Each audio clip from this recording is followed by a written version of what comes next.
Just wait. She's gonna pop out and start being a tough bun right in front of Fitzy. What the heck is this up here?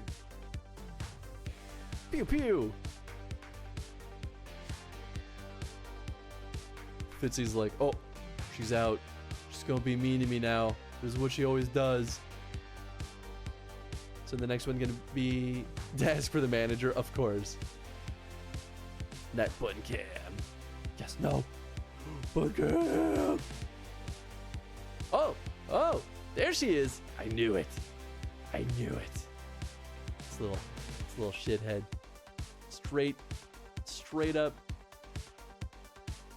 Film grain I'm okay with in some games. I think I share that feel. Yeah, motion blur, it often doesn't really feel like it's worth the performance hit.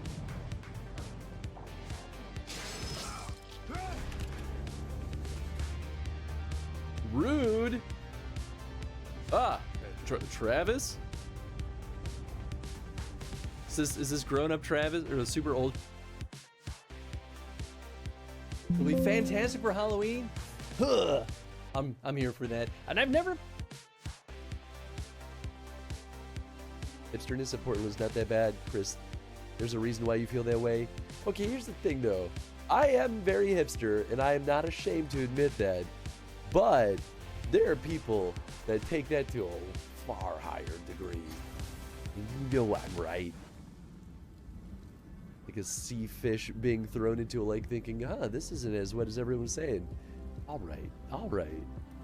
I don't disagree. I just don't fully agree.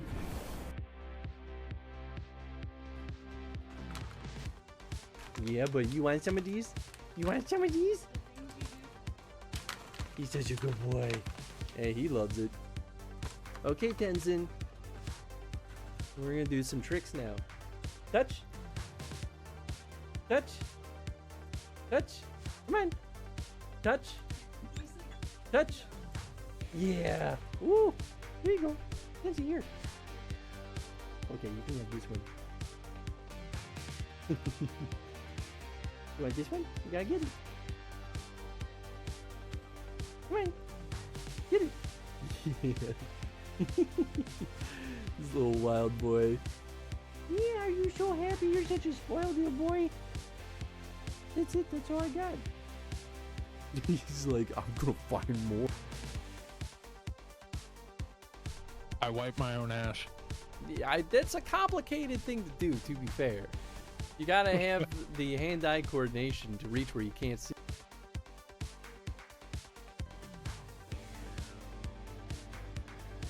Wow, I'm surprised he didn't move. Oh, he's going for Tony. That's fine.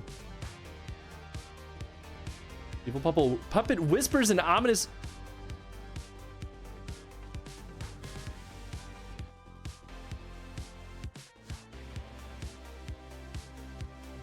What the hell?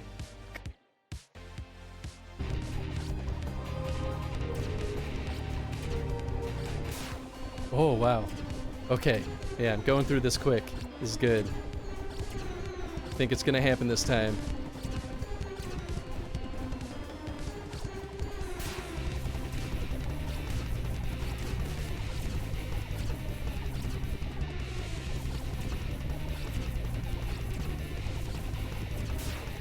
Whoa!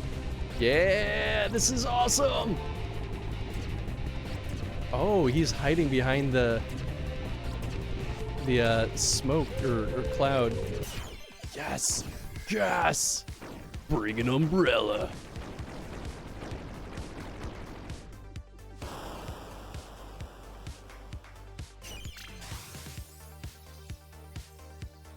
I got that Wumbo run. That seriously was the ultimate Wumbo run. Clever, I didn't realize that. Whoa, what is happening? Are you like just freaking out right now? I gotta soothe you? Did you see that? She was like running diagonally. That's not who I was trying to give this to. Would the rest of you please get out of the way? You're ruining the moment! Here, I'll propose to you next to the person I killed for kicking my dog. Oh, this is weird.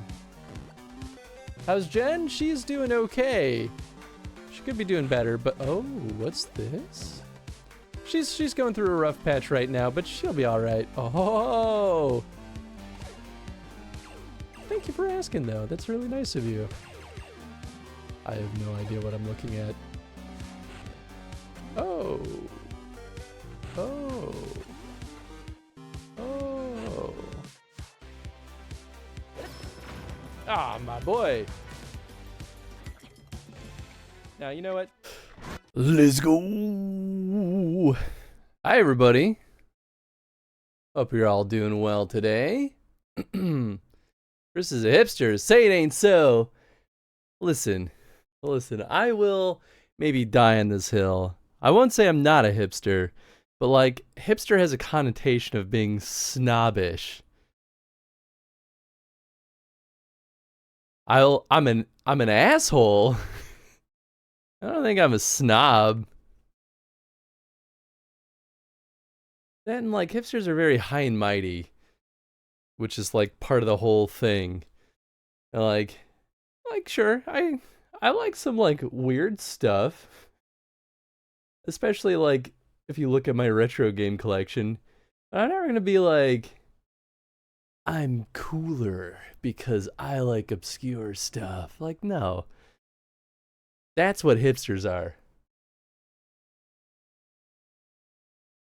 Oh, what's up, Ed? Hope you're doing well. What's up, Kay? Hope you're doing well too. Guess who has to work half a day today? Hey, nice. Oh, hey, and Ed, you called out of work? Hell yeah.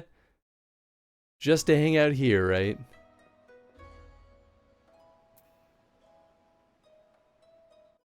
Ah, we got Chad. Versus Totes a hipster. Get out of here, Tony. How dare you? Oh. Howdy, howdy. Howdy, howdy. How's it going, Chad? Camera on. There we go. Oh, I got my this. I don't know if this. Whoa! Got a very busy shirt for this stream. It looks kind of cool on camera, though. Yeah, it's very. It's really blurry. Nah, I think it looks okay. My cousin said it's a topographic map of somewhere, and I've never been able to unsee it. I mean, that's kind of how I read it too, actually. If it is, I don't know where. I have a map of a random location. And I have no idea where. I mean, if that is an actual location, it's a chaotic location. Oh yeah, it's constantly a very hilly, rocky area. Kay works from home Thursdays, Fridays, but work has been whooping you lately. Oh, I'm sorry to hear, Kay. Also, hi, Tony. Hope you're doing well. Thought you were just an OG goth. I would not call myself an OG goth because, like, that's like Sick Puppies era of goth is like that. Those are more of the OGs. I'm too young for that. I started off as a shopping mall goth, and then yeah, isn't it like technically like Mary Shelley is like the OG goth? I mean, kinda, but like goth. I would argue though that goth is a more modern concept, and that we've embraced authors like Mary Shelley as part of the culture. If that makes sense. I mean, I would never call myself goth. I like dark clothes, but I was never part of scene or anything like that. Yeah, well, and goth is even murky territory too sometimes because people assume that goths have to be like really dreary, depressing people. And the funny thing is, it's more of a. I mean, obviously there is like the cultural aesthetic to it, but I always considered it was just kind of like a visual aesthetic. It's both is kind of actually what the answer is, right? But it's kind of hard to. I think the visual part is more important than the attitude. But like South Park actually has it right on what the stereotypical goth was. Which is just outsiders.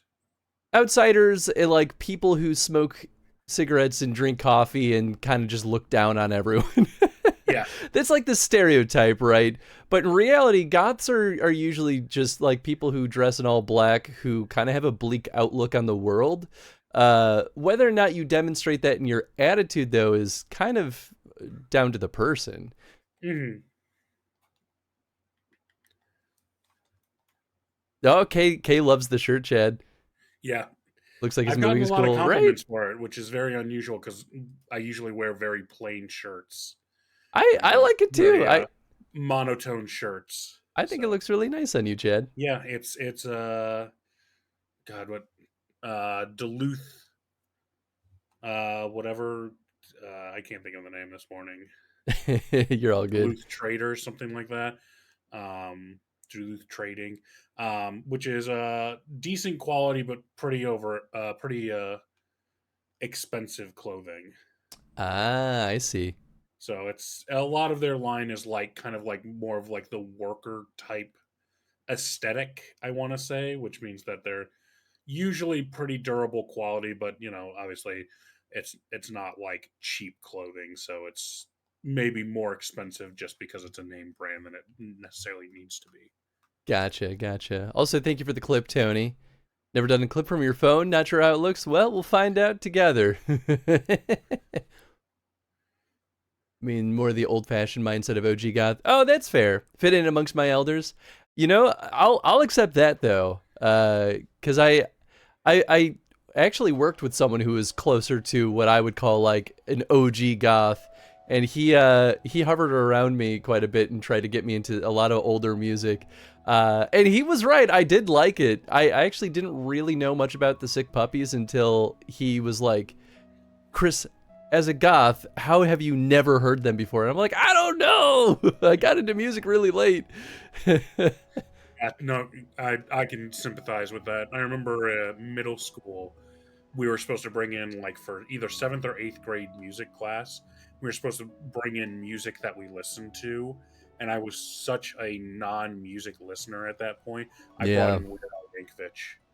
I mean, excellent choice though, Sure, honestly. but I mean I still love Weird Al, but it's just one of those things where it's like I legitimately had to like think about like what could I even bring that reflects what I like, and it's like I guess I listen to Weird Al. Yeah, that's fair. That's fair. That makes sense. I don't know where my Cows with Guns CD went, so I'll have to I guess I'll have to settle with Running with Scissors. Fair. Kay was a scene kid. Hell yeah, though.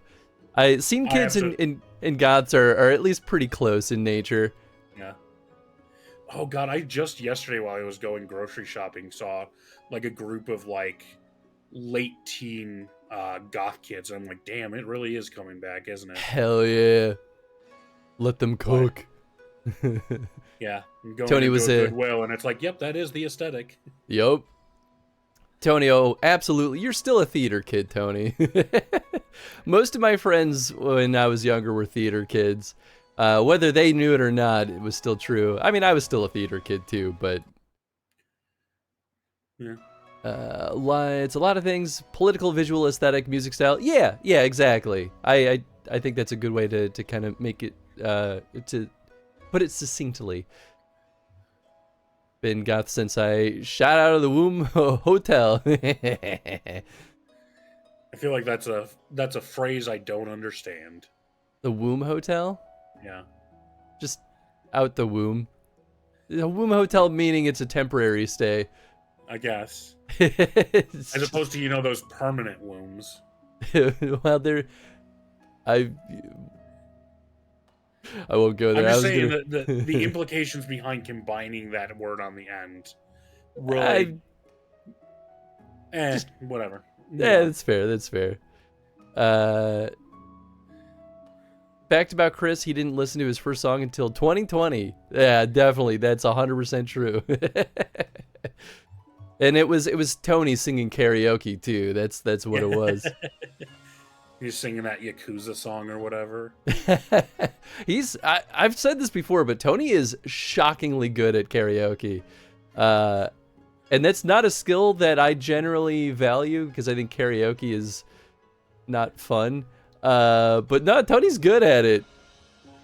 Genuinely, it's fun to listen to him sing. I think karaoke with friends is a fun event. Karaoke in a room full of strangers weirdly feels desperate. Well, I don't know. I wouldn't say desperate, but it requires a level of comfortability where you don't really have, where you're okay not caring what they think of you. I'm sure there's a desperate version of that too, to be fair, but I think that's the outlier though, for what it's worth. The funny thing is, like, even if I were in like a soundproof room with my closest friends, I would still not want to sing. I'm like, nope, I need to like train that skill before I'd be comfortable. It is a very vulnerable thing. I wouldn't choose it as a first choice. I'd be like, let's just go do bowling or something. But yeah, I'll hang out with people as they do karaoke though. I think it's fun to listen to. You were a choir and theater kid. Nice. The only hotel you don't get to choose when you check in and check out. Before going to college, I wanted to be in musical theater, but my community college didn't really do musicals the years I was there. Yeah, they really didn't, did they? It's kind of surprising. You love karaoke? You know what, Kay? I 100% expected that you would be a karaoke fan. And that's not a bad thing either. It just feels very in character. I was in musicals since I was in grade school. Nice. I was a stage crew boy, so no matter what the show was, I was never on the stage. I only went on stage twice, and that was so that I could get my Thespian Society induction, like criteria, done. But also I can sing, so it's fun for me. You know, that makes sense too, though. I had a feeling that you'd be a pretty good singer, Kay. So your stream had to pop in the random Miko that just showed up. Hey, nice. Well, always happy to see ya. Welcome on in, Penguin. Okay, I had a fun time with it. That's how I've made some fun friends. I still think you're really good at it. You're better than the general collection of karaoke singers, Tony.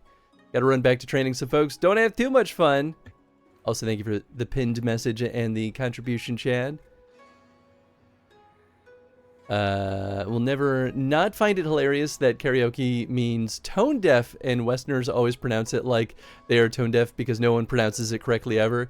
Well, yeah, I mean, that's true because it's karaoke, or at least close to that, right? But at the end of the day, like, it's the same like appropriation of words that you see in other cultures too, right? It becomes so commonly used that is just like the English word for that thing, even if it came from like a Japanese source.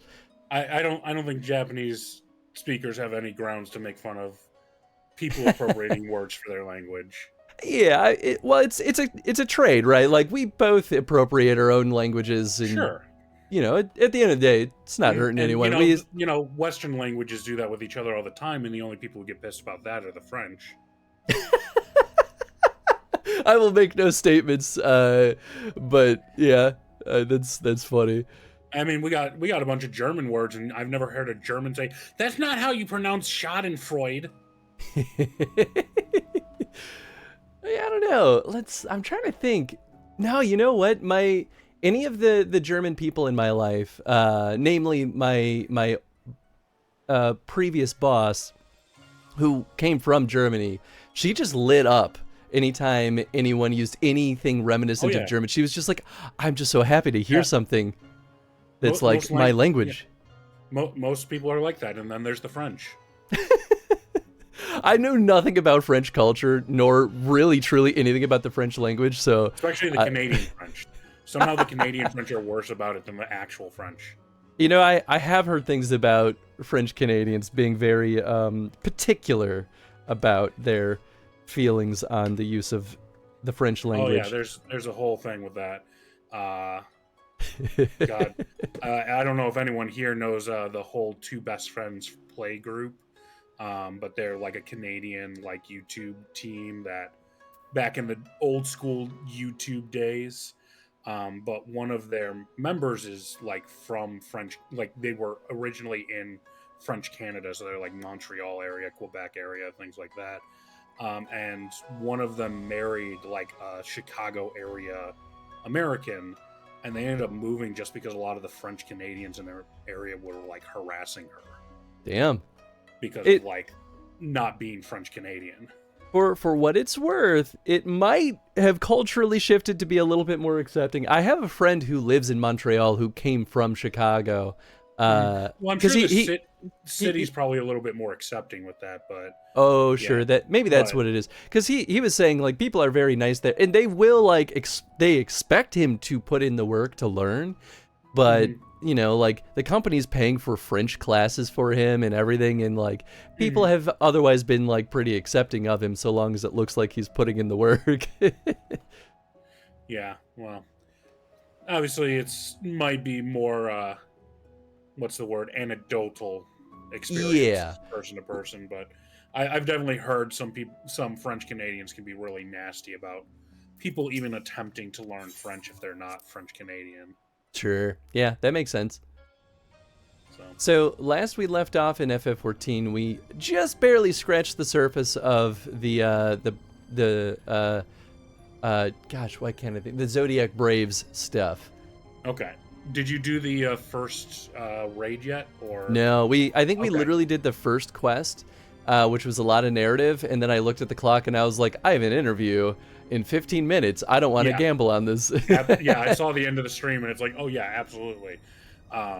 Don't, especially with the Alliance raids. The 24-man raids are like half an hour raids because of how big they are. So it's like even if you had continued and gotten to the raids, like you absolutely could not have done a raid if you had like to go someplace in 20 minutes. Cool. Yeah, I'm glad I didn't gamble on that one. So with that said, I don't have an interview today. Today's the full shebang, so we can rock and roll. Yeah. Birthday stream. Birthday stream? Yeah, it's my birthday. Oh shit! It is your birthday! God damn, I forgot! It's literally on my Google Calendar. It says it right here. Wait, it's loading. Chad's birthday, right at the top. I didn't look at my calendar today. Yeah. It's my birthday. Happy birthday, Chad. Huge breakfast at the local brunch place. And then tonight I'm going to go have a nice Mediterranean dinner with my folks. So hell yeah, that sounds fantastic. Yep. Currently experimenting with doing a pulled pork bulgogi right now in a slow cooker. Ooh. I'm worried about how much is in there, so I may dip out on it periodically to make sure it's not burning the shit out of my pot. It's all good, Chad. Joya says happy birthday. Enjoy your day. Thank you, Joya. Thank you, Kay. Oh, right. That's right. We met Ramza, this little pissant of a character. Ramza goes through quite a journey in FF Tactics. So, yeah, and this will be interesting because I know nothing about tactics, and I know you know tactics. Meanwhile, this storyline in 14 is like a mix of tactics and 12. So I can give you a bunch of context for 12 and nothing for tactics. Okay, we'll kind of meet each other in the middle then. I don't remember a lot of the nuanced details of tactics, but I remember the main beats at least. And it'll be interesting because they do share a world canonically. Oh, like the Evil East world is tactics in 12, and I think one other game possibly, but I know those two share a world. I think 12 is like a super precursor to tactics. Nice. Okay, cool. So you might recognize some of these types of, like, I don't want to call them creature, but like humanoid races. Gotcha. Anyone who didn't play tactics or 12 would be like, whoa, what are those? And both of us are going like, oh yeah, that's just that race. Yeah, that makes sense. Yeah, I'm curious to see if there's much in this little stretch that involves demons, because I feel like you can't use the Zodiac Braves without the demons. Effectively demons. Your birthday is 5 days after the Switch 2 release, so naturally I will be poor and not doing anything that day. Hell yeah.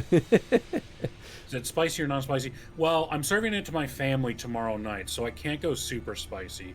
But I did get, of course, kimchi to go along with it, and I got a spicy and non-spicy variety of those. Hell yeah. So it'll probably be a little bit on the non-spicy side of bulgogi, but we'll see. It's a blend of bulgogi paste that I haven't used before. Nice. I mean, bulgogi's still bulgogi. It's still delicious. Bake kimchi. I don't know what bake means in that. I'm curious too. Now I want to look it up. Bayek kimchi? Yeah. Eaek. Oh, white kimchi. Oh. I don't know if I've ever had that. It looks pretty good though. Without chili powder. Oh. No, Okay, that would make sense why it's so much lighter in color, because yeah, the chili would stain it that like darker red. Yeah. I think the type I have is probably just a normal kimchi that has a bit of chili, and then like a spicier version that probably has more chili pepper in it. Nice. Kimchi before Chinese influence making it red. Oh, really? I didn't realize that the Chinese influence is what did it. Oh, interesting. Would that be like the Szechuan influence? Because I know Szechuan food is very spicy. Yeah, I could see that. All right, let's get into it. Dalmasca is nestled in a forgotten corner of the Empire's outermost territories. I do not foresee any trouble from the standing army, but would suggest committing to memory the locations of each of the barge's exits, just in case. I'm not afraid. As for the flight itself, the currents above Dalmasca are as wild as the land below. You may want to hold on.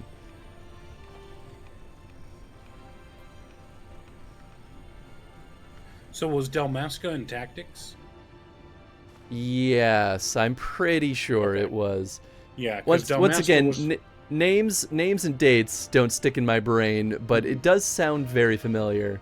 Yeah, because the entire central plot of 12 is that you are a resident of Rabanastre, which is the capital city of Dalmasca, after it had come under control of a foreign empire. So I think that is similar to what happens in Tactics. I think Dalmasca was the like big city that we lead an assault on, and I think we basically fail and flee. But it's a big moment in one of the turning points in the earlier part of Tactics.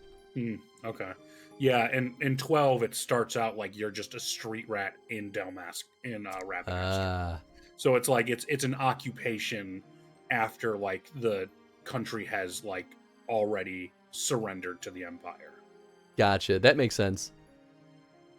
Yeah, the funny thing about the story with Tactics is that a lot of the early political stuff it pales into comparison of everything that happens after the halfway point of the game. Like, it's all set up, so it all has relevance, but like, I remember how things come into complication later on way better than I remember the early part of the game, if that makes sense. Yeah.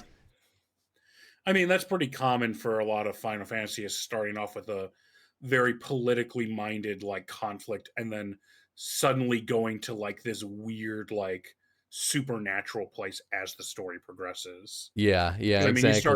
you start off 7, you're just eco-terrorists fighting against Shinra. Yeah, and then it ends with you like fighting off meteors to save the world. Yep. And it's like Shinra at no point was like, yeah, let's nuke the planet. It's like, no, we're just a company making money and ruling over our little petty fiefdom. Yep. And as Ed put it, so anyway, I was firing lasers at God. Right. Yeah, so that's usually how those stories end, right? It's like, so I was kind of pissed at these local soldiers and ended up in a brawl with them, and it kind of ended with me having to kill God at sword point. And, you know how these things go. We'll complete our descent into Rabanastre in the shuttle. Yes. Correct, Rabanastre. I love their funky names. Yeah, Ed said, kimchi originally never had the chili flakes until influence from China later on. Kimchi is just also just the technique, as most vegetables can be kimchi. Yeah, I mean, it's like pickling. Yeah, exactly. Very similar in philosophy. You can call a pickle as like a cucumber that's been pickled, but you can pickle any sort of vegetable you like. Yeah. Ramza. I thought I made myself clear, Alma. The capital is simply too dangerous. Father would never forgive me if I were to lose you trying to rescue him.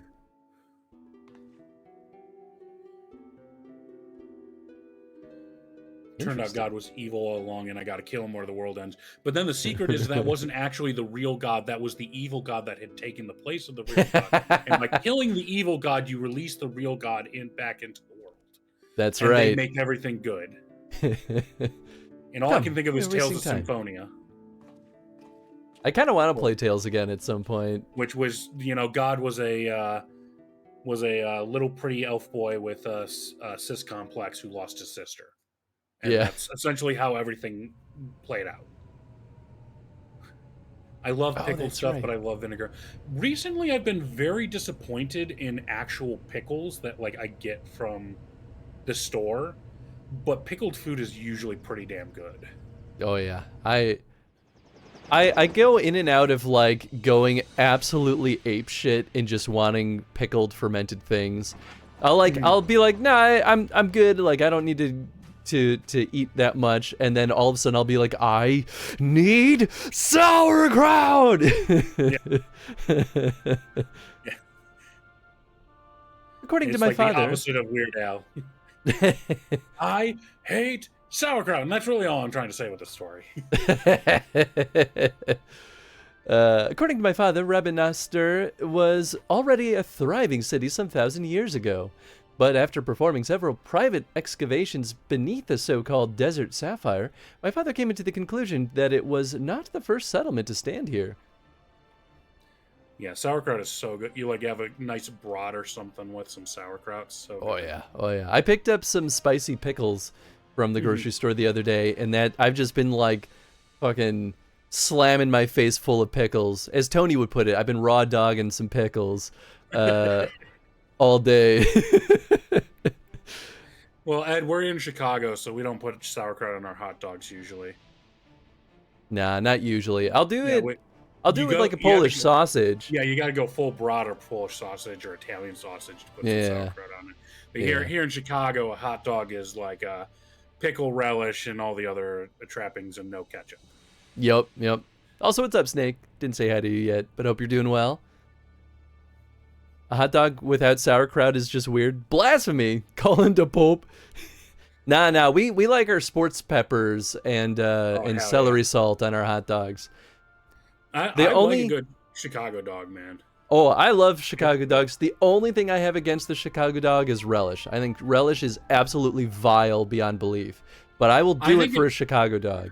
I think it depends on the relish. I think some relishes aren't great. I think agree. It's an easy thing that you can fuck up. What I don't like is that most relishes lean on the sweet side, and I think sweet relish is vile. Yeah, I certainly, I was gonna say I don't like it when it's super sugary relish. Yeah, I definitely prefer it when you get more of the dill and the more of a sour through on it. Yes, that's 10 times better. I totally agree with you. Well, I've not tried the Malort ice cream. Why would you? That's just ruining ice cream. It really is, honestly. It's deliberately ruining ice cream. I did think it was very funny, though, how much the internet blew up when the Pope acknowledged Malort. I don't think the Pope even said, positive things about Malort. I think the Pope was just like, yes, Malort is real. And everyone was like, blah, blah, blah, the Pope endorsed it! And I'm like, oh my god, calm down. The Pope saying Malort is real made me immediately flash to One Piece. And this whole thing, the One Piece is real.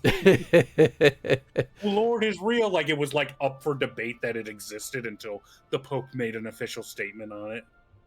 Even put official Malort candies into it. Yeah, it was a video, right? Someone sent me that video, I think, and I watched it and I was like, yep, that's horrible. Why would you ruin nice ice cream with this vile drink?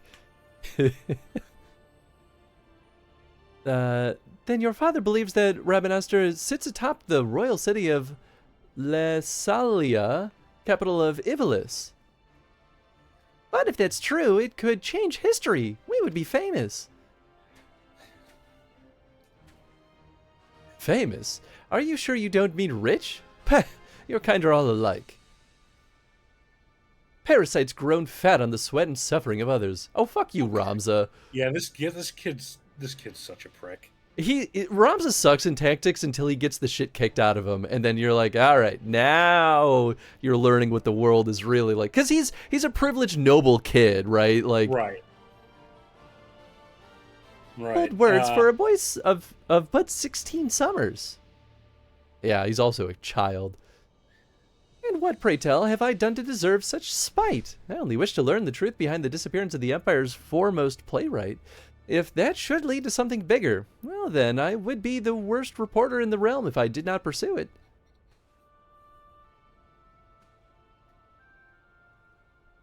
Also, You're gonna both heaven die forbid here. someone make a living telling people about what things are occurring in the world. I know, right? It's a very noble idea. It's like, oh, well, you're just money grubbing because you have a wage, and it's like, what? Yes, we can argue about this now, or we can return to the Prima Vista and report to our army of adventurers that it is time to begin the expedition. I humbly suggest the latter. Please, let me cook. Yeah, I think you wanted actually a different K sounding word. Yeah, I don't know. Sometimes I just misread Let me stuff. kill. Oh, I see what you're saying. Maybe people think he meant my lord, but it was just a Chicagoan accent, and he said the Lord is real. You know. But I see you have a smartphone arguments, probably about Ramza like being like such an asshole about someone making money. I love just the thought of like him being like, my lord is love. It's saying like my lord is love. It's like everyone. I love my lord. Yeah, he knows like everyone's asking him about Malort, and he's like playing the fool and being like, "Oh yeah, I love the Lord." No, Malort. Yes, the Lord is great. That's very funny to me. You see, it is as I said, brother. Let them come to us. Should we kill them now? No, the time is not right. Then, has that stopped us? When has that stopped us before? Fool, do you see that one? Slayer of gods, they call him. Warrior of light. Begamnon. Yeah, so I think these guys are more of a 12 thing than a tactics thing. Oh yeah, I mean this character. I don't know about his lackeys. I don't think those are the same lackeys he has. But the main guy there is absolutely a 12 character. Mm. He's the one who goes, "I will have my pound of flesh yet, Balthier." Ah, I see. Is a great line because he says that right before running off because he kicked his ass. Hell yeah. Are we doing this one together, Chad? Oh yeah. You've got it unlocked. I sure do. We have yet to party up, though. What you looking for? Oh, you're just putting stuff away. You can probably just like put that on top of the Polymega box, and I'll sort it later. All right. Ooh, we got 2 healers to queue up. Oh, you're done. Yeah. Maybe you'll actually have a good healer for once, Chris. Hell yeah. All right, where are we? We're going to trial. I just said the baby birdies. Yeah, did you go up to the nest? I didn't go up to it. I was taking the laundry down. You just took a peek at them? Yeah. 10-year I healer saw mate. their little Well, I heads sticking up, certainly but hope they're you're not better than me now, doing Miss anything. Chick Penguin. Yeah. They're just sleeping. They're waiting for the mama to bring them food. Suppose I could come They're help sitting too there on the since I'm fence home, watching me. but I probably have But to transfer shouldn't. data centers, I reckon, Because I right? didn't go close to them. I mean, if we had 2 healers in the group, I could stop being healer Yeah, and I go saw back to their tank. babies. Yeah, they're cute. They just their little heads. Yep. Little bit- Yeah, we have a nest of baby birds right outside, kind? right by our laundry room. And every time we go into the laundry room, the mama will swoop around and be like, "Get the hell away from my babies!" She was chill. She was just sitting on the fence watching me, but she was watching. She's getting used to us, I think. We're on Behemoth, Ed. Yeah, they're on top of that electric box, so I hope it's okay. Yeah, they should be fine. It's not a dangerous place for them to be. It's the only problem is if we need to access that electric Yeah, box, that's- which never happens. But Knock on wood. I know, like, how funny would it be if this is the one time we ever need to open that box? We're on Primal, Ed. Yes. Yeah, we're on Primal. But anyway, I was just. Oh no, Magus Penguin. He wouldn't steal your healer spot. He'd steal mine, and I'd go to tank or DPS or something. Kay volunteered to tank too, but you know she could DPS like she likes to do. Because DPS is the best. It is the most fun, I will say. It's just, you know, it's the longest queues. Yeah, that is absolutely the downside. I just like to kill things. And Kay also likes to kill things. We're just a bloodthirsty bunch here. They're not that long when you're bicolor gem farming. I will trust what you say is accurate because that means nothing to me. Yeah, I'm relatively new to 14, so I only have most of my combat classes at 100. Nice. Okay, so if Ed's coming in, do we want to suspend just for a second to wait on them? Yeah, that's okay. Okay, let's withdraw then. Ed, do you want to heal?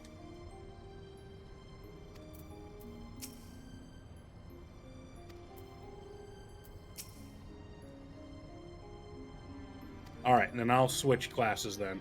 Kay, are you jumping in or are you just hanging out? Looks like she's coming.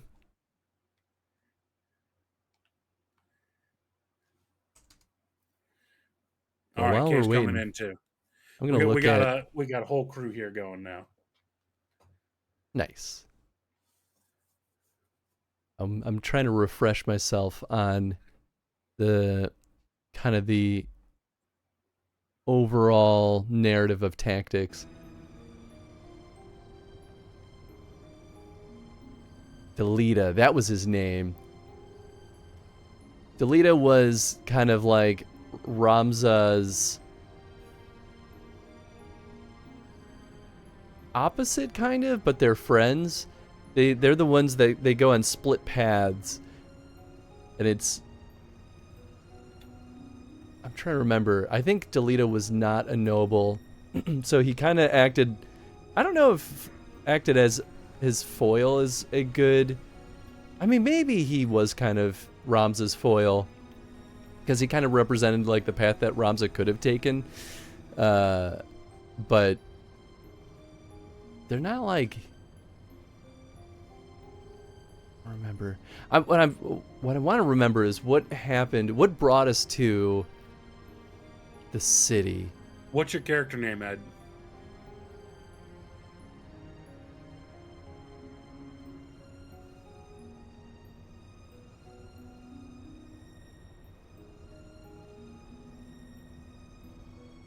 I'll have to just That'll reread raise all this. McBoop.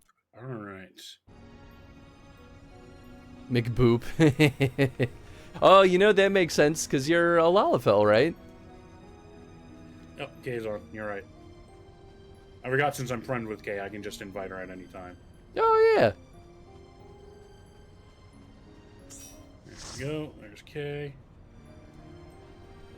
Light party, yeah, baby. Kay also says this is the group I need to... Oh, there he is.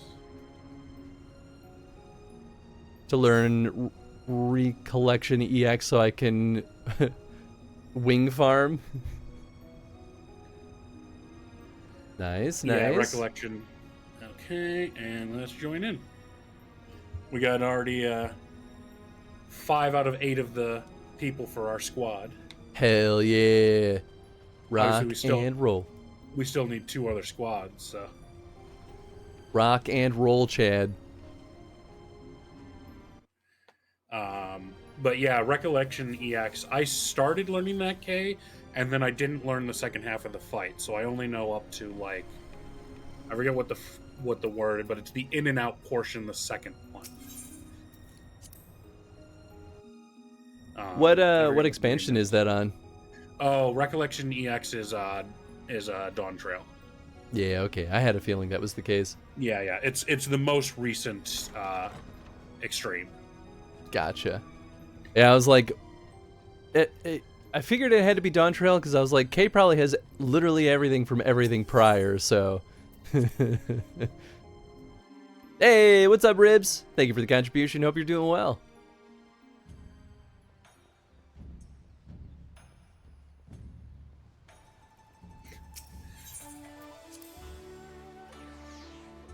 Yerp.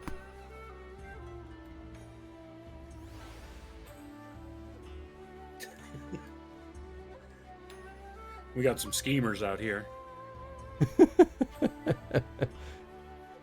Well, well, well.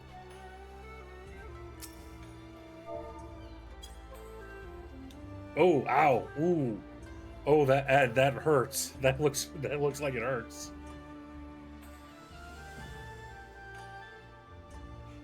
I don't think the soldiers are supposed to move that way.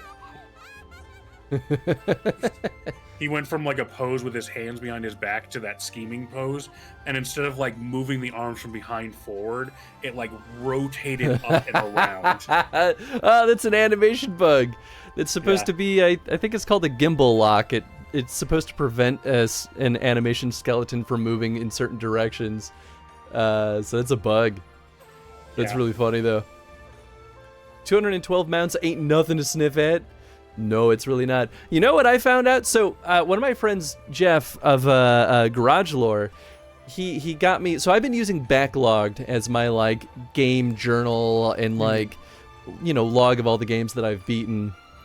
Well, he threw a site called Infinite Backlog at me, which is essentially the same thing, but it has one major advantage over Backlogged, and that's that I can import my entire Steam history and Good Old Games history into it automatically, which was like a huge part of the thing that I just didn't want to have to manually do, because that's thousands of games. And so now I even hooked up my FF14 account to it, and it like aggregates all the like trophies and the mounts and like pulls in a little profile thing of my high level stats. So I was like, oh cool, I have like, what was it, like 10 mounts and like 30 minions or something like that. Yeah. I was like, oh neat. And then, of course, I see 212 mounts, and I'm like, okay, so I have nothing. Kay's also a dedicated mount farmer. True. And I absolutely refuse to do it. Yeah. I mean, so I will make the defense. When you learn an extreme fight, it is legitimately fun to replay it. Sure. Like, it's some of them obviously are more fun than others, but like the Valley Garmonda Extreme, which is the first one of Dawntrail that I learned. It's the first like up-to-date Extreme I've ever done. That one's legitimately fun just because there's like a lot of mechanics, so it feels very much like a dance routine that you go through. The downside, of course, being that you need to do it to guarantee to get the mount. You need to do it 100 times. It can drop earlier than that, but then it's a roll-off between you and other people, so you're not only like fighting against the RNG of it showing up at all, you're fighting against the RNG of being the 1 in 8 people to get it. Yeah, that makes sense. And the problem with doing farms with people is that a lot of the times people will get the wings and then immediately drop out, and then you have to wait for someone else to take their spot, who may or may not be as good as they were. I've definitely had groups where it's like everyone's supposed to know the fight and we're just going to do a farm because everyone's supposed to have the clear, and it's so obvious that like a lot of like I've had ones where we've almost gotten to enrage multiple times, which is when the boss just wipes everyone because you didn't do enough damage. Yeah. And it's like, oh, we have too many of the DPS who, when they cleared, were the weakest link. Because it's like you could get groups where it's like you can kill it so fast you skip an entire phase, and then you get a group with a bad bunch of DPS, and it's like we are almost going to wipe because we don't have enough damage coming out. Yeah, that makes sense. And then like that can affect how long it takes. You have people who join into the party and they're like, oh yeah, I'm here to farm, and then it's like, oh sorry, it's been 20 minutes, I've got to go now, and it's like we didn't even complete one. Like, what time scale were you working with here? Yeah. So, it's a headache. I still need to go through. because I legitimately, because I'm not much of a mount farmer, I legitimately like the theming of the Dawn Trail Extremes. Because the mounts for Dawn Trail are just wings. Oh, interesting. Like very, very fancy, differently covered, slightly differently designed wings. I see. Now I understand what wing farming refers to. Or is that something else? So that might be what people are saying for the current sets. So that might be just why you've heard it, is because, you know, since you started playing, it's been mostly during Dawn Trail.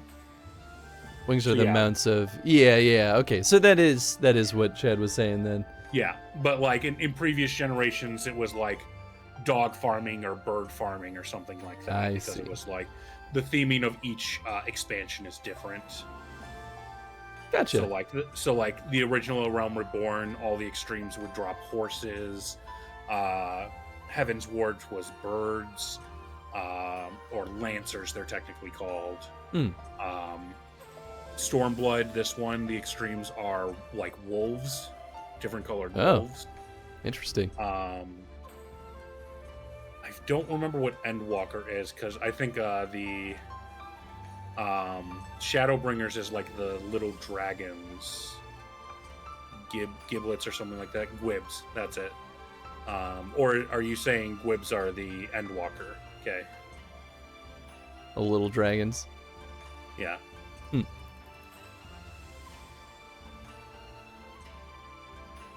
Oh yeah, Endwalker was the Lynx, you're right.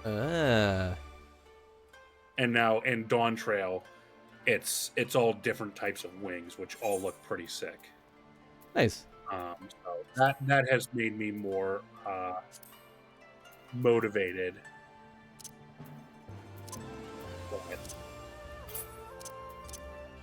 Oh yeah. Well, yeah. I think Ed's only getting a boost because he switched to Bard. When we actually queue up, he'll be a healer, which is level 100, so I don't think he'll get that. Oh, I see.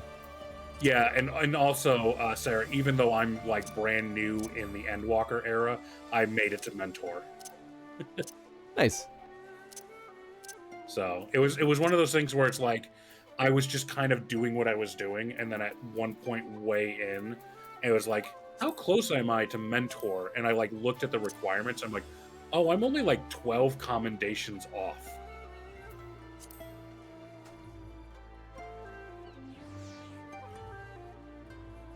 So like you get a lot more commendations when you're a tanker and a healer, which that's usually what I queue as these days. Yeah, it's nice to not have to wait as long. Well, I will say I don't have my mentor queue available in the duty roulette because you need to have cleared all extremes. Because that's how you get people, like, because you know about Party Finder, right, Chris? I don't know. Guess you don't. Yeah, I guess you don't, since you've only mostly queued up with me or in the normal queue system. But essentially, rather than like going into the queue system for a specific duty, you can instead start a party in Party Finder saying, this is the duty we're going to do. Please join up if you're interested. Oh, interesting. And then would you like do more stuff with that same party? Yeah, like so that party would persist after you've cleared. That's really nice. Yeah, because that cuts through having to wait for a queue every single time. Right. Okay. So that can sometimes be faster depending on what you're doing. So that's how you like find like EX groups, is you generally aren't queuing through the system. You're going into Party Finder to see what's available for the specific thing that you're looking for. And like some will be like learning parties, which means that people are still learning how to do it. I see. Yeah, I never even saw this one before. Yeah, Party Finder. There it is. Huh. Yeah, not going to be much activity at like 10 a.m. on a Friday, but... No.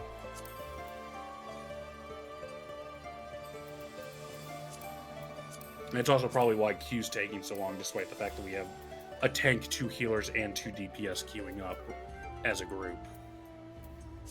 I mean, it's Friday before a vacation for everyone, so Yep. everyone should... Anyone that works a 9 to 5 should have taken Friday off and gotten a nice big 4-day weekend. Especially when it's a birthday. Yeah. I keep forgetting that Monday is Memorial Day Yeah. because it just doesn't matter to someone without a job. Yeah, that's fair.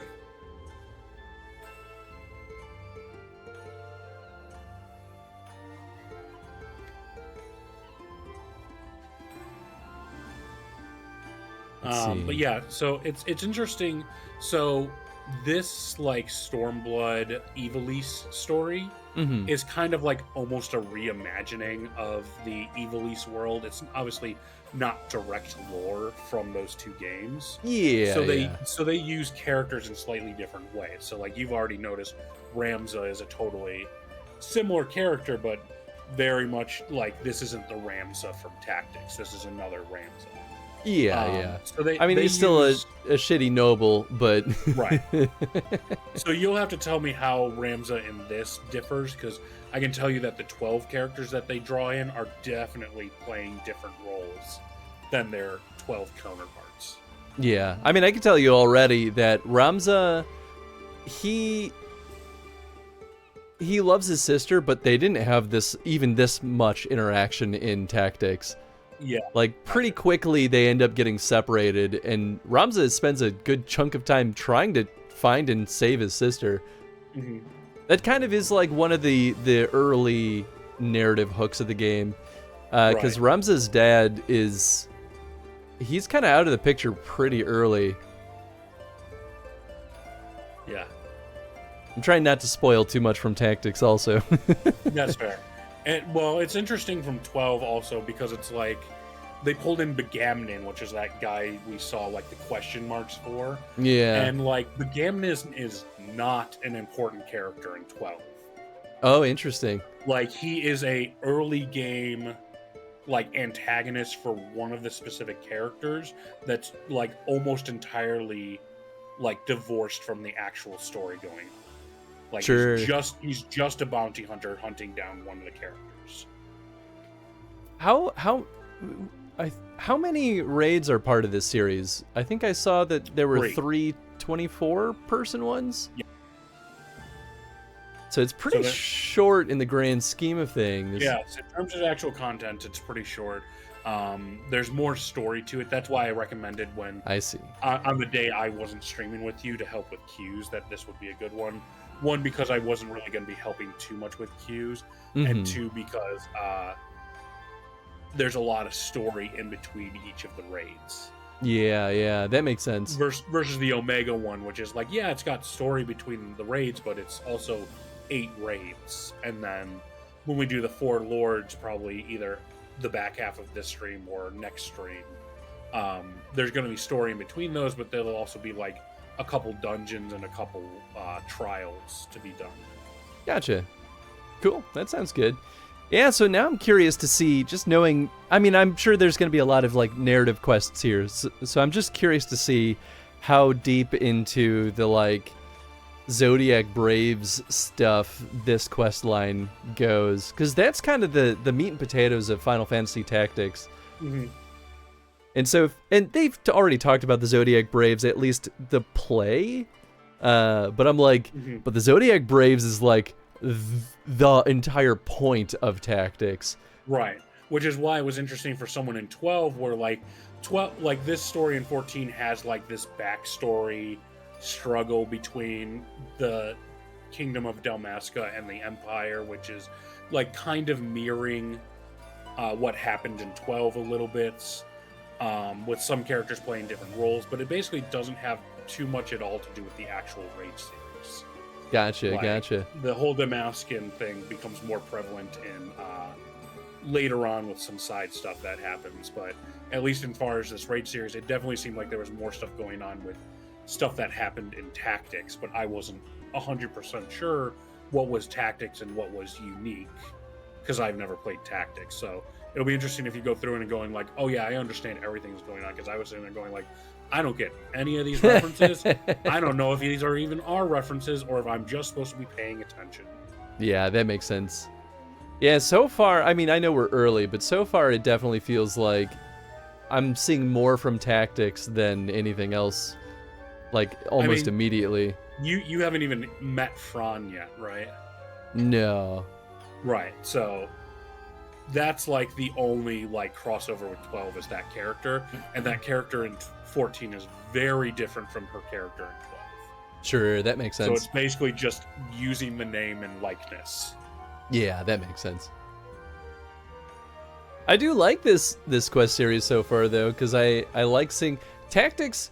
It's so funny, because I had an adversarial relationship with Tactics when I played it, because I thought it was a insanely unbalanced game and was kind of slow and bullshitty sometimes. But then when I reflect on it, I'm like, no, that was a pretty good game. Well, that's your game designer mind trying to nitpick the small things. It's both, because the game designer brain is what makes me appreciate it in retrospect. Because I think the systems design and the tactical design was actually really interesting. But there are points of Tactics where you can get soft locked and have to fully restart your playthrough. Really? If you are not careful.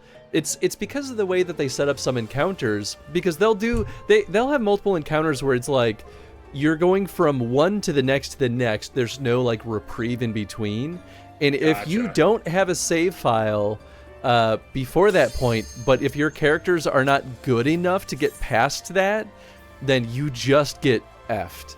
And there's one so like if encounter. you save at the wrong point, you end up locked into a fight that you can't actually win.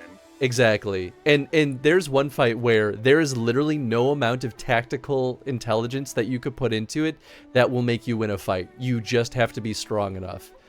Interesting. Yeah. It's because it's a one-on-one fight, and in a one-on-one fight, you just are punching each other until one party is dead. And boy howdy, it sucked. Yeah.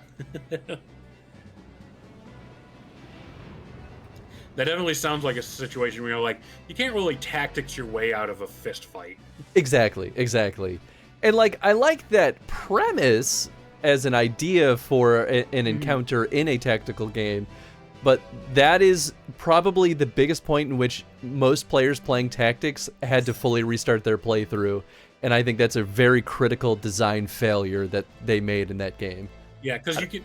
I don't know how Tactics works example, but I'm assuming the character's one where you can change the character's class. Yes. So, like, if you made the character that has to do the one-on-one into a healer for your group, that probably pretty hard fucks you. Yeah, I can't remember at what points you're allowed to change your class. Like, if you're able to just kind of... I think you can modify it in between every battle, so I think you could swap it around. But you know, if you haven't been training up your other classes, then yeah, like... Yeah. If you go in as a level 1 fighter, even if you're a level 10 healer, like, yeah, you're still kind of boned. Yeah. I mean, I always think of, not to go back to Symphonia, but if you ever did, like, the portion for Sheena's, like, backstory, at one point you can end up in a one-on-one fight as Sheena. And it's wow. if you've never played as her as a character, it's like, I don't know what I'm doing with this. And you hard lose the fight, and it's like, oh, that just has consequences for her personal story, but you don't actually, like, lose the game for doing that. I see. Well, that, you know, things like that are much more acceptable in my mind. Right.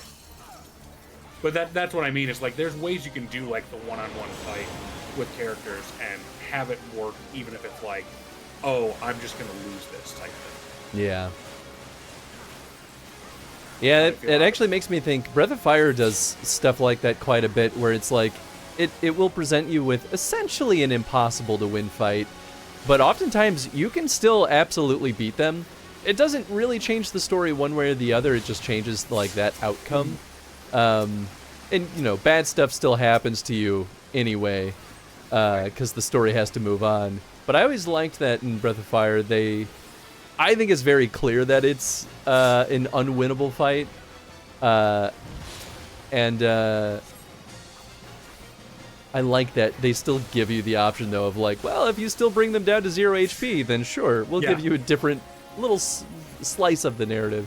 Well, Symphonia does actually have that, too. If you remember when you first go into the tower and you fight the traitor in your group, trying to avoid direct spoilers, that is a made-to-lose fight in the game that if you lose, moves on, but you can win that fight, and it plays out a little bit in the story, too, before you move on to the second one, which is an absolutely impossible to win made-to-lose fight. That's kind of fun. It's been so long since I played Symphonia that I kind of forgot about that fight and that it was a made-to-lose one. Yeah. Yeah. That's designed to lose, but if you're like me when I was younger and a crazy over... oh, shit. Oh, shit. Oh, run shit. to the corner. I was moving toward the wrong corner, I think. But a crazy over-grinder, then you can wind up in a situation where you're like, oh, I actually won that fight pretty easily. That's funny. And then you fight the character that you do 1 damage per attack to, and they have 40,000 health, and you're like, okay, I'm clearly not supposed to win this fight. Yup. I'm very happy that as kind of an adult, I very much have avoided grinding in RPGs to the best of my ability, and it's made a lot of RPGs more fun for me. Yeah, I've definitely gotten better about that myself as well. Obviously, if I find an area where it's like stuff is giving out shitloads of experience really easily, I might do a couple more fights there just to get like a free level or something. But I definitely have. Yeah, you drowned. Oh, didn't even realize I was taking damage. Yeah, there's a mechanic going on right now. We're talking too much. Was I in the water bubble? Or do you need to... We're all underwater. You need to stand in the air bubbles. Those are air... I thought those were water bubbles. Yeah. I thought those were the bad, not the other way around. Damn. This group's pretty good. That was a fast... Oh, it was a stack. I see. Yeah, it's a stack. It starts out as a stack called Breathless. And then when it gets too high without you stepping into the bubble, it'll kill you. Fair enough.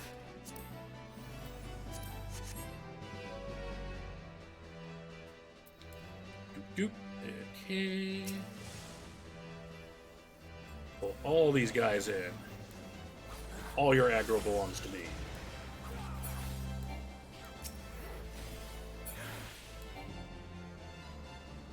We're killing chocobos. Wow, look at all those treasures. Surely there. Look at all these chocobos. I suppose I should let this one come over here. I forgot about this fact, but 12 has like the nastiest mimics ever. There's save mimics. Oh. So you save it like save crystals, and occasionally those crystals are mimics. That's really funny. That's very mean, but it's kind of funny. They almost always give you an actual save crystal right after that, but yeah, it's really funny. Oh, run away. Red Chocobo. Oh. Red Chocobo summon meteors. Lovely. So they're actually in Heaven's Ward, in a very specific corner of like the Chocobo Land area that you can find. Yeah, neat. And if you play Blue Mage, which is all about killing monsters to get their abilities, you can steal that ability. That's funny. And it's considered like the best field level attack you can get. Wow. It's just repeatedly dropping meteors on enemies. I mean, that makes sense. Pretty hard to beat that one. Oh god, the last time I fought this guy, the alliance group I was with was so awful. We went down to like 5 people total across 24 because everyone just kept dying. And like I was the only tank up and neither of my healers were alive. Yeesh. So I just had to like try and survive as a tank and hope the healers on the other teams could slowly get people back up. Yeah, that's pretty brutal.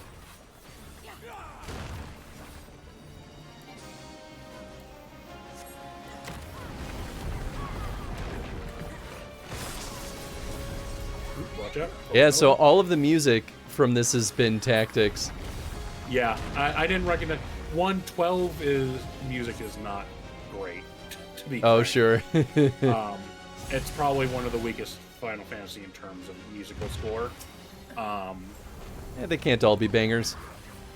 Yeah, I mean, it's not terrible. It's just, it's very background. So sure. I can listen to the music and recognize and go like, oh, that's 12 music. And I can sometimes even like associate it with certain areas, but it's like, it's very not like unique and like I would never listen to 14 or 12 music on my iPod. Sure, that makes sense. I remember Kay was playing like that Final Fantasy like music game, and she like got to the 12 music, and she's like, "This is all kind of bad." That's funny.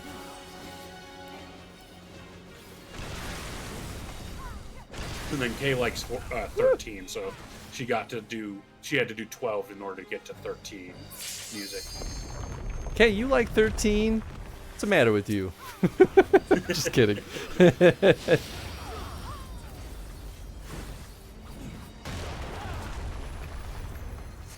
I really wanted to like 13. It's like, it was good. That game made me so angry, if only for the environment design alone. I was like, why is everything amorphous? Yep, I died. Yeah, you did. Music was good too. I'm sure the music was good. I actually don't remember it too well. Like, not liking 13 is heresy. I thought 13... I was so excited for 13 that I was like, finally, we have a good Final Fantasy. And I like went full ham into it. And I got maybe 66% of the way through that game, and I put it down. I was like, I'm done with this. I don't want to play this game anymore. What, 13 you're saying? 13, yeah.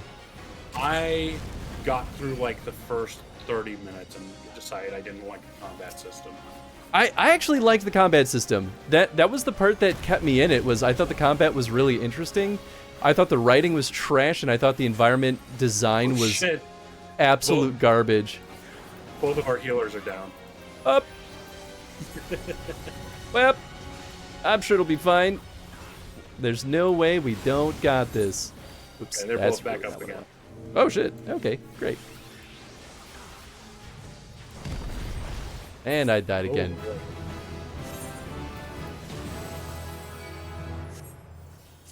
But at least I died right at the very end. Hey, what's up, Johns? 13 series needs a port. I'm actually surprised it hasn't gotten a port at this point. Well, I guess Square Enix hasn't really been doing a lot to port over Final Fantasy games, have they? We were lucky they put those old PS1 games on PC, to be frank. Yeah. Like the fact that 7, 8, and 9 are all PC ported is already more than I expected them.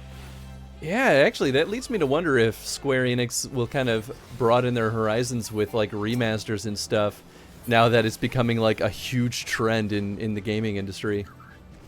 I bought Oblivion Remastered, and all I could remember is like, I remember why I didn't like Oblivion as much as Skyrim. Yeah, that's always the funny thing. People, there were some like diehard Oblivion fans when Skyrim was like kind of in its height, that they were like, Oblivion was way better, and I was like, Skyrim has really fine-tuned though the like actual systems design and like kind of how you experience the world, and the dungeons were so much better in Skyrim. I was like, listen, Oblivion's a great game, but I was like, Skyrim is crazy better.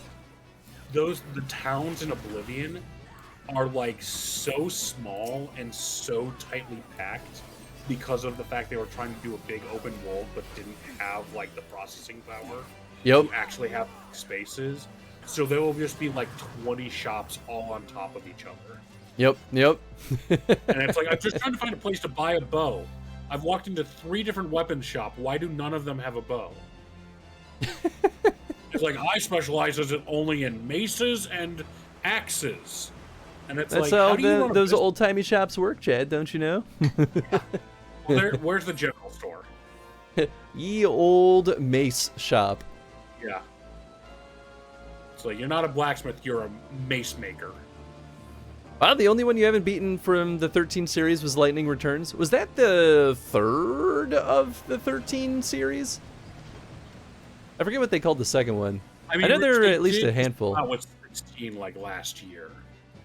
I should play 16. I've heard really good things about it. It's made, the head writer of 16 was the one who wrote the main scenario for Heaven's Ward. So I might have mixed feelings on 16, but I've still heard good things about it. Like, don't get me wrong, I liked Heaven's Ward well enough, but in the scale of all game stories that I've ever experienced, it wasn't like that standout-ish, you know? Are we jumping? I like it. No, we're waiting for the last group to get to their passage controls. Oh, I see. 16 was fun? I should give it a try. I think I would like it. I got a dog that I can ride because of the 16 crossover. Oh, cool.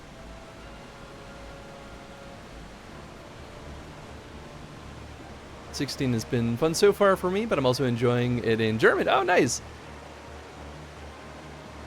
Soken also did the music for 16, so it had major bangers. Nice. Honestly, music is such a pivotal part of like a polished game experience. Sometimes I think people underestimate just how important good music is in games. English Sid, though, can get it. Well, yeah, is Sid younger in 16? I feel like I saw a screenshot of him at one point.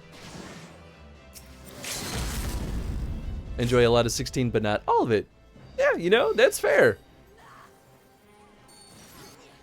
I think this other tank is using Provoke. So here's a tip for you if you ever get into tanking, Chris. Provoke doesn't need to be part of your main rotation. Oh, sure. Provoke is literally the, I need to just grab aggro real quick.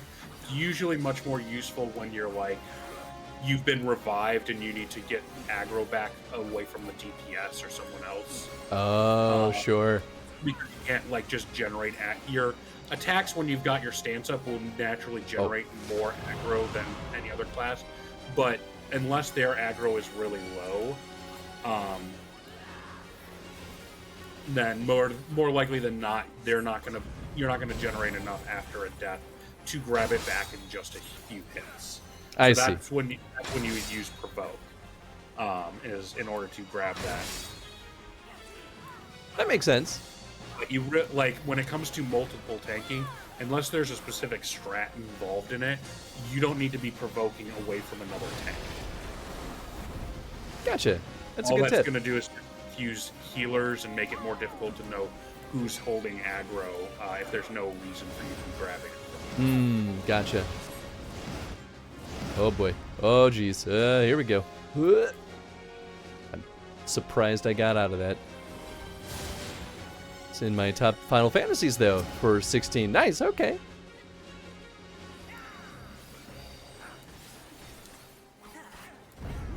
After FF15, I was like, I don't know if I trust mainline FF games anymore. I didn't get far enough into 15 to have a hatred for it. That's But good. Honestly, I've heard basically said I was enjoying it, and then I got to the end, and it made me mad. yeah, 15 is really good early. And then once the plot develops, oh shit, well, I locked myself out. Are you not in one of the... Nope. It's okay, we're good. I saw the lines on the ground and I thought it was going to be an area of effect bad stuff, and then I realized that everyone was in there, and I was like, oh, let me walk in there, and then the walls went up. This group really is a pretty good DPS. I've been part of raids in which that ethereal acceleration got almost to max. Nice. Glad we're So doing are you pretty recognizing any of the bosses at all? No. Not really. I might recognize their names if I like was paying closer attention, but the like demonic bosses in Tactics, they don't happen for a while. Yeah. And even then, they all have obtuse names that are difficult to remember. So, I don't know. Visually, though, yeah, they don't really look like any of the bosses in Tactics. Not yet, at least. The first one was the closest one. Okay. Because I know that first one, I think, is called an Esper in 12. Oh, interesting. Which is like an enemy that you can fight, but after you beat them, they become like a summon. Yeah, yeah. That's how FF6 treated them too. Espers were, I think, the exact same word that they used.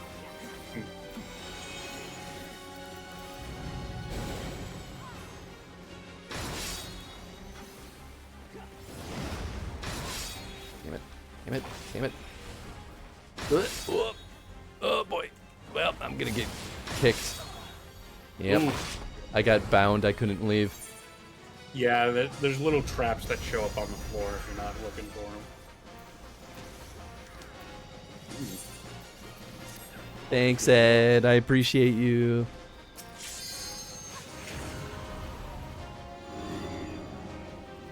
Whoop. Run, run, run.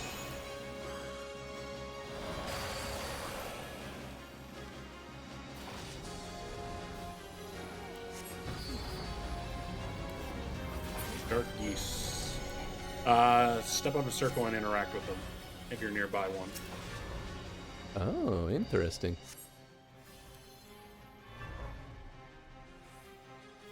Once all of them are gone, let you come back and now find the sixth spot.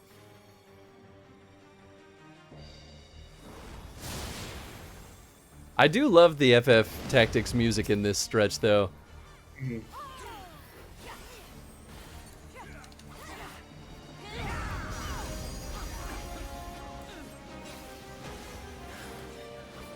And, you know, all of the battles in Tactics are so freaking long that, you know, you better like the music because you're going to be hearing it for a while. 12 battles aren't bad. Obviously, they added in with the like re-release of 12 that speed up function, so that probably helps a little bit too. Yeah. Some of those end game post like story bosses are absurd. Sure. I think there's believe one that. that's like several hours long. And that's like the hardest one in the game. Is it required or is it optional? 100% optional. Okay. Well, that's not as bad then. It's like a post game hunt. Oh, I don't shit. recognize this guy. Is he from Tactics? He's using the gem though, so they are following the Zodiac Braves. Yeah, baby. This dude is legit from. I mean, this visual of him is definitely not how he looks, but like this is absolutely a Tactics guy. Yeah, because this isn't a 12 guy. Argathadalthus. Yeah, I don't remember the name, but Then by my sword shall I banish your souls to the deepest hell. what a cool design. Hell yeah. So, with this mechanic, this character, do you want some hints, or do you want to try and figure it out on your own to start with? I'll start blind, and you know, when I inevitably die 1,000 times, you can yell at me. Sounds good.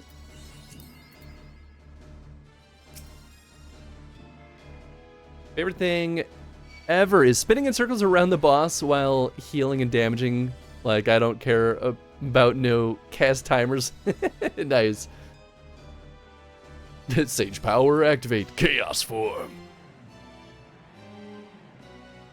So yeah, in Tactics, it's kind of like a constant hunt for the crystals, and they use them. I don't want to spoil too much, but humans can harness them to basically become like one with these demon forms. It is to be a fight then. I am only too happy Alright, to well, someone else oblige. hit it while I was doing the ready check. Oh.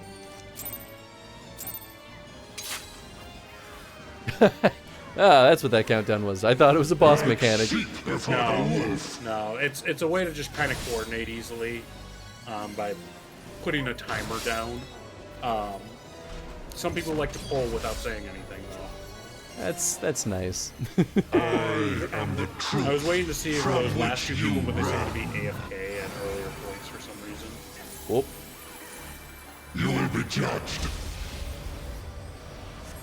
Courage is tapped, increasing damage taken. That's lovely.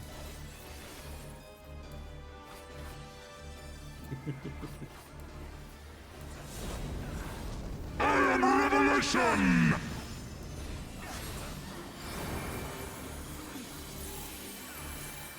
You will be judged. I don't know if I'm doing the thing, but I'm trying. I think you did the thing that time. Nice. Why is everyone over there? I'm scared. Oh. Up, up, up. Oh boy. Yeah, I think this is the best case. Tenzin. Oh. Wow, really? Damn. I thought I didn't. Well, I guess damage was increased for me. Yeah, because there's a couple ways that they can do stuff like that. Is they can either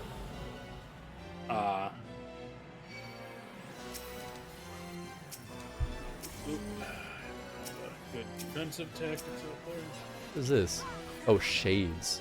You are the blood to stain the circle. But there's a couple ways bosses can handle you getting hit with certain mechanics. If they want to do damage outright, they can obviously do that. They can also, if they want, Does it grieve give you a to see debuff the that way depths another of your own enemy's weakness out laid standing. bare? Maggots. Usually when they do damage, they'll do like a weakness later on. Sure. Did I not hit him? I guess not. We're currently Okay. doing an ad phase. So all these little shards over in the corner here. You do not belong in my world. Step into nothing.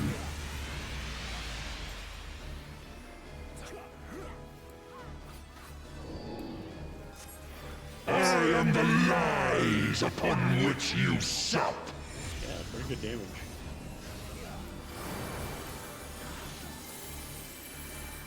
You will be judged. Did you follow the command that time? The world has no place think so. for such wretches. Yeah. Your claim to life is forfeit. I still have the Ooh, this is probably Courage a is new tapped. mechanic for you. where I am forced to run in the direction. Oh, I think I saw this once before. Maybe you saw it. Did you ever do the Fall Guy crossover? The what crossover? All Guys crossover? No, I did not. Okay. You will be judged.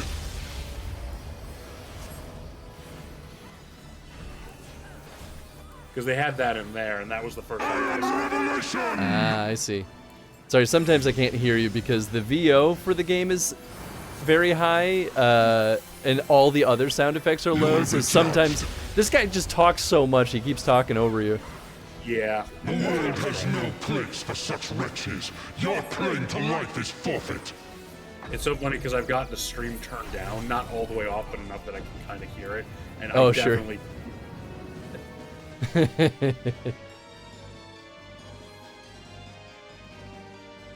Oh boy. Oh jeez. Oh. Oh, I didn't make it. You didn't. I thought you made it. Just barely didn't make it. Brutal. Unfortunate. Yeah.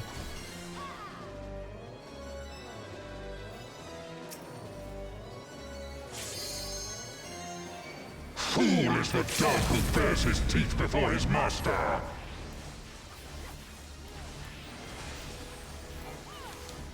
There we go. The gods have no eyes I for only did a chattel. single target nuke while I actually had a defensive cooldown up. Like sheep before the Hey, wolf. there we Yeah, go. That was a pretty quick kill on him. Zodiac Thriller.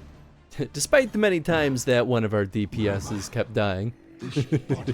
You know? It is not my own. That means that we were What doing have I good in done? spite of that. Save me, Ramza! Save me! Whoa. Who the hell is this then? Also, Rams is not here. Rams is just sitting chilling while we're doing all the work. Hey, thank you so much for the follow. Glad you're having a good time over here. The royal city of Robinster complete. Rabadester. I like my version more. Robinster. Robinster.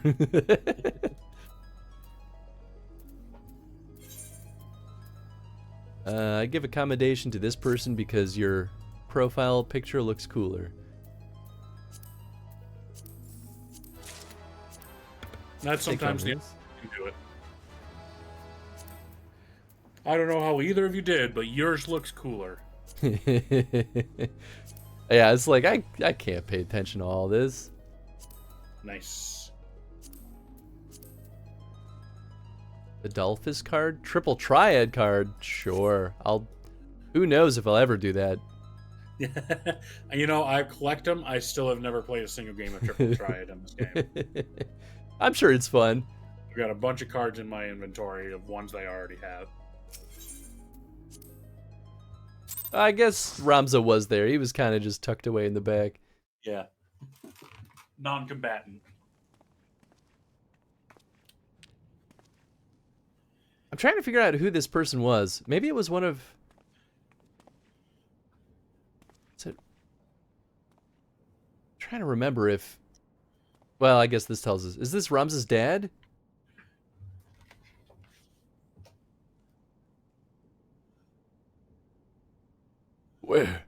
Where am I? Father! Yeah, okay. This is super not even close to what happened in Tactics. Not even a little bit, but, you know, it's interesting. Ramza, and the Warrior of Light. Yes, I know of you, but that you should come to my rescue. Words fail me. A poor playwright I must seem.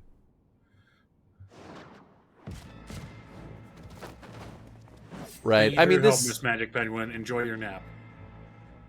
Oh, yeah. Have a nice nap. Sorry, I missed your message at first. I guess they did kind of set it up to at least, like, encounter Ramza's dad. But Ramza's dad never once touches one of the Zodiac Brave crystals. Never even... Well, maybe he technically does in, like, the backstory. I don't think so, though. Point is, Ramza's dad is never a villain in the game. By the term you're looking for is thank you, upon which note I, Bagamnan Bounty Hunter, do humbly thank you, Warrior of Light, for delivering me this fine gift. Now hand over the Auracite unless you wish to see the desert sands turn red, and be quick. Gijuk here does not have the steadiest of hands.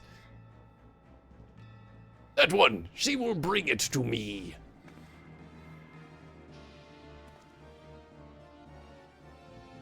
How about I kill you? I don't care about this dude. Kill the old man. See if I care.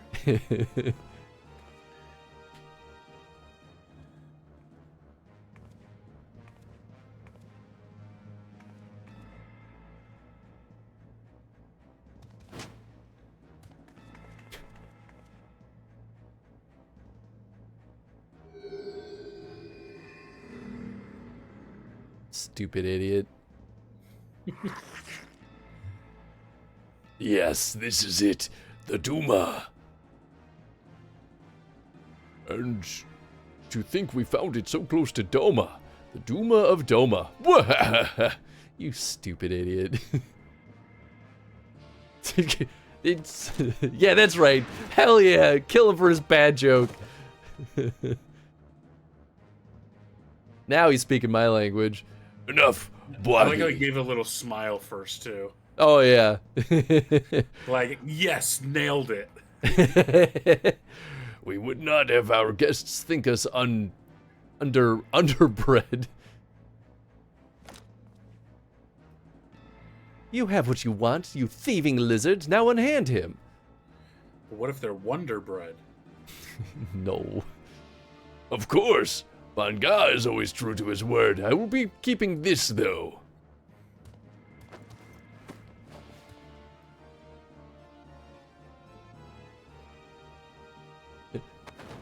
But you don't even know how to read. Father! How the hell did we fit an airship in here? God damn. You've only yourselves to blame, but if you mislike the thought, you can always blame the gods. Not that they are listening. Get up, fool, we're leaving. Oh shit, he's not actually dead.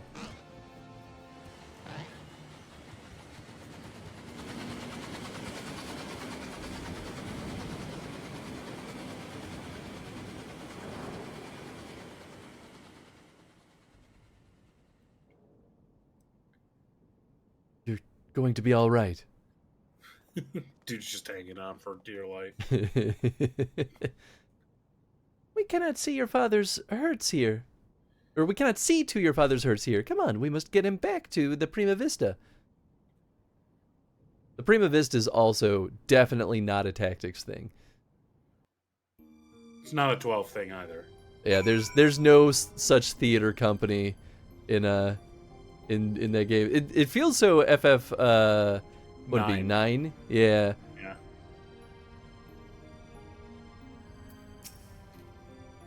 He is unchanged. Father, wake up, please. Mother, don't take him from us yet. Yeah, I'm it's dying. confirming Prima Vista is a 9 thing. Nice. Okay, cool. So interesting. It's a mix of 12, 9, and tactics. I don't It's think... Is 9 part of Evilus? No, I don't think so. Genomus remains deep in slumber, but his breathing is steady and his fever has subsided. For now, all we can do is wait. I've sent word to Sid. I hope you don't mind. No, Evilus is Tactics, 12, and Vagrant Story. Yeah, I was gonna say, I know it's Vagrant Story, but that one is the, like, kind of the forgotten stepchild. Well, yeah, because, I mean, it's not even, like, a Final Fantasy title. Exactly, yeah.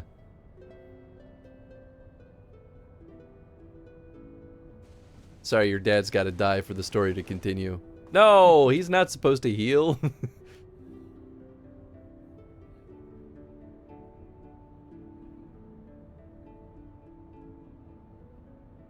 Olma, Ramza, can you ever forgive me? And you, Sid, it was never my intention to put you in such trouble. I am ever in your debt. You would have done the same for me, Genomus. Besides, it was Anzir who went to all the trouble. If anyone deserves your thanks, it's him. That's right. I do everything around here. You're all useless. He's You're not right. wrong. I have done naught to deserve your kindness, yet I am its beneficiary nonetheless.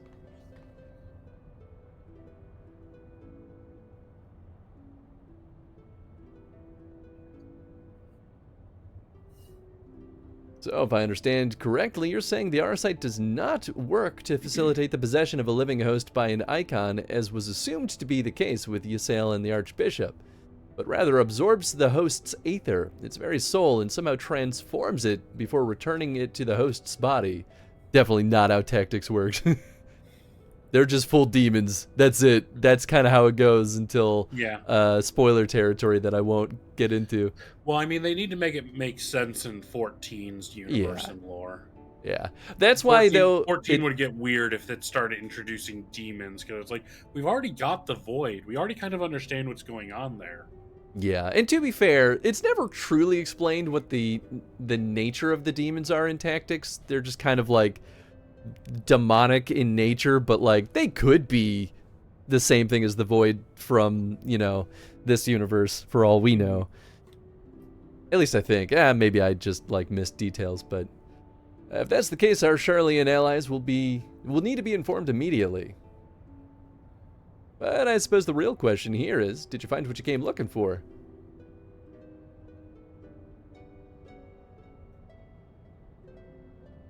The legend would have us believe that Delita Hyrule, the commoner who would be king, was the sole hero of the Zodiac Brave story. But as I have discovered, there was another, two others in fact, siblings whose roles faded from subsequent retellings of the story, a brother and sister by the names of Ramza and Alma. Dun dun dun. Then, Dun, dun. to prepare for this assignment, I pored over every published work on the Ivilasian legend I could...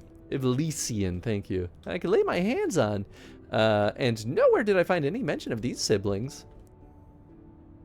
I'm imposing my own children into the story. Joke's on you, I'm rewriting it. It's fan fiction now. But I Starring did. my children, awkwardly. I uncovered irrefutable evidence that Delita had a close companion named Ramza who aided him in his rise to power. This in turn led me to Alma, and that I might never lose sight of the truth, I named my own children after these lost players. Oh, okay, so he knew this ahead of time. But wait, Yeah. Well, okay, I guess that still sort of makes sense. I'm sorry, I never told you any of this, Sid, but you must believe me. Ivalice has never been a mere pastime of mine. It is and forever will be my calling, my purpose. My family's purpose. Go on. The world knows me as Genomus Sen Lexentale, yet that is but my stage name. My true name is Eraslam Durai. Countless generations past, it was my ancestor who penned the Durai papers, an account of Ivalice and the War of the Lions that details what truly occurred during that turbulent era.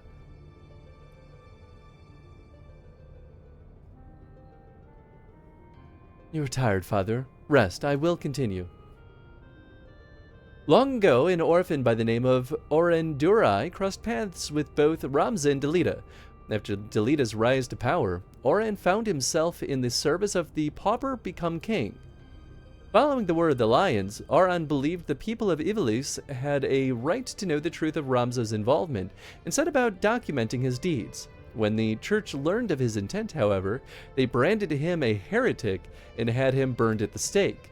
The Durai papers were never published, and any existing copies were gathered and sealed away in church vaults, the truth about Ivalice along with them.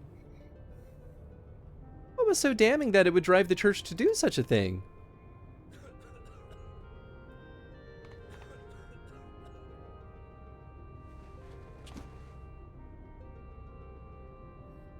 The answer to that question can be found in this book, the only surviving transcript of my ancestors' chronicle, copied from an early draft and passed down for untold generations. With this, my father and I plan to reveal the truth and restore honor to my family's name. Forbidden Chronicles, a secret family legacy. Not that I doubt you, Genomus, but how do you expect to convince people of all this when... well, nigh every soul in the realm believes Ivalice to be nothing but a bedtime story? By proving that it is anything but.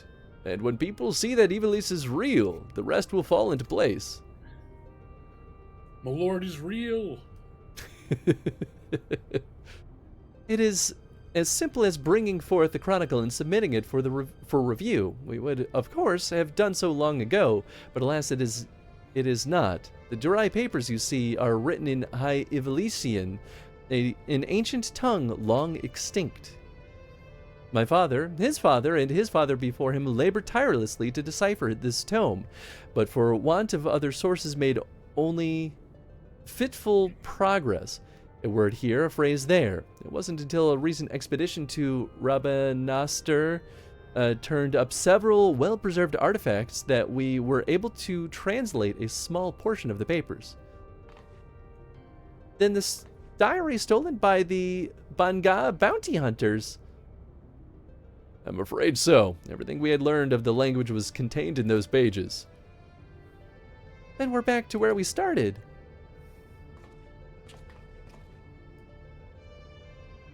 Not necessarily. We still have the transcript, as well as some few translated passages, and of course my father's impeccable memory, which surely is not going to be compromised because he won't die soon. I have come too far to allow so simple a setback to deter me from my purpose. I will show the world the truth if that is the last thing I do.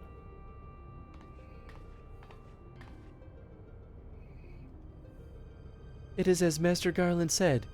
He is a man obsessed, and I fear Ivalice's grip on him will only grow tighter. Father was fortunate to escape Rabanastre with his life, and already he speaks of continuing his quest. Promise me you'll keep him safe, please. No, I won't promise anything. What do I look like, a bodyguard? Just because I've been paid to be a bounty guard on a lot of quests so far doesn't mean I'm actually a bodyguard.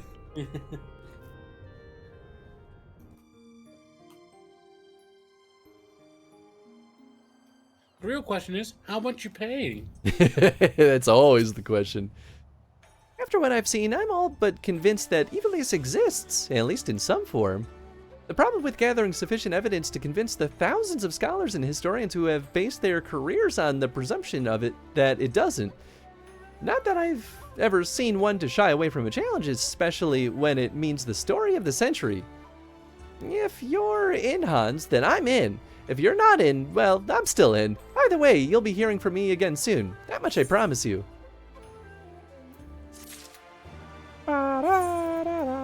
Yeah, so again, these would be split up across multiple patches, so in the normal course of things, that would have been the end of that patch content. Sure, that makes sense. That's why they basically tell you go F around. Keep busy. Oh, I think you froze for a second there. Oh, I was just saying that's why they basically tell you the polite equivalent of go fuck off and do something else for a while. Yep, I when you froze, I basically said the exact same thing. Yeah. Hans, where in the world have you been? Did you not receive Alma's summons? Principal Lexentale's research into the R-Site may have finally borne fruit. We must hurry to the Prima Vista before they embark on some grand perilous adventure without us. Hey, what's up, Goodwill? Lady, I've been standing here this entire time just looking through my bag for 5 seconds. What do you mean? What do you mean where I've been? I haven't left your eyesight. Back to the boat. Let me jump on the shuttle. Oh, thank you for the hydrate.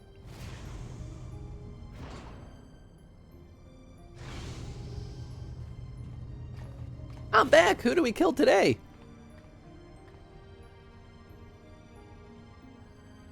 Hans, Lady Milrilla? God, what a name. Thank you for answering my summons.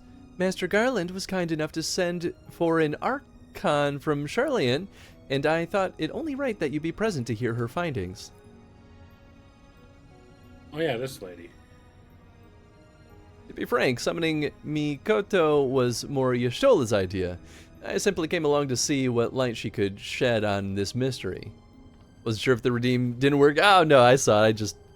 I like was blind to it for a second there. I'm Mikoto of House Jinba, Doman. Though my years in Charlian have made me a stranger here. You must be Hans who fucks. A fabled liberator of men, slayer of false gods, warrior of light. I thought you'd be taller. Go fuck yourself. Kind of short for a Viera. You're kind of short to be making such statements.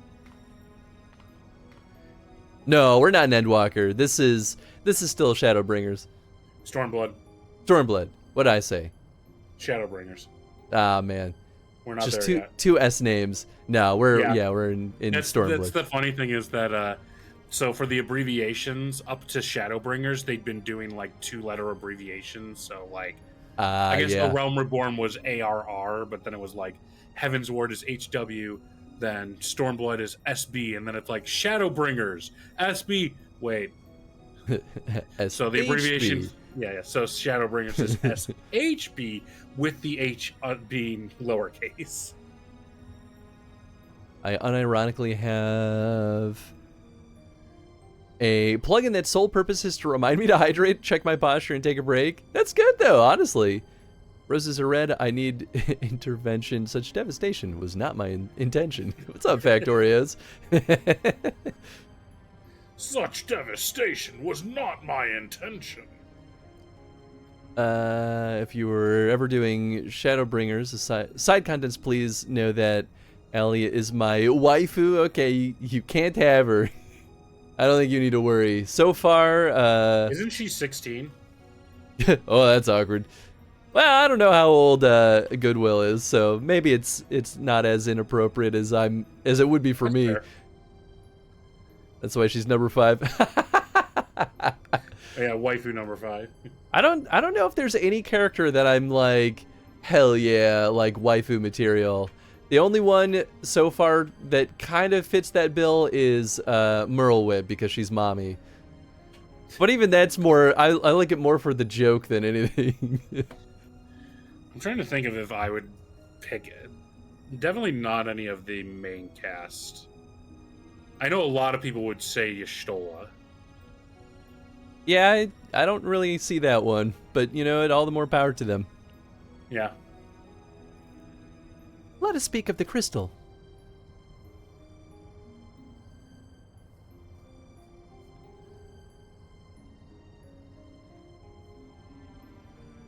Ahem. The Otius, but one of many Orosite shards that aided the noble Delita's rise to regent. So is there no Delita in this story? That's disappointing if that is true. My apologies, the Odious is no ordinary crystal, even discounting its obvious historical importance. The specimen is more than a simple manifestation of elementally aspected energies. It is rather an etheric lodestone whose facilitation of both the absorption and transmission of distinct frequency and RR-type harmonic vibrations have been observed to promote ethereal amplification. The resultant neuroharmonic disturbance allows for a highly unique emittance of CPRS waves that, instead of radiating outward with a determinate factor of dispersal, instead resonate inward at a frequency so labored my estimates place the rate of VRT decay at upwards of several centuries, though I must admit I lack sufficient varieties to complete a truly comprehensive graphical assessment. That was a lot of techno babble.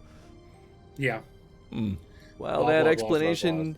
blah, Yeah, right. Well, that explanation like- may elicit admiring nods from your professors at the academy. It will earn you only blank nods here. Take a deep breath and try again. This time in a language of those of us without the echo might comprehend. Oh, thanks for the lurk, Goodwill. Anyone after number 3 is not considered until they're legal age, guys. It's just a game. I mean, yeah, it's just a game, but like, I'll die on that hill of like, yeah, I'm not about to treat minors, even fictionally, that way. What were you saying, Chad? Oh, I was just gonna say, I feel like this entire quest line, because of how heavy it is on like tactics lore, went right over my head when it was happening. So you're like, oh, there's no Deletus here, and like all I'm thinking is picturing like a Tron style like program called Deletus. So Delita is like one of the most important characters in Tactics, and that's why it kind of feels weird to not have Delita here. But they keep talking about the like Delita of the past. So Yeah, along with the Ramza of the past. So I guess this is like a repeat of those events, or like a post. that's kind of how that's kind of how I'm reading it. Is like Final Fantasy Tactics is like the events of the past in this narrative. But the funny thing is, the story of the Zodiac Brave in Final Fantasy Tactics is also a collection of like ancient history. So the Zodiac Brave is still the same thing in this game, but now there's like a whole nother layer of history on top of it in this Yeah. context. And then the timeline gets really weird because I think 12 is supposed to be a precursor to Tactics, but there's 12 characters that show up. And I don't know if this Azuma or whatever his name is like visually the same as the one from Tactics, but obviously the Fran in this case, it's like, well, this is just Fran's descendant of the same name that looks exactly the same and wears the same outfit. And it's like, okay, come on. Yeah. Tactics is effectively ancient past for the history of this Delmasca. Yeah, yeah. And, you know, I kind of like that angle. It makes this a little bit more permissible in my mind of the recreation of some of the, like, narrative beats of Tactics. It's very nice to Tactics, but also he did not show the same respect to 12. Yeah, that's fair. That's fair. Did I read this? Oh, yeah, I did. My apologies, I merely thought... Apologies will see us no nearer to an answer. A simpler explanation will. Speak for yourself, I understood everything. Sure you did. Sure you did, Hans. Right. Aether is not only the building block of all things material, but those immaterial as well. Thoughts, memories, feelings. One's very will are understood to be ethereal phenomena and can be measured as such. Unlike most crystals, which can only emit elemental energies, auracite is tuned not only to absorb aether, but aether specific to immaterial. That aether is then stored and multiplied within its crystalline confines until external stimuli precipitate release. Cool, so who do I kill? Yeah, see, that's more Hans' speed. Try again. Under appropriate conditions, a strong will or desire can become imprinted upon the auracite and stored until fomentation, at which time the desire becomes manifest.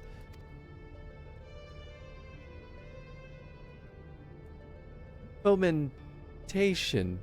Okay, Ramza, you're still an idiot. What my studious young friend is trying to say is that the odious takes one's deepest fantasies and makes them reality. That's not quite what she said, actually, but kinda. Yes, that is simpler. You may choose to think of it as a process akin to that of summoning a primal. There being one marked difference. Primal summoning requires supplemental energy source, such as a horde of elementally charged crystals. Auracite, on the other hand, has the capacity to serve as its own source of power.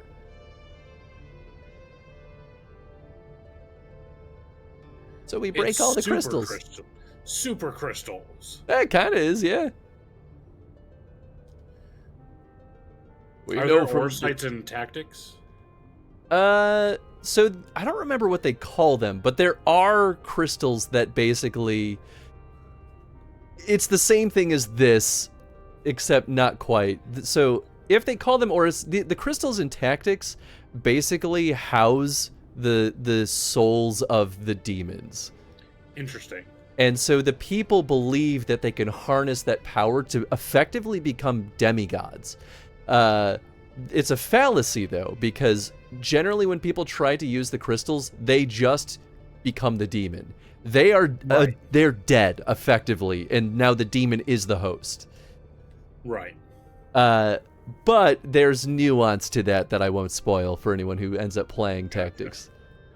Because in 12, there's like magicite and nethicite, which are very important, but aren't really involved in.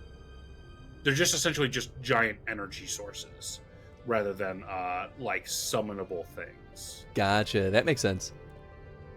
We know from the Durai papers that Argoth was never king of Ivalis. He was slain in battle during the War of the Lions. Yet the Argoth encountered during the recent expedition carried himself as if he had been crowned regent. I believe this was merely the auracite in his possession making him realizing his desire to rule. I am informed that he uttered the same words over and over again for the duration of the confrontation which unfolded. If that's the case, it is possible that it was not actually Argith who uttered them, but the auracite itself. If the Durai papers are accurate, Argith was a weak and petty noble who believed that his blood entitled him to power. The auracite took belief unlike in... the other nobles. Yeah, right. Arsite took belief and twisted it into an abomination we, Hans put to the sword. Yeah, and I think the War of the Lions is what describes the events of FF Tactics before, like, a time jump. So I think, yeah, that whole story is, like, the past history right now. Mm.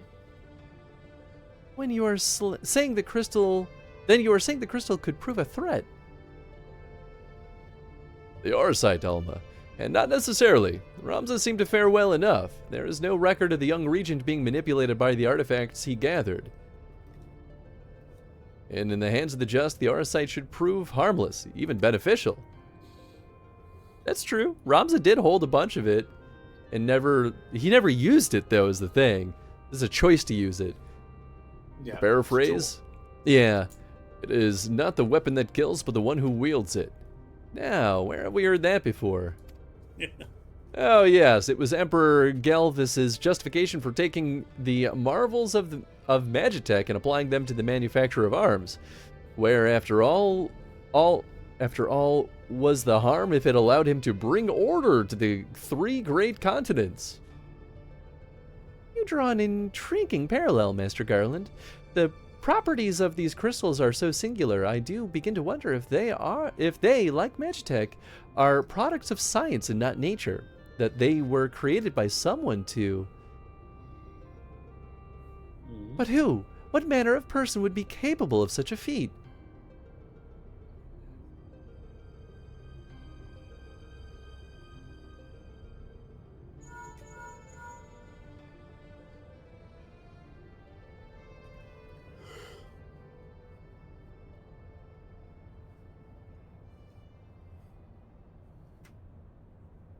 Now that is an interesting question, the answer to which I look forward to hearing. Regrettably, I have pressing matters to attend to elsewhere. Fear not, however. Mikoto's insight will prove far more beneficial than anything I might accidentally contribute. Good day to you all. I'm gonna go deal with Omega. That's definitely still alive. Anyway, goodbye. Definitely still happening. Definitely not resolved entirely. Hans, don't say anything. Eat it. What I don't understand is, if the Duma was imprinted with Argoth's deepest desires, then whose desires are rattling about inside the Odious? Odious? Odious? All the same, really. I had the same same question, and thus conducted a thorough inspection of the crystal upon my arrival. The results were inconclusive. Traces of ethereal activity were present, but to all intents and purposes, the vessel was empty. Empty? But what of the voices I heard? You're just losing your mind. Voices? I heard nothing of the sort. The only voices you heard, Alma, were in your stubborn head. Ramza. Chris, you're agreeing with Ramza. Uh-oh. Ramza, why won't you? Shall we speak of voices, then? What of yours, Alma, our resident voice of dissent? You have done naught but question the wisdom of our research from the moment we left Garlemald. Would you put your petty worries above our family's calling? Fuck you, Ramza. Yeah, he's such a prick. No, I would never. Also, Ramza was the voice of dissent in tactics. He was the pissant, always stirring up trouble. You would never? Then why involve a gossip monger, a goody two-shoes, and this flying mole? Is he Well, now calling he's the Hans one losing his mind. Yeah, Listen, the Goody Two Shoes lines worked with some Warriors Light. Definitely doesn't work with Hans. No, definitely not. Please tell me you can see that. They're really bringing in the full cast, huh? Also, you're Dissenter. You're the one who brought in the God Slayer that's doing all the work. I know, right? You're just trying to get in our way by having the person do everything. Ah, a Moogle, yes. Yeah, I'm happy she knows what the hell this is. Don't just stand there. Get rid of the thing. You're the liberator. Liberate this vessel of a pest. A Moogle, and a decidedly dusty one at that. Might this be one of your acquaintances, Hans? Probably. It's nothing like I've ever seen before. Can we keep it? Most intriguing. Is it alive? What kind of stupid ass question is that?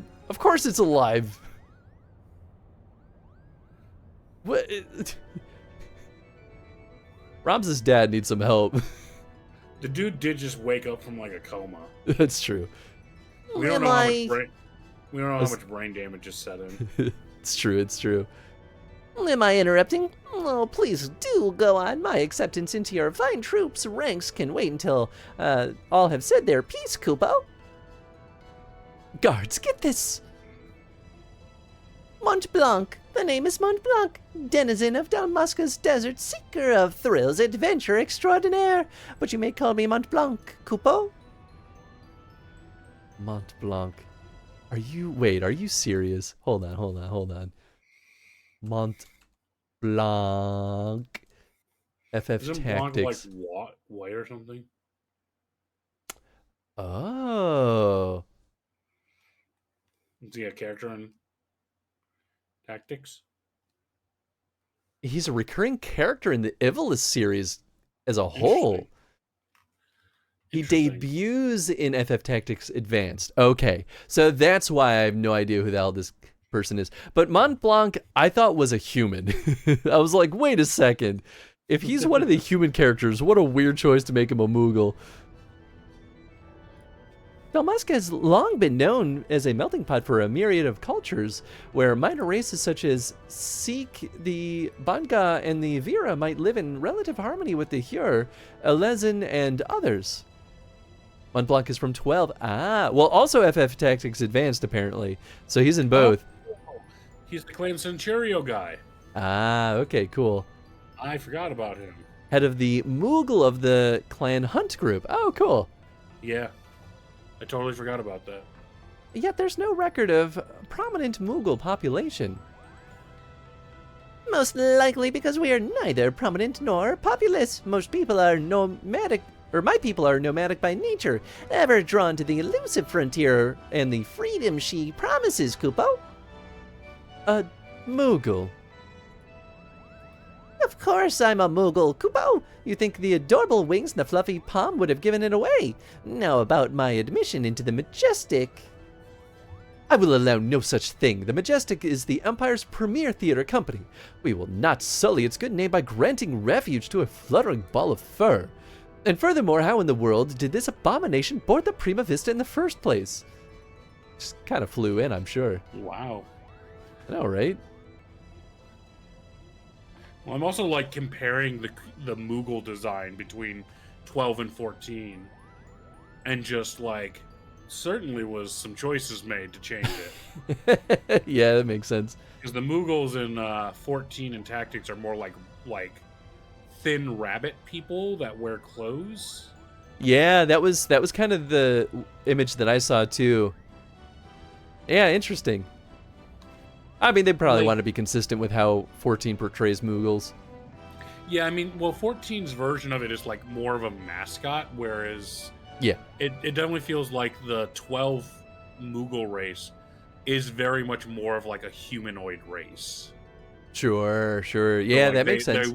They wear clothes. They have the little palm in their head, but it almost is like a trailing hair ponytail type thing. Mm-hmm. That like hangs out behind them as opposed to being like straight up above their head. And then their ears are more prominent because they're like more of a like normal body shape as opposed to like a round puffball. Yeah. Wish that for the FF14 mobile version, everyone is Lalafell sized. That'd be funny. I didn't know there was a mobile version. 12 Moogles are so superior to me. I love and appreciate the 14 Moogles resembling the original designs, but 12 is just amazing. I totally see sides with that. By means of his wings, were I to guess. As for his admission to our company, I do not seem to recall race, creed, or allegiance on my list of prerequisites, do you? No, Father. Very well then, Mont Blanc. What is it exactly that calls you to the stage? Our stage? What else? The Zodiac Brave story, Kupo. Never before have I witnessed something so amazing, so moving. Sitting, well, technically hovering over there in the audience as the story unfolded around me. I knew I was witnessing something special, something positively transcendental, Kupo. And it was then that I realized that I either had to be part of it or go to my grave a bitter and broken Moogle.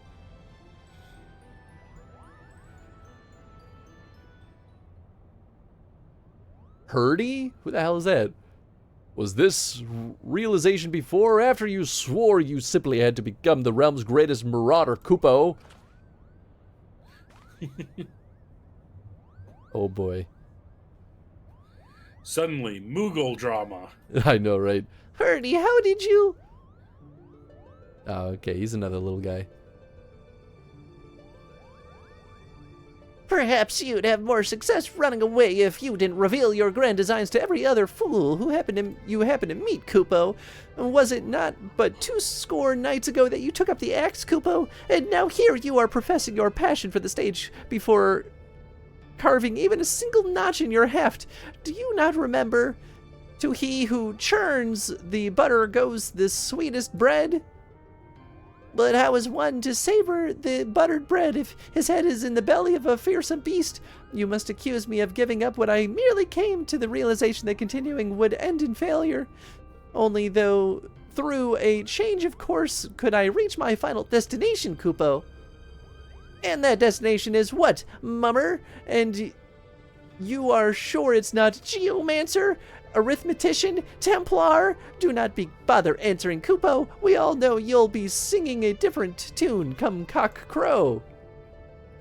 Man, this is really ripping into a character we just met. I know, right? Like, whoa, calm down, y'all. This is where you're mistaken, Herdy. I was destined to be a thespian. I feel it in my fur. The role of Delita was made for me. Made for me, Kupo.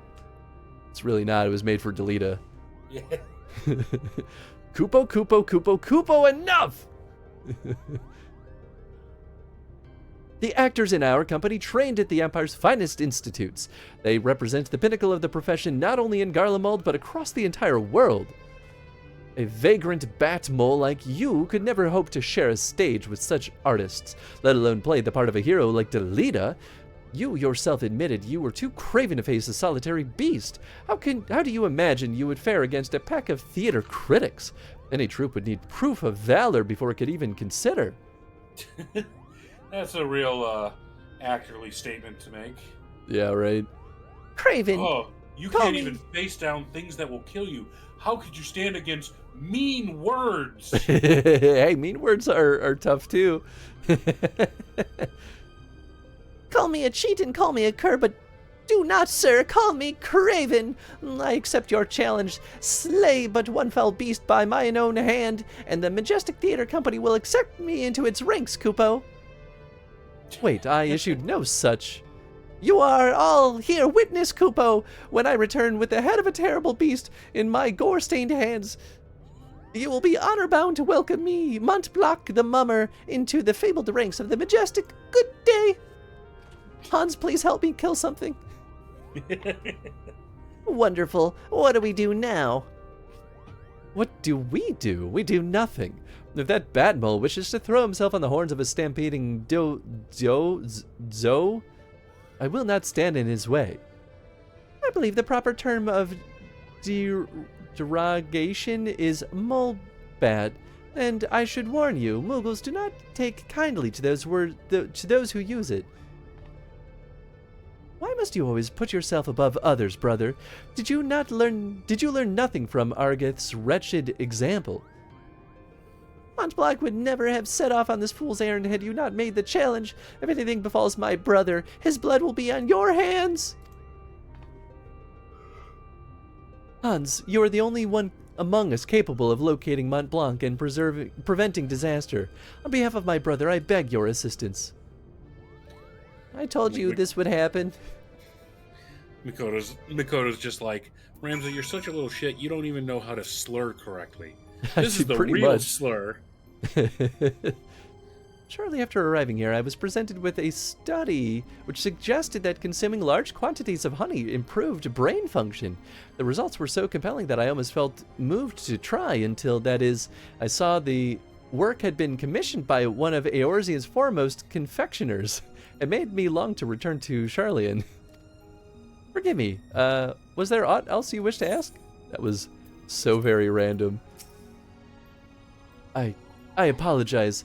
I must learn to control my anger, but sometimes it can be difficult.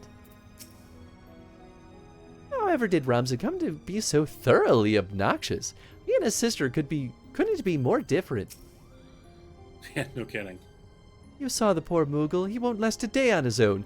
You must find him and bring him back, I beg of you. Moogles are prominent players in Ivilisian legend, but none of the tales mention their capacity for flight. Some lost in translation, perhaps?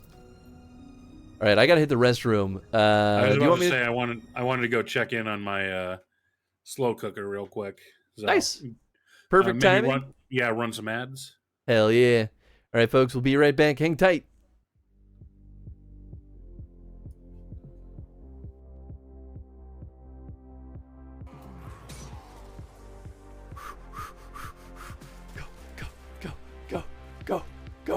Go. No! Damn it!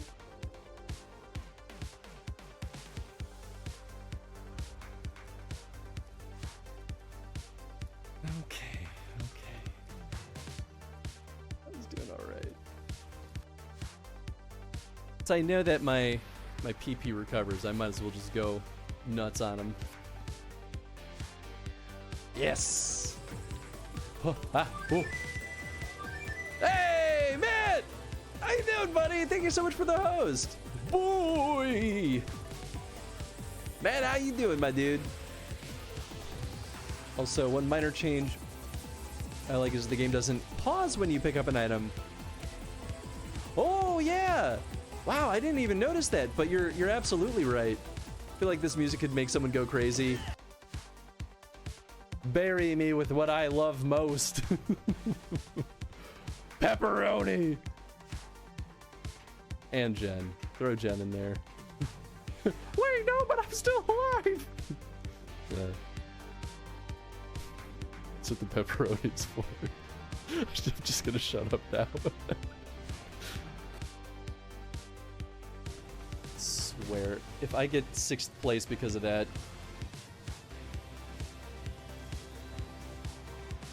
I don't think they'll let me redo the race.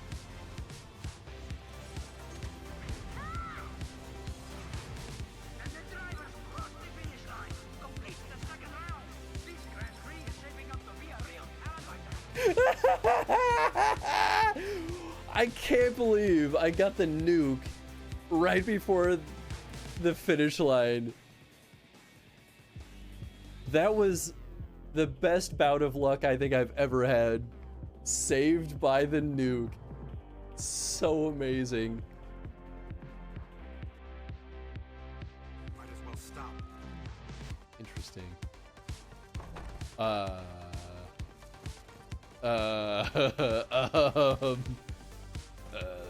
That's a collision bug right there. Boy, oh boy.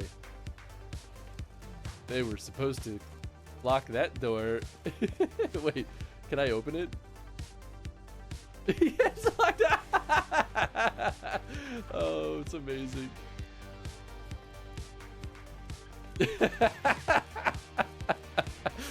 Oh, I love bugs. They're so funny.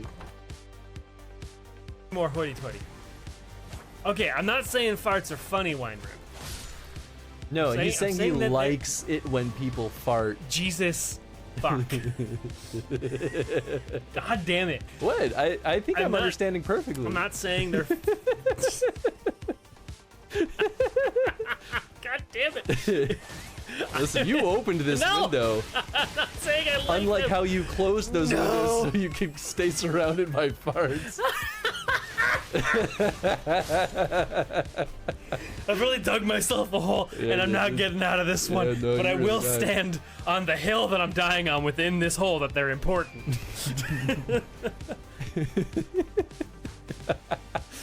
They're an important bodily function, and I refuse to.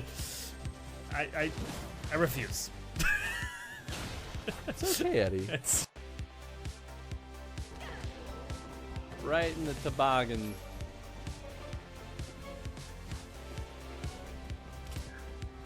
Like the noggin, like the head. Don't listen to me anymore.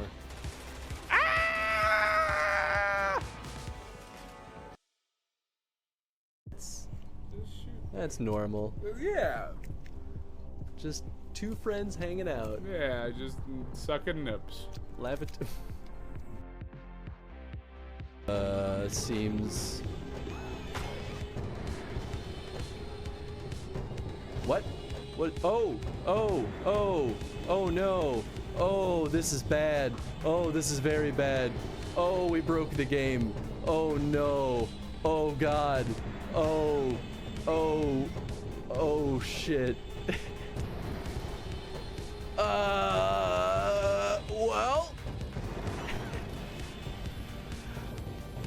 Well, we apparently got into a space before it loaded.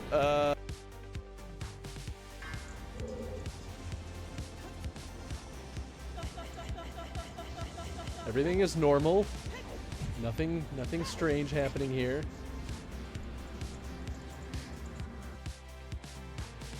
Okie dokie. And Semi-Lurk can go play. You see me rolling. Hey, Hayton? I don't remember.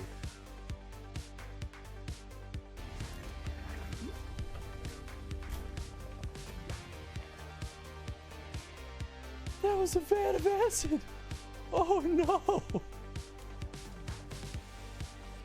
I didn't expect that. No head for you.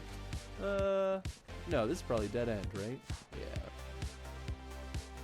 Snake, thank you for the donation. Thank Oh you for wait, the donation, we should Snake. go Oh, to yeah. the camera. Yeah, the cry cam. The cry cam. Oh yes. And an extra special good morning to you, Snake. Yep, good morning, Snake. Salud.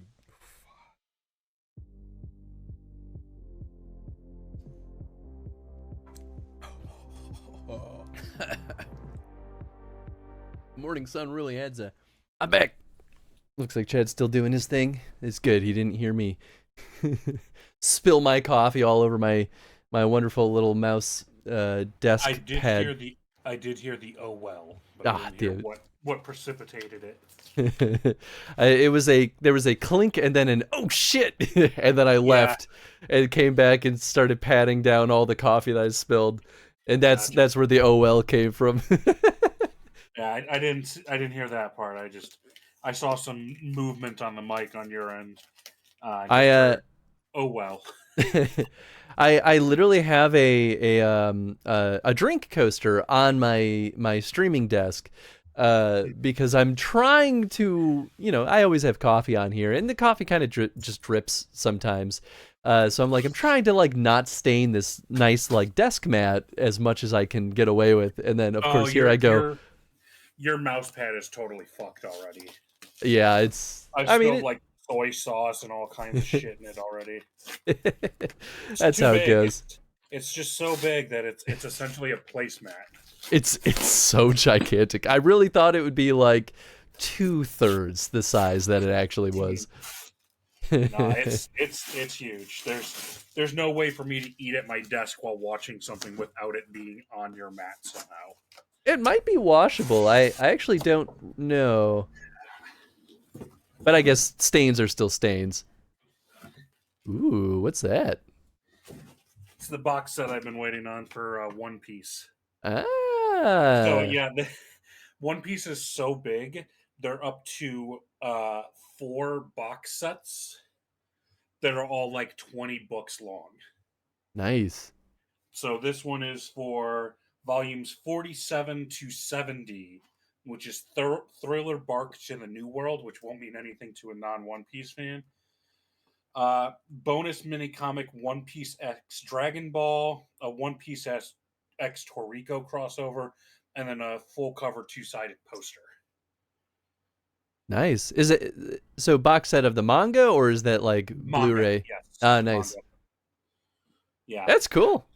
One Nice. Piece is one of the worst parts of One Piece is it's so long, it's so expensive just to have. Yeah, that makes I sense. mean, you can read it on the like Jump app for like $3 a month for access, so it's not horrendous, but it is like if you just want One Piece, it probably is technically cheaper just to buy the books as they come out. Nice. But now I have all 4 box sets that are released, which is like up to book 90. Woo-hoo-hoo-wee. And there's already been 2 major arcs since that point that you can buy books up to. Boy, oh So. boy. It's I always recommend it. It's a very long series, but I would say it's at least good to start with and becomes great as you get in further. Yeah, I watched the anime for a decent bit. People told me that I dropped it right when it was starting to get good, and I was like, y'all, I'm already like 2 seasons in. When did you drop it? I gotta remember exactly, but I think it was right before they were going to the blue something. Are you talking about you dropped it like right when they were about to get to the Grand Line? They were leaving East No. Blue? I think they were well, I remember it was they dealt with what's her name? The first lady that's kind of part of the crew. Nami.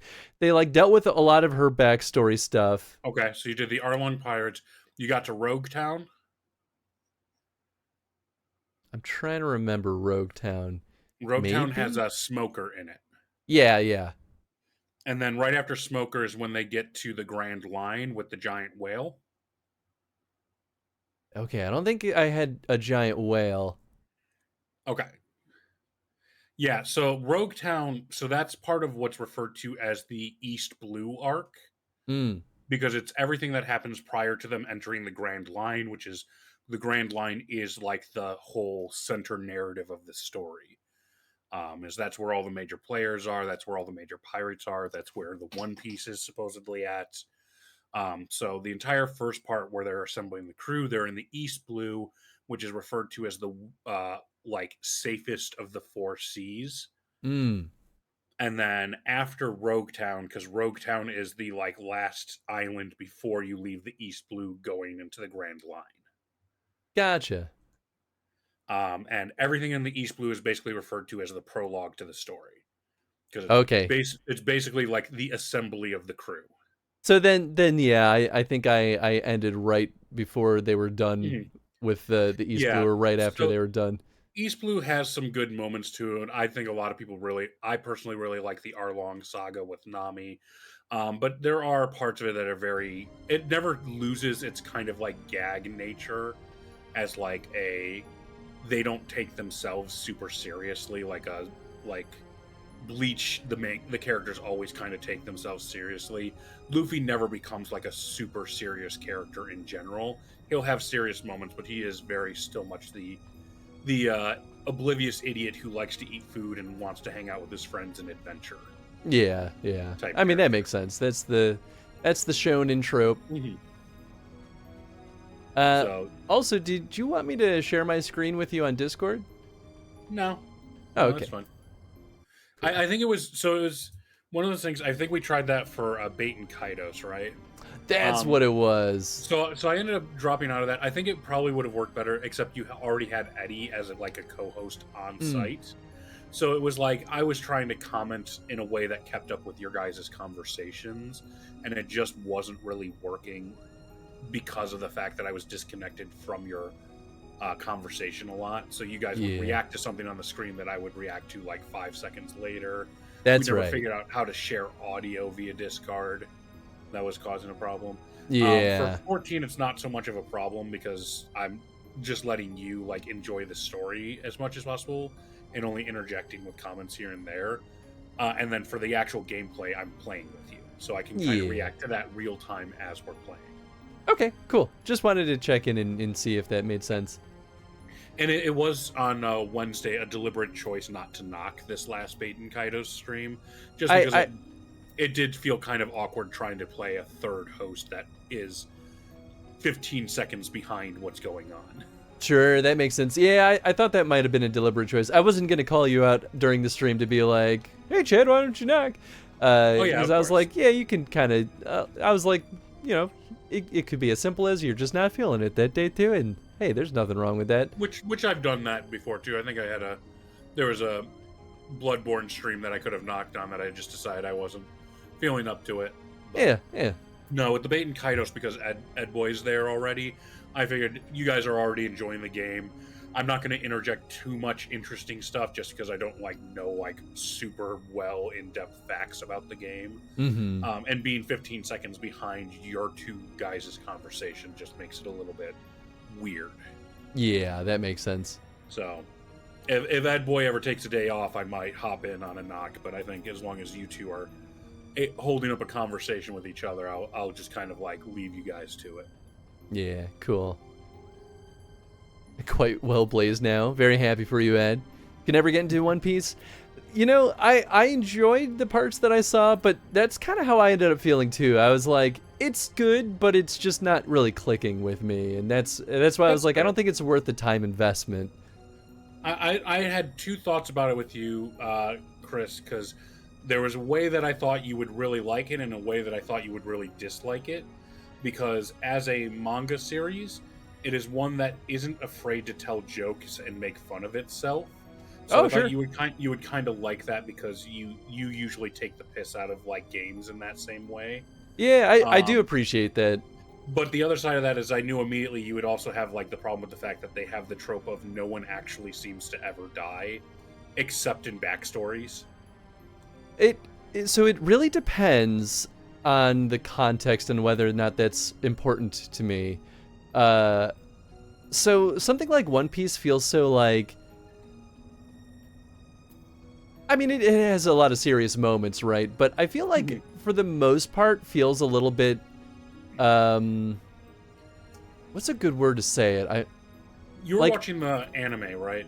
Yeah, it feels a little bit nicer, so I actually don't expect characters to die in that context.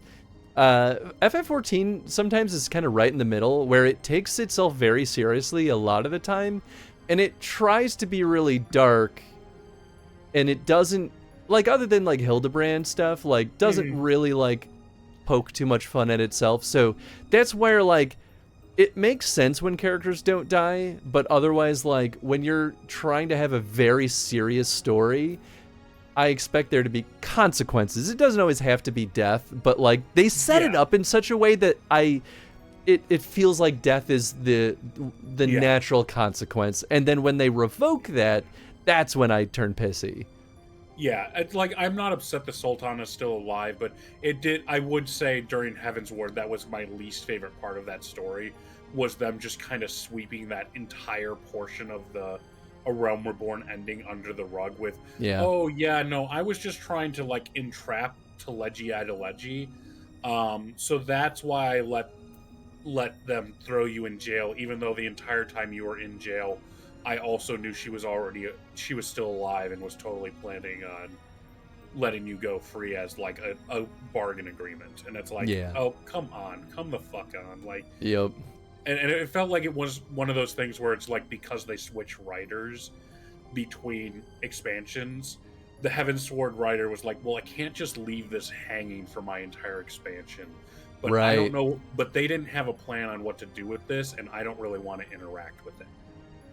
Yeah, I mean, like, weirdly, because Ishgard is so isolated from all that stuff, like, they could have actually just kind of ignored it and been like, future expansion will solve this problem.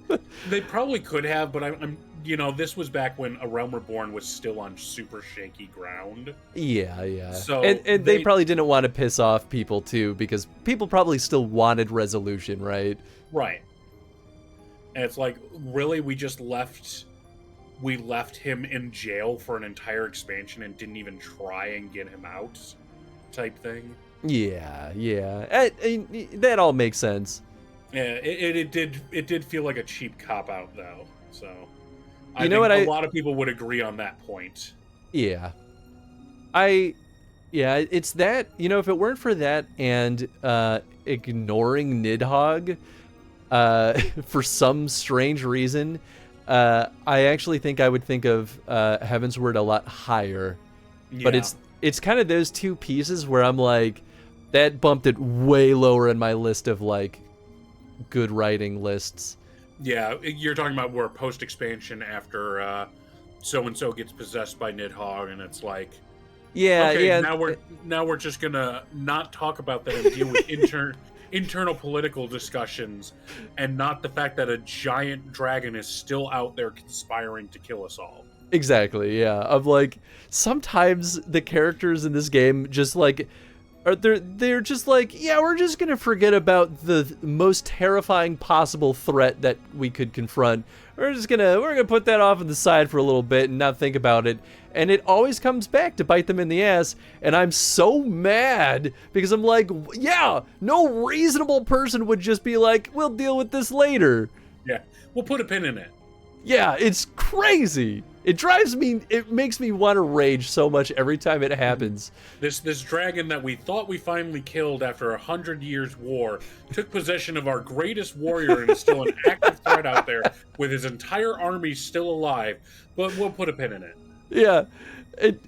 I expressed my feelings on stream on all of that, but like it made me want to tear out my hair even off stream. I was like, why? Yeah. So Ed says, with regards to One Piece, to go back to that, the art style and the way it felt like it just dragged turned me off. Sure. Kelladon says, hello, Chris, Chad, and chat. What's up, Kelladon? So I would say with One Piece, the art excuse is all, or I shouldn't say the reason being art is, I think, always a valid thing. Yeah. I've certainly had stuff that I've read that I'm like, the art just is not doing it for me. And I've read some bad stuff because I liked the art. Yeah. It can work both ways. But yeah, it's like I totally understand some people not liking the more cartoony style. It certainly is more Western joke comics, which, not to talk about spoilers, but that actually like pays off hugely later in the series. I would also say the anime is not great for like the first half of its run. Like, it's very, very slowly paced. It's very not high quality for a lot of it.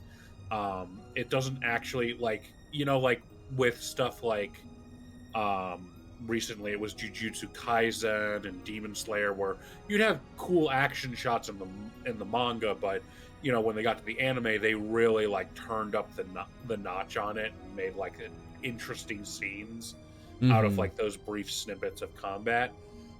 One Piece doesn't really do that until way later in the story. Like, the fights that happen on screen in the anime are basically just filling in the blanks between those action shots. Sure, that makes sense. If you ever want to, though, look up modern One Piece. You'll probably get a little bit spoiled, but it'll probably be one of those things where it's like it's so far out of context you have no idea what's going on. But checking out some of the modern One Piece anime shots and like the impact frames for them, it is amazing artwork. I can believe that. Like, it's crazy how cool the anime is nowadays and how much better it is in terms of visual than the manga. when the early anime was so dry and that type of stuff. Yeah. Ed says, or where are we at? Caledon says, doing all right, making travel arrangements. Rip Nice, says, nice. honestly, sounds like a more realistic thing. No focus, unable to see the most important issues of the time. My rebuttal there is, if your life is being threatened, I think it would be almost impossible to focus on anything other than the thing threatening your life. So I actually think that's not realistic. I mean, the end of Heaven's Ward, it was like this feeling like the story was trying to say like, oh, things are resolved now, but the big conflict of the entirety of Heaven's Ward is the Dragon Song War. Yeah, like, that's true. That's true. Our conflict with the Pope was an internal part of that, but like the bigger picture was that it was the Dragon Song War, Mhm. and Heaven's Ward ended with, oh, Dragon's War is back on because the person driving that is alive again. Right. So yeah, it's like the war's not truly over. it's like they've got this whole thing of like, it's time to move on past that era and work towards being the new peaceful land. And it's like the war is still actively on. Yeah. We killed him once, but he came back, and it's now actively proceeding. So it's like one of those things where it's like trying to improve like aspects of a ship while it's actively sinking. Yeah, yeah. And you thought you plugged the hole, so you went back to like, okay, now here's how the things we can improve on it is. But then someone broke the hole open again, and you're still like, I don't know about the decor in this room. And I'll re-up, I did like Heaven's Word. I really did. That was just like one of those points that felt like a punch in the face. Yeah. It definitely is one of those things where it's like, oh, Heaven's Ward, we've ended the story, it's resolved. Also, Nidhogg is back. Yeah. It's like, what did we resolve then? We killed the Pope, I guess, but what? You know, the big problem was still the dragon waging 100-year war, or 1,000-year war. Rough to get into even remotely into Naruto because the story was so rough for me with the constant believe it. I've never actually read or seen any Naruto, so I have no idea what that anime is even or even manga series Early is like. Naruto is a lot of fun. I like it a lot. It's very funny because the story behind Naruto is that the author wanted to write a story about magicians, and their editor said, no, you have to make it about ninjas because ninjas are cooler. Wild. That's crazy. Especially when you get later in the story and the type of powers these supposed ninjas have, where it's like, how does that help with assassinations? It doesn't. It's all supposed to be magic. Yeah, that makes sense. It's literally all supposed to be magic, and they just made it ninja flavored. Yeah, that's very funny to me. Kay says, you watch Naruto dubbed. Yeah, there's nothing wrong with that. Don't throw shade at people who enjoy things dubbed, Kay. DBZ art is okay, but 1,200 seasons of 5 seconds until Earth's destruction just... I mean, that's fair. I don't think the writing in DBZ is particularly good 90% of the time, but that one I just enjoyed. That's an anime problem. It is. Like if you read the DBZ manga, that's not a DBZ manga problem. That's just the anime. That makes sense. There's a time where you could not have anime on TV in Japanese. Oh, right, yeah. I mean, that's true, too. The Toonami days. Yeah. IMO, if a story wants to have impact and consequences, and if they want to have a character die permanently, that death should be at least meaningful. Sides at Attack on Titan. I'll disagree with you on Attack on Titan. I think all the deaths are meaningful in two ways. One is not all the deaths are meaningful narratively. I'll agree, but it's important though in the world to establish that the world is an extremely lethal place, and you can only do it by proving it over and over again. So I'll add to that because I think I know exactly which one he's talking about. Oh. In terms of scene. So I'm not a big Attack on Titan fan. I fell off it during the later half of it. I think it's just for me. It falls into one of those things where it feels like it's grotesque just to be grotesque in a lot of ways. It's well written in other ways. But there is a specific point in which the main character is like ingratiating himself into like this crack unit of fighters, and they get attacked by one of the intelligent titans fighting their group that is targeting the main character. And that group of people he's been ingratiating with stuff, who he's mostly won over, basically does the thing of, we'll hold her off here, believe in us. And like after like the back and forth, it's like it ends up being the you believed in them type thing, and he ended up leaving and letting them like do it. They then almost immediately get wiped out. I think I know what you're talking about now. Like Yeah, almost yeah. immediately after he makes the decision, I'll believe in them, wiped out. And that, I loved again, that though. I sure, think that and was a great choice because it shows follows- the fallacy of just like things don't just work out because you want to believe that they will. And that was the point of that, is like it feels narratively unsatisfying because that's the point of the type of like universe the writer is trying to create. Exactly. It's like it was narratively unsatisfying on purpose to narratively serve the remainder of the story, which is a brutal goddamn story. Yeah. Oh, that's why I like Attack on Titan. I love how miserable that story is. Yeah, I mean, at the end of the day, I can respect it. I can think it's well written. It's not a story I ever want to go back to, though. And that's fair. I don't think there's anything wrong with that. That takes away from it in some ways. Sure. It's like if it's a story that I don't really want to revisit, I can respect it. I can say I enjoyed it, but it's like a movie I can bring up is called Winter's Bone. If you've ever seen that one, it's about like essentially a family in small town rural America who has like small ties to like local meth trade, and are just trying to ride out the waves of a recent conflict within that kind of community, and their father's gone missing. And it's like the story is very well written, it's very thought invoking, but it's very depressing, and I never want to watch it again. Yeah, that's fair. Let's see. This is still rough. Later in Japanese too, changing it to Dade Bio didn't make it any less annoying over time. Yeah. Celadon was saying, or at least expected through context and story arcs, about the meaningfulness of death. But I think we made our point there. Yeah, Kay says, I know I'm old with regards to not all anime on TV were in Japanese. Right. Kay says, I guess I just didn't pay attention to it that much. That's fair. Ed says, it didn't start getting good until that later sub-series Shippuden. So that's Shippuden was essentially like post-time arc Naruto. Okay. So off-screen training comes back, which, I've got major problems with how they brought that back. Yeah. But that's very inside baseball, so we don't need to talk about that. Sure. Celadon says, there have been several stories that I've been exposed to where a character's death wasn't warranted / didn't mess with the rest of the story, etc. Sure. I mean that makes sense. It's gonna happen. I just think that with Attack on Titan, I disagree that it was that it didn't serve the story in some way. But there are plenty of other stories, I'm sure, where it was just a bad choice. Right. Certainly. There's plenty of bad writers. I'm one of them.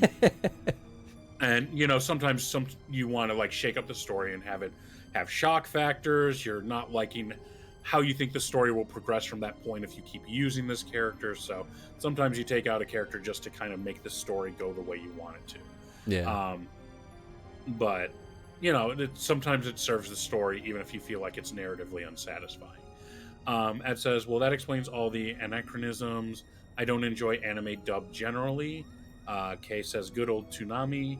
Ed says, I'm an ancient eldritch being. Said, once I realized Attack on Titan was basically just Fash, I couldn't finish it. I don't know what Fash is. I don't know what Fash is either.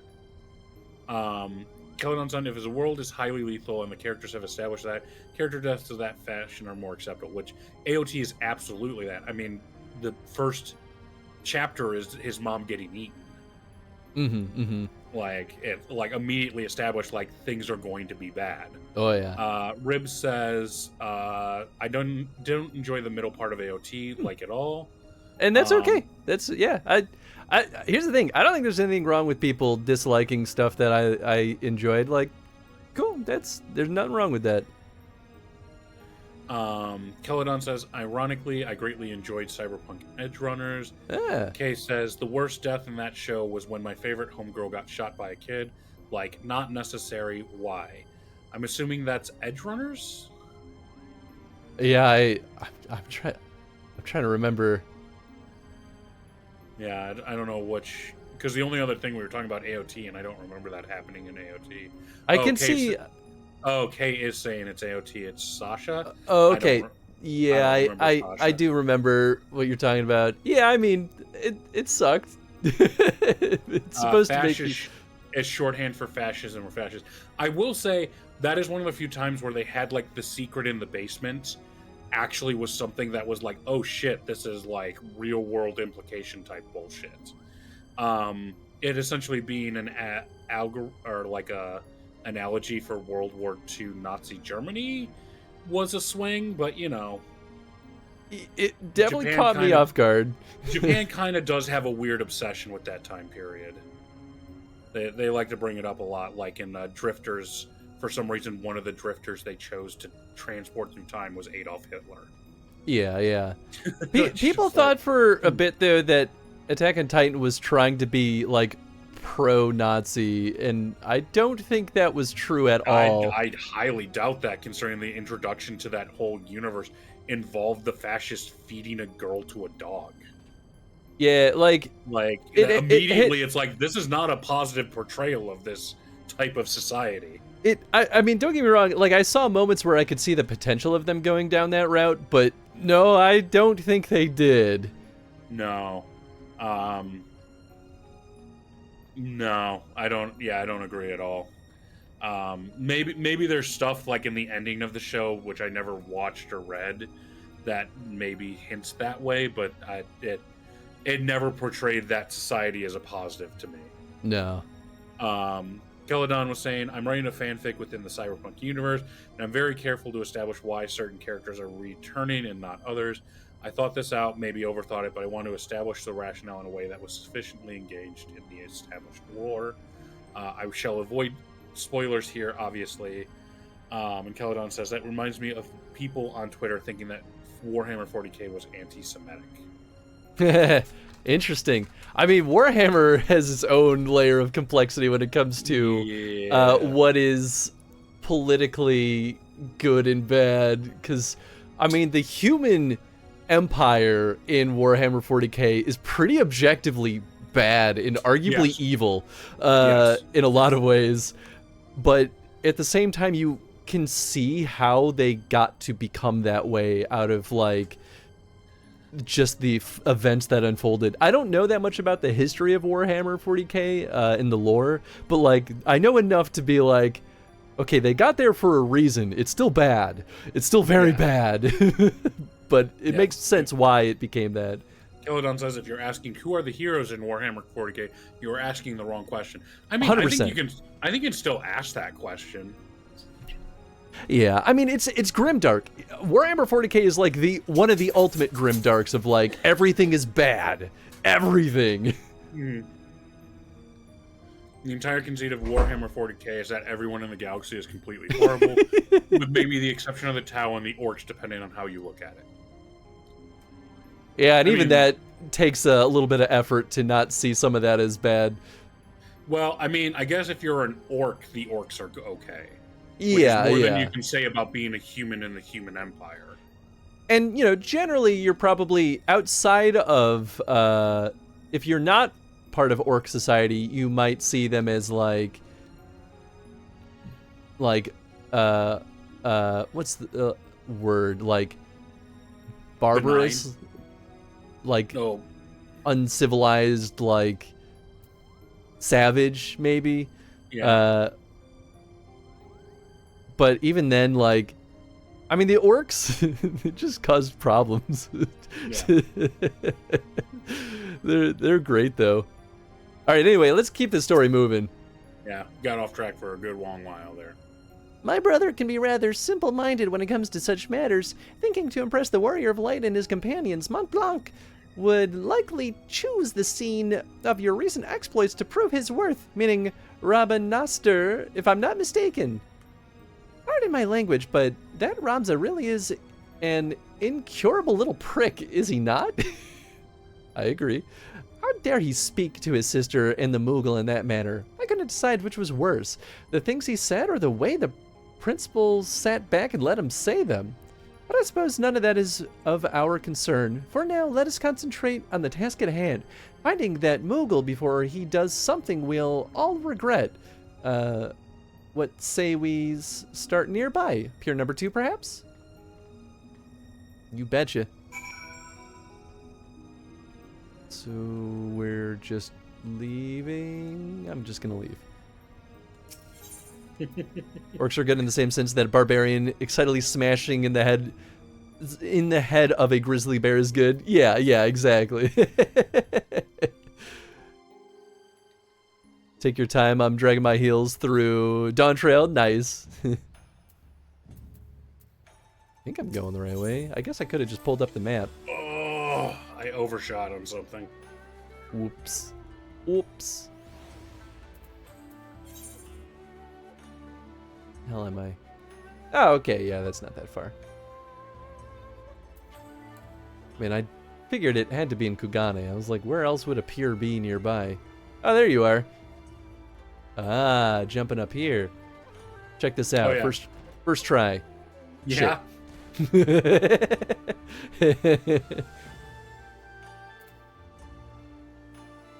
Anyone else here seen Edge Runners? I have not. The Falcon Porter tells us that he's sent a traveling blacksmith away to Yanxia, not a Belpast. And why would that be of interest to us, you ask? Because said peddler of iron and steel was seen to be carrying a bag stuffed to the brim and, I quote, albino mole fur and purple bat wings. Mont Blanc? Not that we look like that, Kupo. The quickest route to Dalmasca is via the One River and its western tributaries. If Mont Blanc is bound for Rabanaster, then he will seek passage from the Glittering Basin.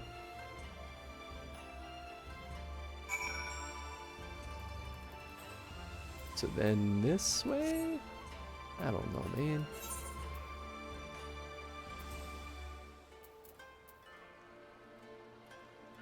I can also just, I'm just gonna teleport. It's far easier. Oops, I didn't mean to cancel. Trying to take the map away. Definitely worth a watch. Not gonna say anything beyond that. Alright, fair enough. I got a lot of shows to catch up on. The new season of Love, Death, and Robots just came out. I mean, that's my priority. It's that and the other show that they made that was video game based. And I always forget the name of it, even though I'm very excited for it. I started rewatching Chainsaw Man just for fun, partially because another season is going to come out not too terribly long from now, I think. It's so anti-shonen. It's crazy. I love it. I went into Chainsaw Man thinking that it was just going to be mediocre, and I fucking fell in love with it. So I'm up to date on all the chapters. I liked season 1 a lot better than what season 2 is doing, because I don't. It's one of those things where it's like I don't even understand where we're going with this. Sure, I can totally see that. I appreciate that as a manga because it's like, you've got so many shonen where it's like, oh yeah, you just beat the next big bad, and then the next big bad shows up and you beat him, and then the next one. It's like it's legitimately week to week going like I have no idea where the fuck this manga is going. Yep, that completely makes sense. Which is, both amazing and also really frustrating. Because it's like, I don't even know how you have a payoff to a series that feels like it doesn't have a story. Things are just kind of happening. Interesting. Yeah, I guess I'll see how I feel when I get there, but I might share similar feelings. I can't even call it bad because it's like, I don't know what it's doing. Sure. Like, it's I'm still reading it, but I don't understand what we're doing with it. I disagree. I thought I got out of that AoE. I thought you said you were disagreeing about me. Oh, sorry. No, it was the game. No, Gotcha. I fully agree with you. So like, I can't even call it bad until we get to the end and see what they're trying to do with it. And I feel like it's the type of story that intentionally isn't going to have payoff because that's too mainstream. Just because it's like this author feels like he's just writing shit to write shit, and I appreciate it. It's a fun ride, but it's like, what is? I don't understand what's happening. Yeah, I feel like I'll probably feel the same way, and I might kind of peter out on Chainsaw Man if that is true. Because but at least the first arc, it was like you had that overarching character where like you knew there was going to be like an ending conflict with her. Right. But it's exactly. like it feels like I don't even really like.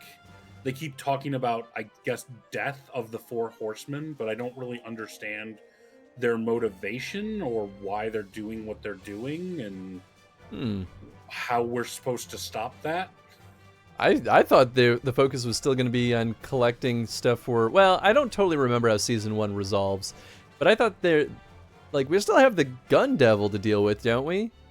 Nope. No, does that get resolved in season 1? That got resolved. Well, so I didn't watch the anime. I read the manga, so I'm trying to think of like where the anime ended off as versus what I consider season 1 of. Oh, I see. I don't think that gets resolved in the anime. I'm pretty sure it certainly like comes to a certain head, but like I think we see more like. Oh man, I mean I could be wrong. It's been a little bit since I've gotten that far in the show.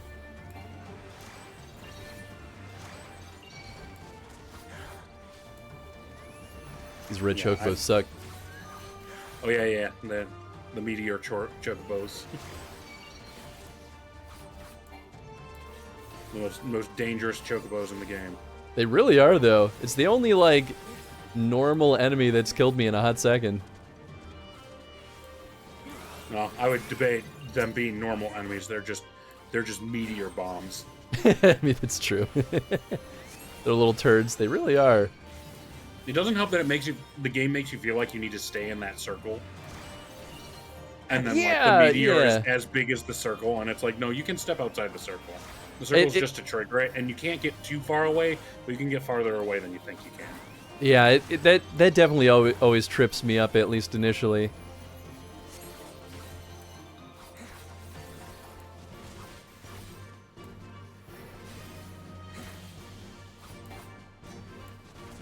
I also need to catch back up on Dragon Ball Daima. I've been waiting for the dubs to kind of catch up. They moved past Super, right?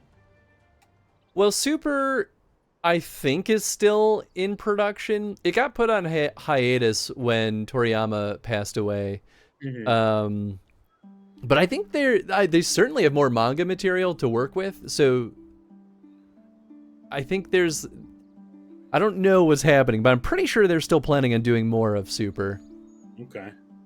Which I think Super is fantastic. I like Daima a lot more than I was expecting also, but I'll only watch it dubbed because, well, my familiarity with Dragon Ball has always been with the English voice acting, so it just feels better for me. But I multitask. Like, I'm never going to watch anything unless I can, like, watch it on the side as I'm doing something else. And understandably, I can't do that subbed, because then that has to be the sole focus. Yeah. I don't know. I don't watch TV shows in general very much, or movies. I watch a lot more YouTube videos and like Dropout stuff, which the new Dropout Game Changer seasons come out. Oh yeah. I don't know about the third episode. Fourth episode is fun.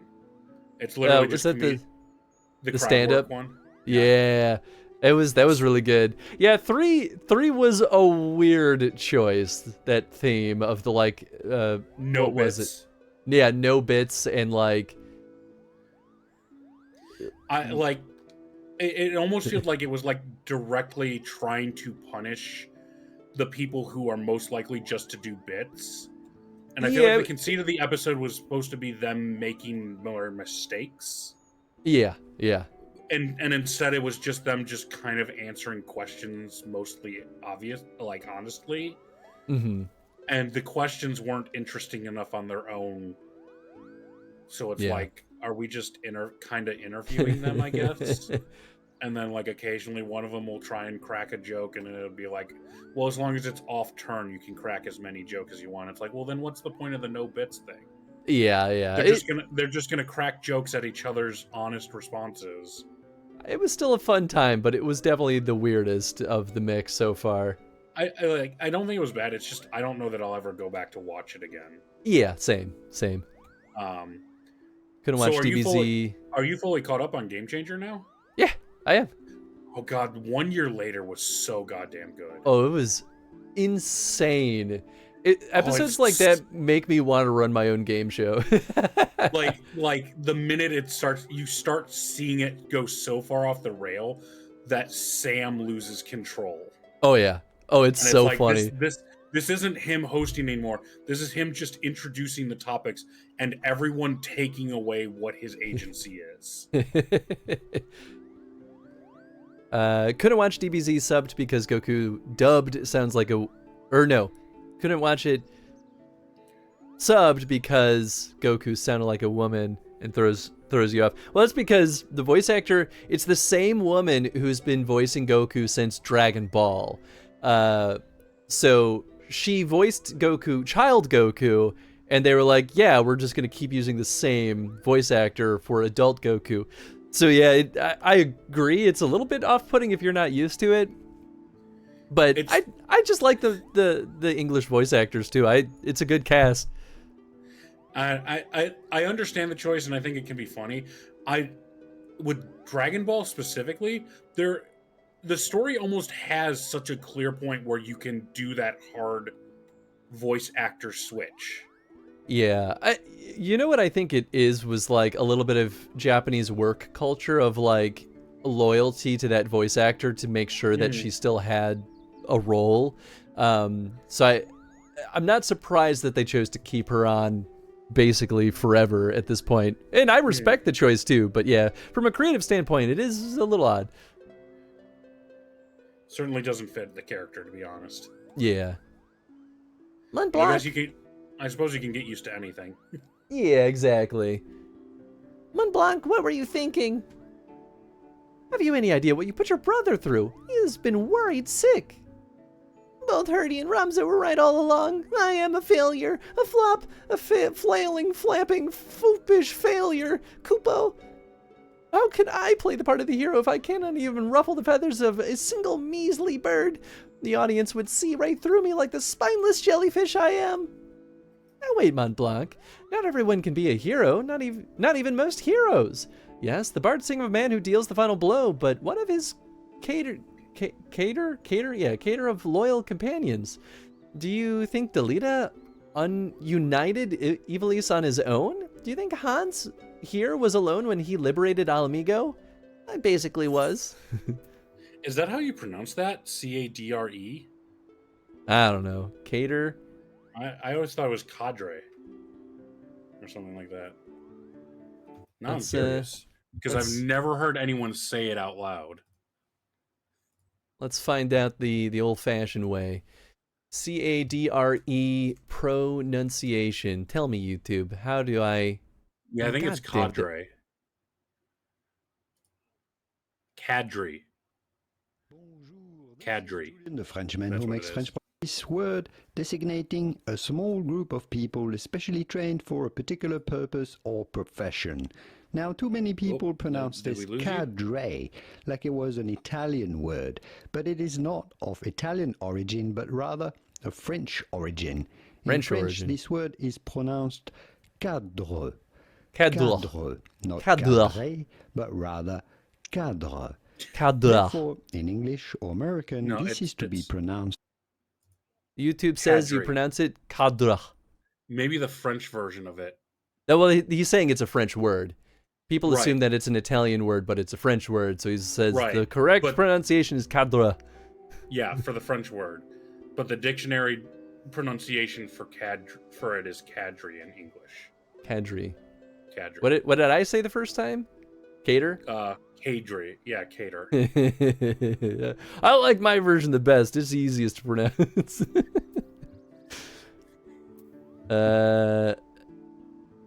Now all wars are won on the front lines. Although I guess it would have been in character to say you're not always alone on the battlefield because I'm here. Maybe the reason why French people don't like us speaking French is because we borrow their words and then fuck them up. Well, it's not our fault that they pronounce everything weird. Louis Soir, Alphino with a D. I mean, truly no actual disrespect to French culture or the French language, but man, I think it's tough. But of course they're not. Every campaign needs its brilliant architect, the mastermind who moves the pieces across the board. I, Montblanc, can be that mastermind. That was quick. Let us not dwell on the details. The day is saved and Montblanc has escaped sans scratch or single show for it. We should return to the Prima Vista before our luck runs out. And what a fun tangent this was. Yeah. We need something to do between the raids. Sometimes I'm Insert like, Google.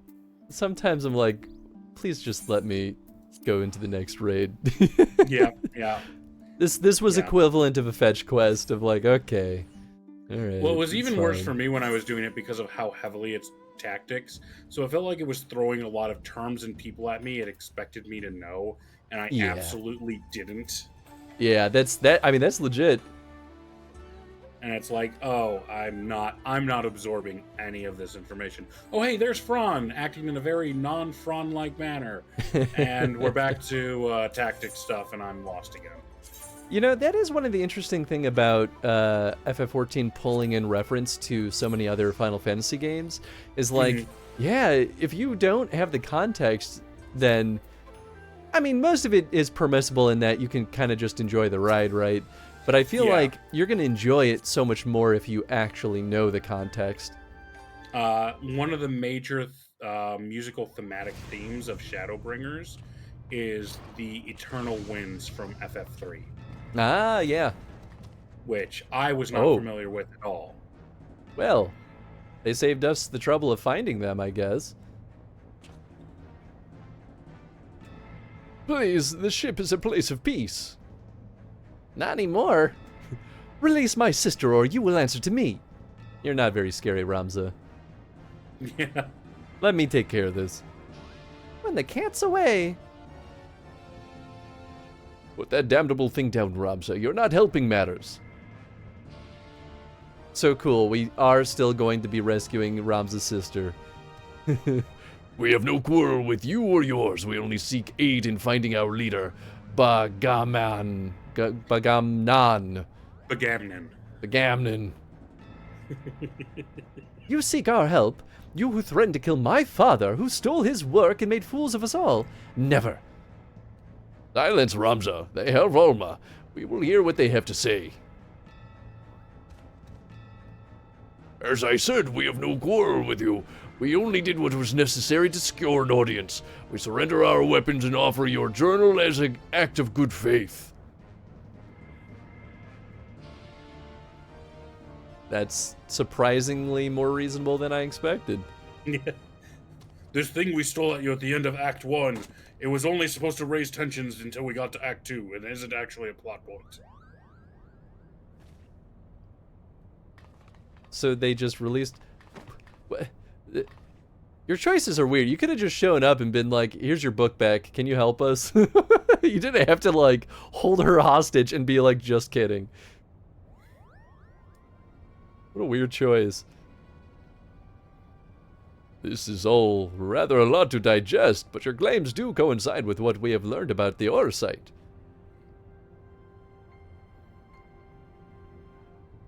You're saying that Crystal did something to her, Captain?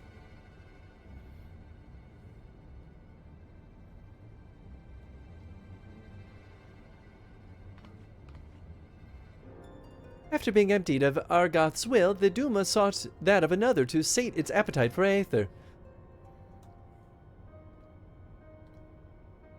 You're saying that Crystal ate our captain? Kinda. Not his body, no. Only his soul. Oh, so much better. I know, right? His soul? Tell me, what in your opinion was your leader's deepest desire? What What was it that he longed for above all else in the world?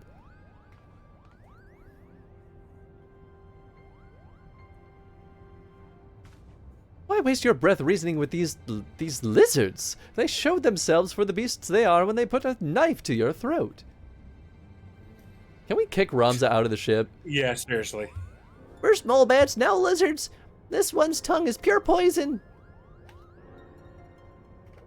Okay, dang, okay, Ram's a racist. I know, right?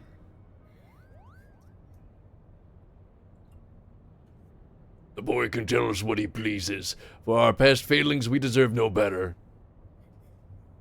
You do suck, that's true. Your failings? 30 summers have come and gone, yet not a night goes by that I do not waken a sweat at the memory. We are Vasiliers in the Dalmascan army, stationed in the royal stronghold at Nalbina.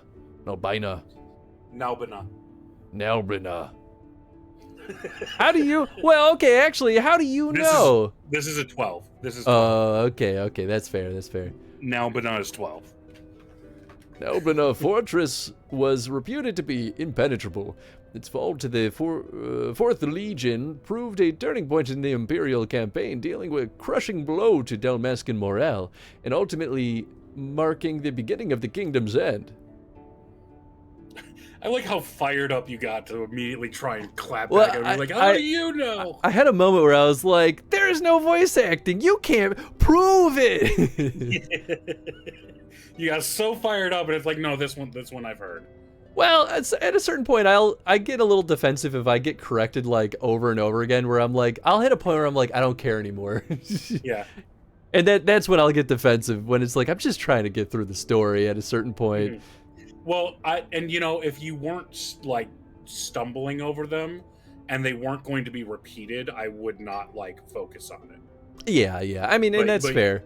You said the word multiple times, like you were trying out different pronunciations. Yeah, so no. I'd just tell you which one it was. You are not in the wrong at all. I want to make that exceptionally clear. Mm-hmm. I just had that moment of like, I was like, do you truly know? Or are you just asserting your opinion? No, because you can tell if I truly know or not, because otherwise we'll devolve into looking up the word again. That's true. Like I we did with cadre. Yeah, because cadre is the perfect example of that, where it's like, I didn't try and correct you right away, even though I thought it wasn't that. Yeah. My first thought was, is that how you pronounce that?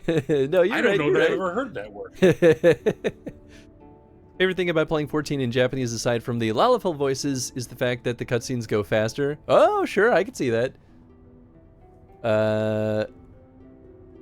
What was this one again? Bagamnan? Bagamnan. Bagamnan was our captain, and once it was clear that they would not be ours, Prince Rassler, commander of the garrison at Nalbina, tasked him with one final mission. Our unit was to escort His Highness's twin sister, the Princess Ashelia, away from the fortress and thence to safety. But things did not go as planned.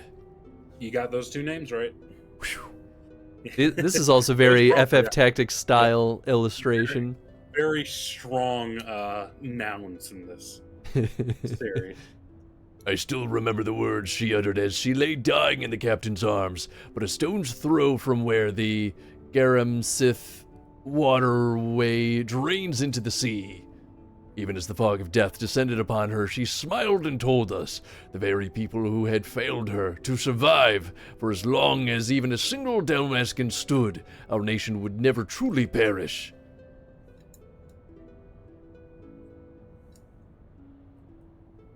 But it should not have been us who survived. By failing to protect our charge, we betrayed the princess and her memory, and brought shame upon our race. So yes, we are naught but cold-blooded lizards, deserving of whatever scorn you deign to heap upon us.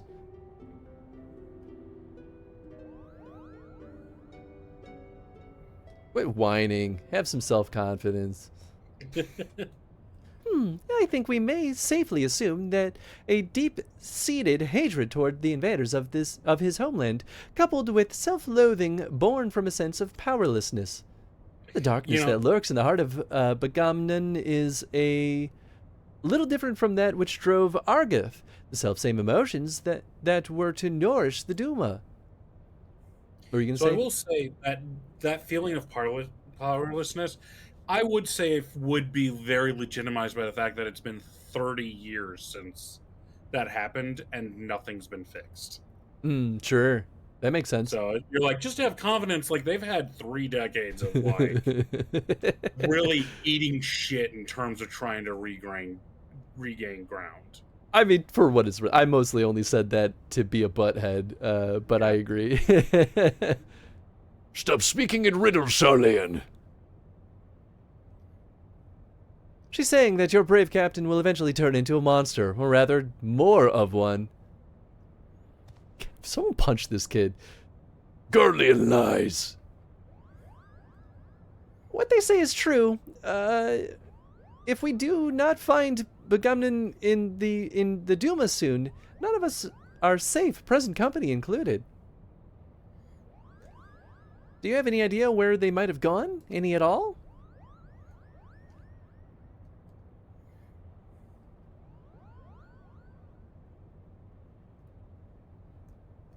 Wait, look at this. Something has been added to the final page of my journal.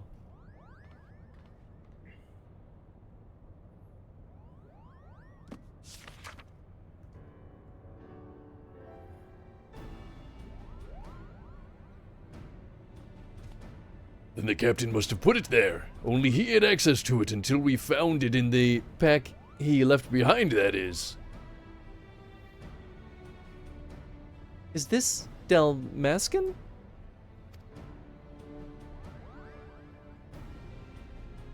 Indeed it is. It says Ridorana.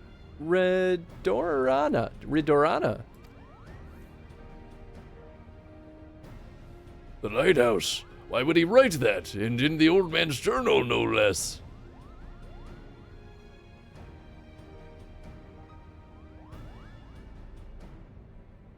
There is a place on the Velnard Sea, far to the south of Rabinaster, where the ocean tumbles into a gaping maw, more than a mile across.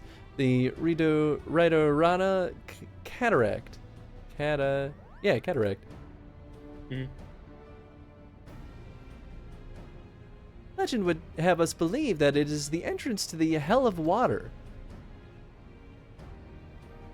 Many a scholar seeking to prove otherwise has descended into the chasm, some even by airship, but not a one has returned.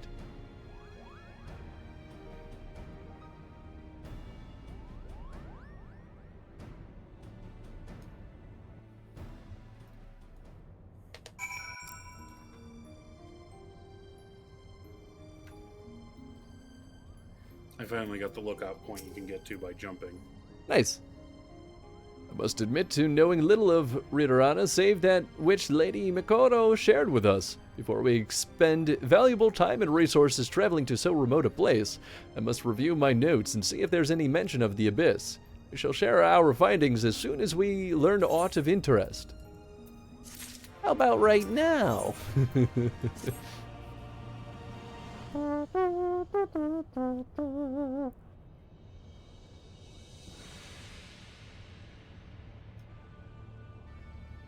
So this one is my favorite of these 3 raids. Nice.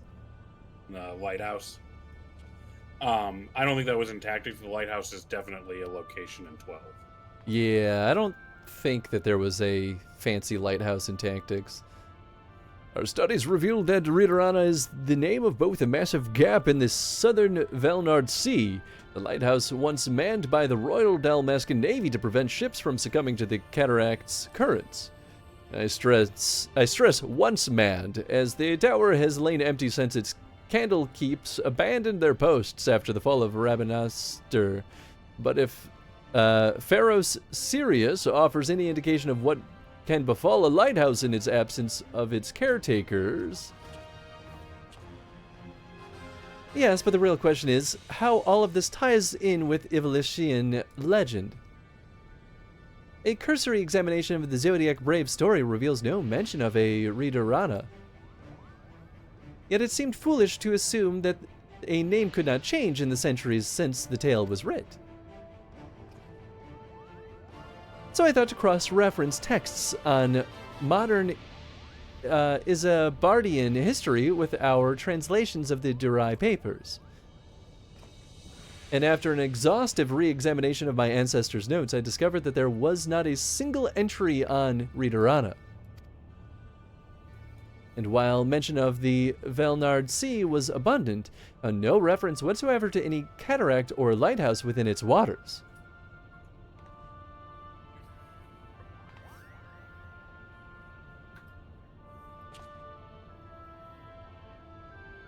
Ramza's discovery prompted me to examine the mystery from a different perspective. What if there were no mystery at all? What if, at the time of Delita's rise, the chasm did not yet exist? Oh.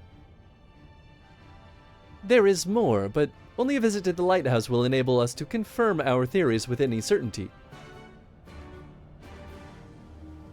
Sweet, let's go! Let's go, let's kill, come on! Hurry, hurry! The Readerana lighthouse lies far from civilization. You'd be wise to provision for the trip here in Hingashi. An adventurer always comes prepared. Of course.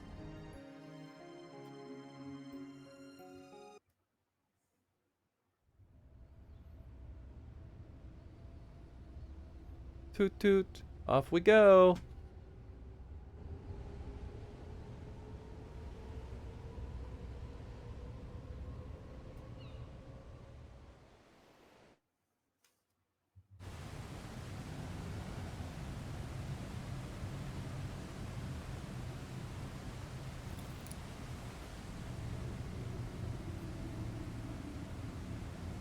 Fancy looking lighthouse.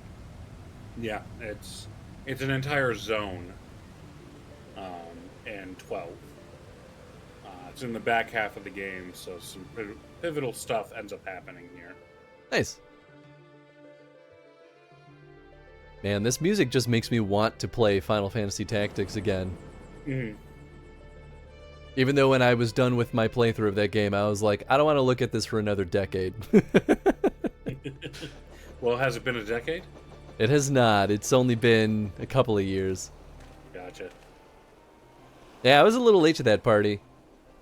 Something is still very haven't played wrong it. here. It's fun. It's long, but it's fun. Mm-hmm. I think you have to really like tactical games, though, to like FF Tactics. At least the original Tactics. I don't know anything about Tactics Advanced. Mayhap it Tactics is... Advance is a sequel, right? I don't know, actually. Or if it's I like a think it's- reimagining. Yeah, I think it's a completely different game. Yeah. People definitely have treated it like it is its completely own thing, as far as I can tell. Mayhap it's best if we split our fellowship into two parties, one to delve into the tower's depths and one to observe from afar. As acting expedition sub-leader, I appoint you as captain of the first. You may use the spyglass to aid in your search for the missing lizard. I'm gonna leave you use here. His name? I know, right? Ramses is a little shit. Yeah. I really hope he gets the crap kicked out of him in the course of this story. Damn it, brother, where are you? Something tells me that he won't quite Yeah, learn 'cause- his lesson because there's not enough time for that to happen. Also, he's not really a combatant in this story like he would be in Tactics. Yeah, that's the nice thing about Tactics is, like, he gets the crap kicked out of him and then, like, a decade passes. So he has time to grow as an adult. And stops being a sniveling little teenager.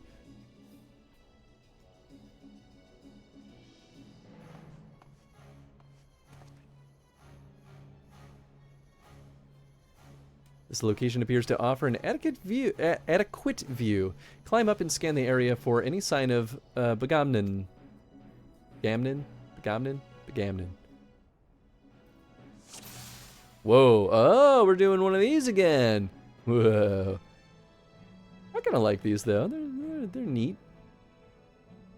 Hell yeah, my favorite Final Fantasy streamer's back on deck. Grind. What's up, Jeff? Hope you're doing well, bud.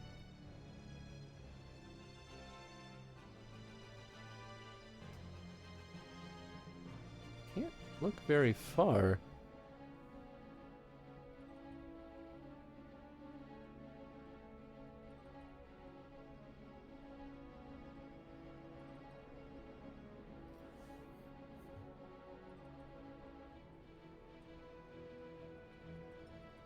Like, would they be so weird as to like put him on one of the far away things? Wait, is that him?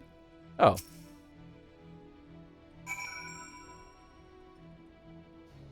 I don't really know why I had to go all the way up here to use the spyglass. I could have just walked over there. That was literally in the path that we were going. Yeah. That's why I was laughing as you were, because I remember doing this as well and going like, I'm pretty sure he's just on the path. Yeah, I went away from him to spy him. They're just showing off new game mechanics. Yeah, I mean, you know. Let me see.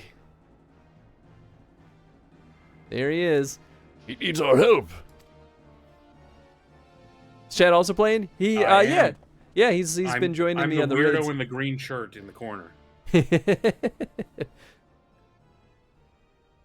Prince Rattler, Princess Eshelia, I know you cannot forgive me. Nor should you. It is my fault.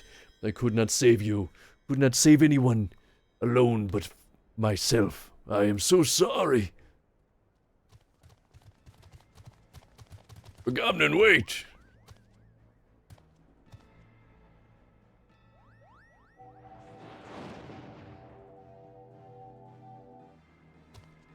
Traitors, have you no pride? You treat the very men who laid waste to our homeland.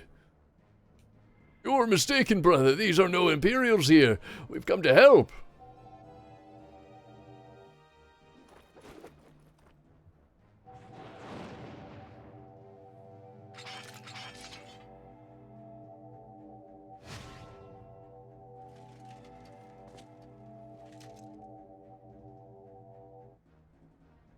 I know what I see. My own kin sided with the enemy. How dare you stay my audience with the princess?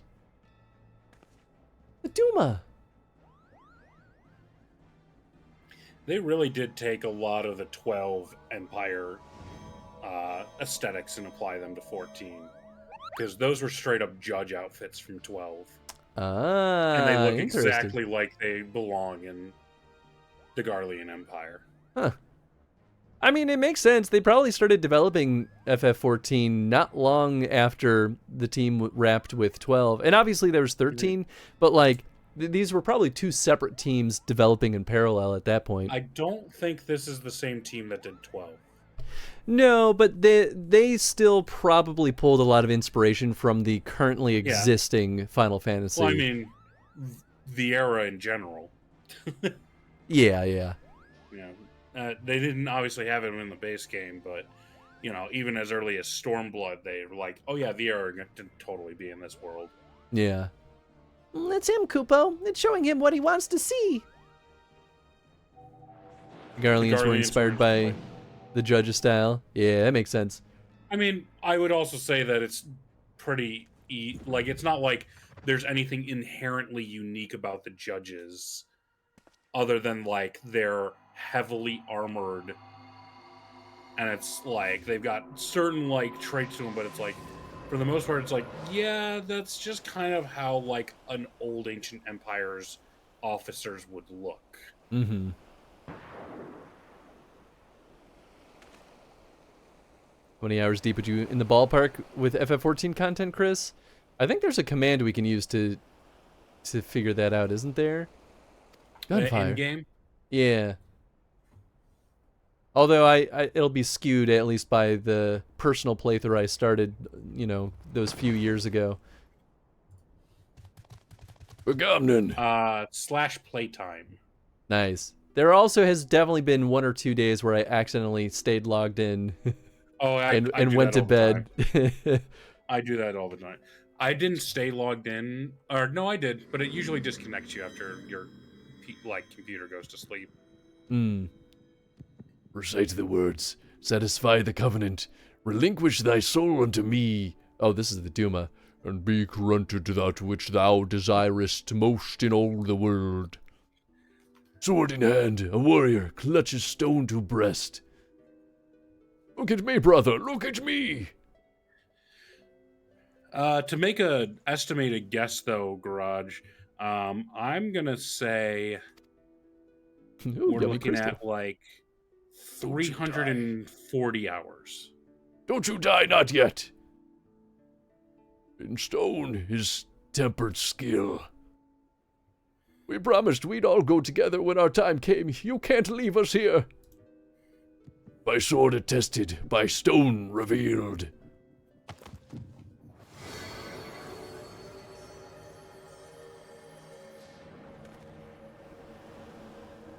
That light.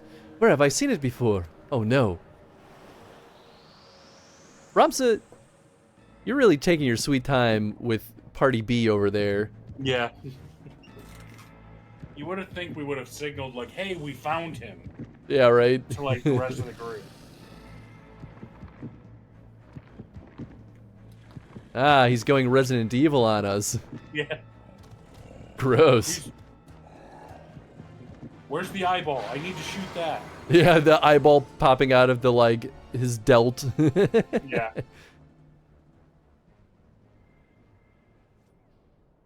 Well, he's gone. Problem, crisis averted. Yeah. It's just like back with Nidhogg. He's Yup. gone now. Whatever you're doing, you need to leave the lighthouse right away. Right away, do you hear? No, No. I think Thanks. I'll go inside. Yeah, thanks, Ramza. I'm glad you, who doesn't understand what's going on and just saw a bright light, are dictating what we're doing right now. Yeah, right. This entire story has definitely justified your opinion on leadership. It is as we feared then. Agamnemn's soul is lost. Cool, let's kill him.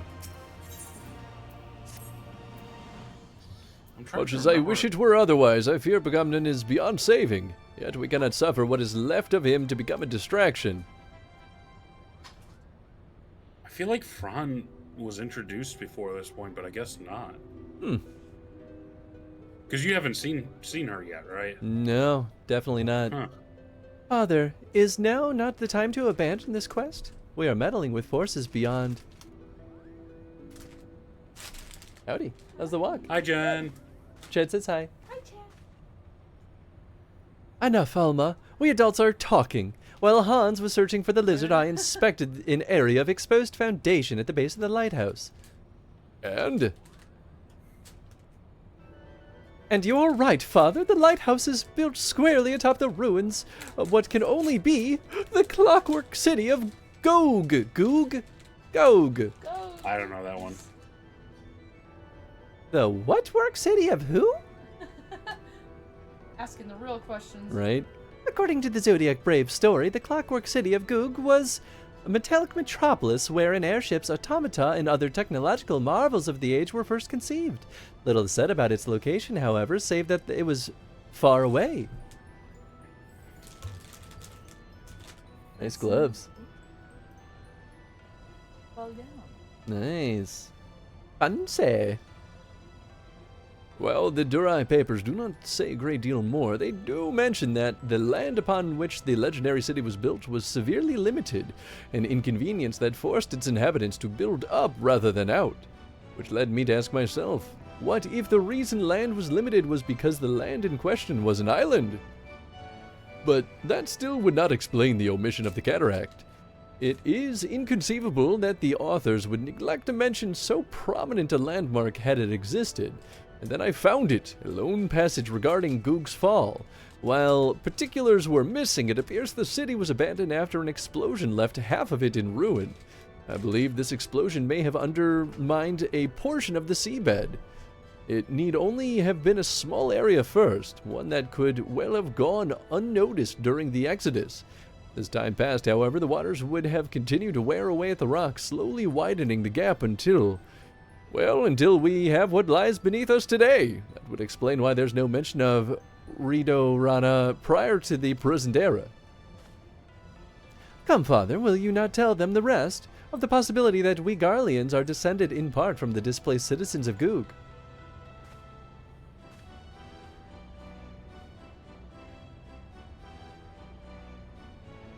It would explain how the Empire was able to forge its armies of iron even before the discovery and application of elegant technology.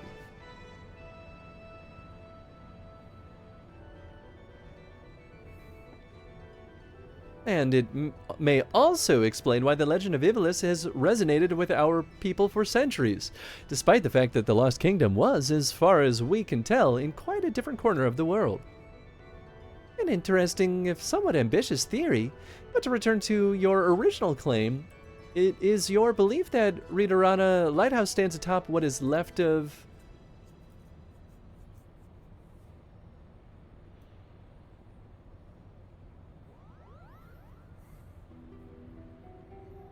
That necklace, where did you get it, girl? None of your damn business. It was my mother's. Your mother's? It was my late wife's most cherished possession. Why do you ask? Agamemnon had a talisman he would wear beneath his jerkin. He refused to take it off even when bathing. He said it was special. Only saw it a few times, but it looked exactly like the one your daughter wears. And what are you implying, Lizard? That my sister stole it, or my late mother? Neither. I spoke of the similarity, that is all. Can you believe the nerve of this boy? I can't. Someone's got to slap the crap out of him. Yeah. Enough, Ramza. Our guests are merely concerned for the well-being of their kin. But what of our kin? Oh my god, man. What of them, Ramza? Do you imagine our kin to be better than theirs in some way? Or anyone else's, for that matter? I apologize, Father. Also, what about, like, what did... He's like, but what about us? Right, like... He just asked a question, like, it's all a familiar necklace. Yeah, it's absurd.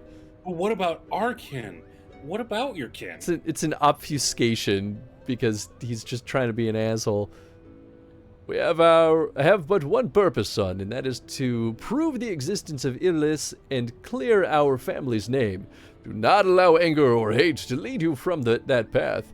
Now we have a lost city to explore. Da da da da da. I'll make sure to relay your message, Jeff. I didn't see it while Jen was still in here.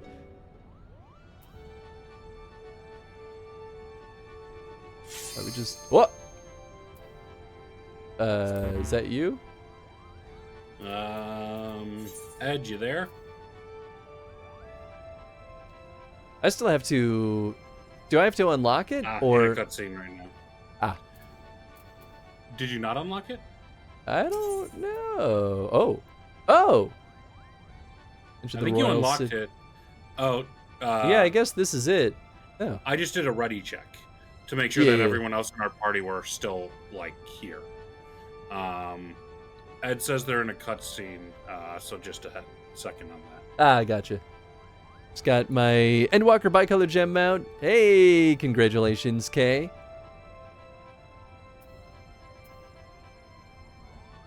Yeah, I think this would just be this, right? Yeah, okay, I do have it. They're right around a lighthouse. Sweet. Oh, well, then I'm gonna take the chance then while we're waiting to hit the restroom real quick. Okay, yeah, go ahead. Do you want me to throw in the BRB, or do you want to hang out with peeps? I can hang out with peeps and see if they have anything to say to me. Nice, cool. I'll be right back. Okay. So what is the bicolor gem mount, Kay?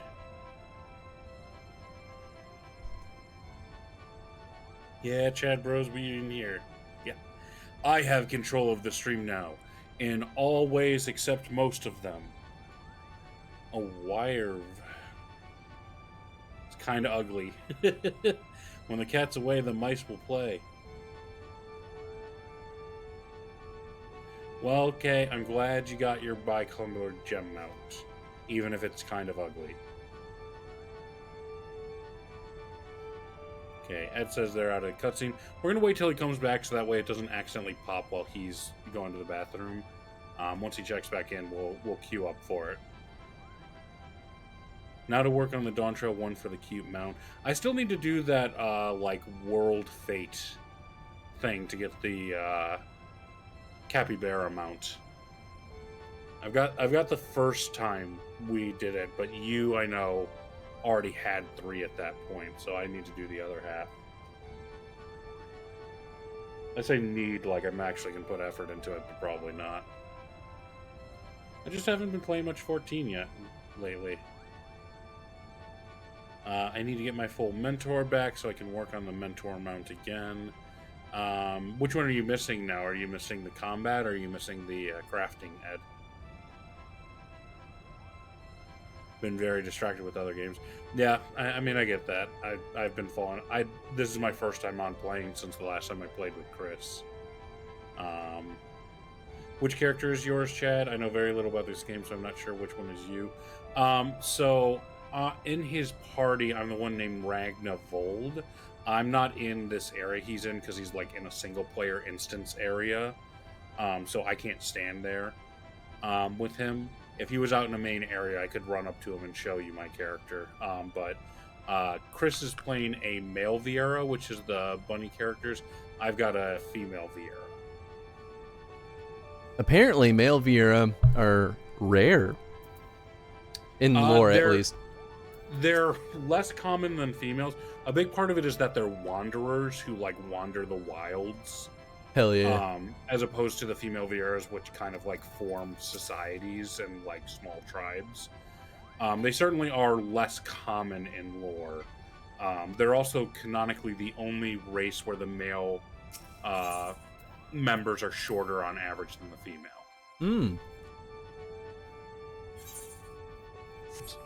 Obviously, there's different, like, different degrees of that, so you definitely can have female characters being taller than male characters for the other races, except for Aura. Aura, the shortest man is always going to be taller than the tallest woman in that race. Like, there's a gigantic size difference in those. Sure. That makes sense, though.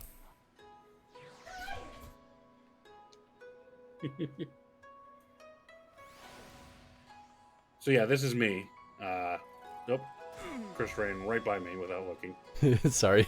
I got a message that my some of my gear is low durability. Wow, a lot of it is. Yeah. So I was like, oh, I gotta go do this before it's too late. Over here, Chris. This guy. Oh, wow. It's because he wasn't in a booth that I didn't even notice. Yeah, so this is my character over here.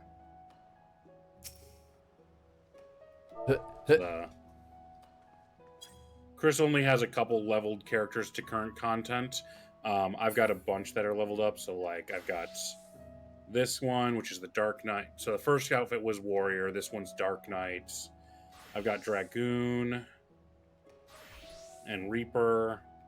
I've got Dancer. I've got Sage. I've got White Mage. Scholar, which is just kind of using the White Mage outfit. Same thing with Astrologian. Then I got Red Mage.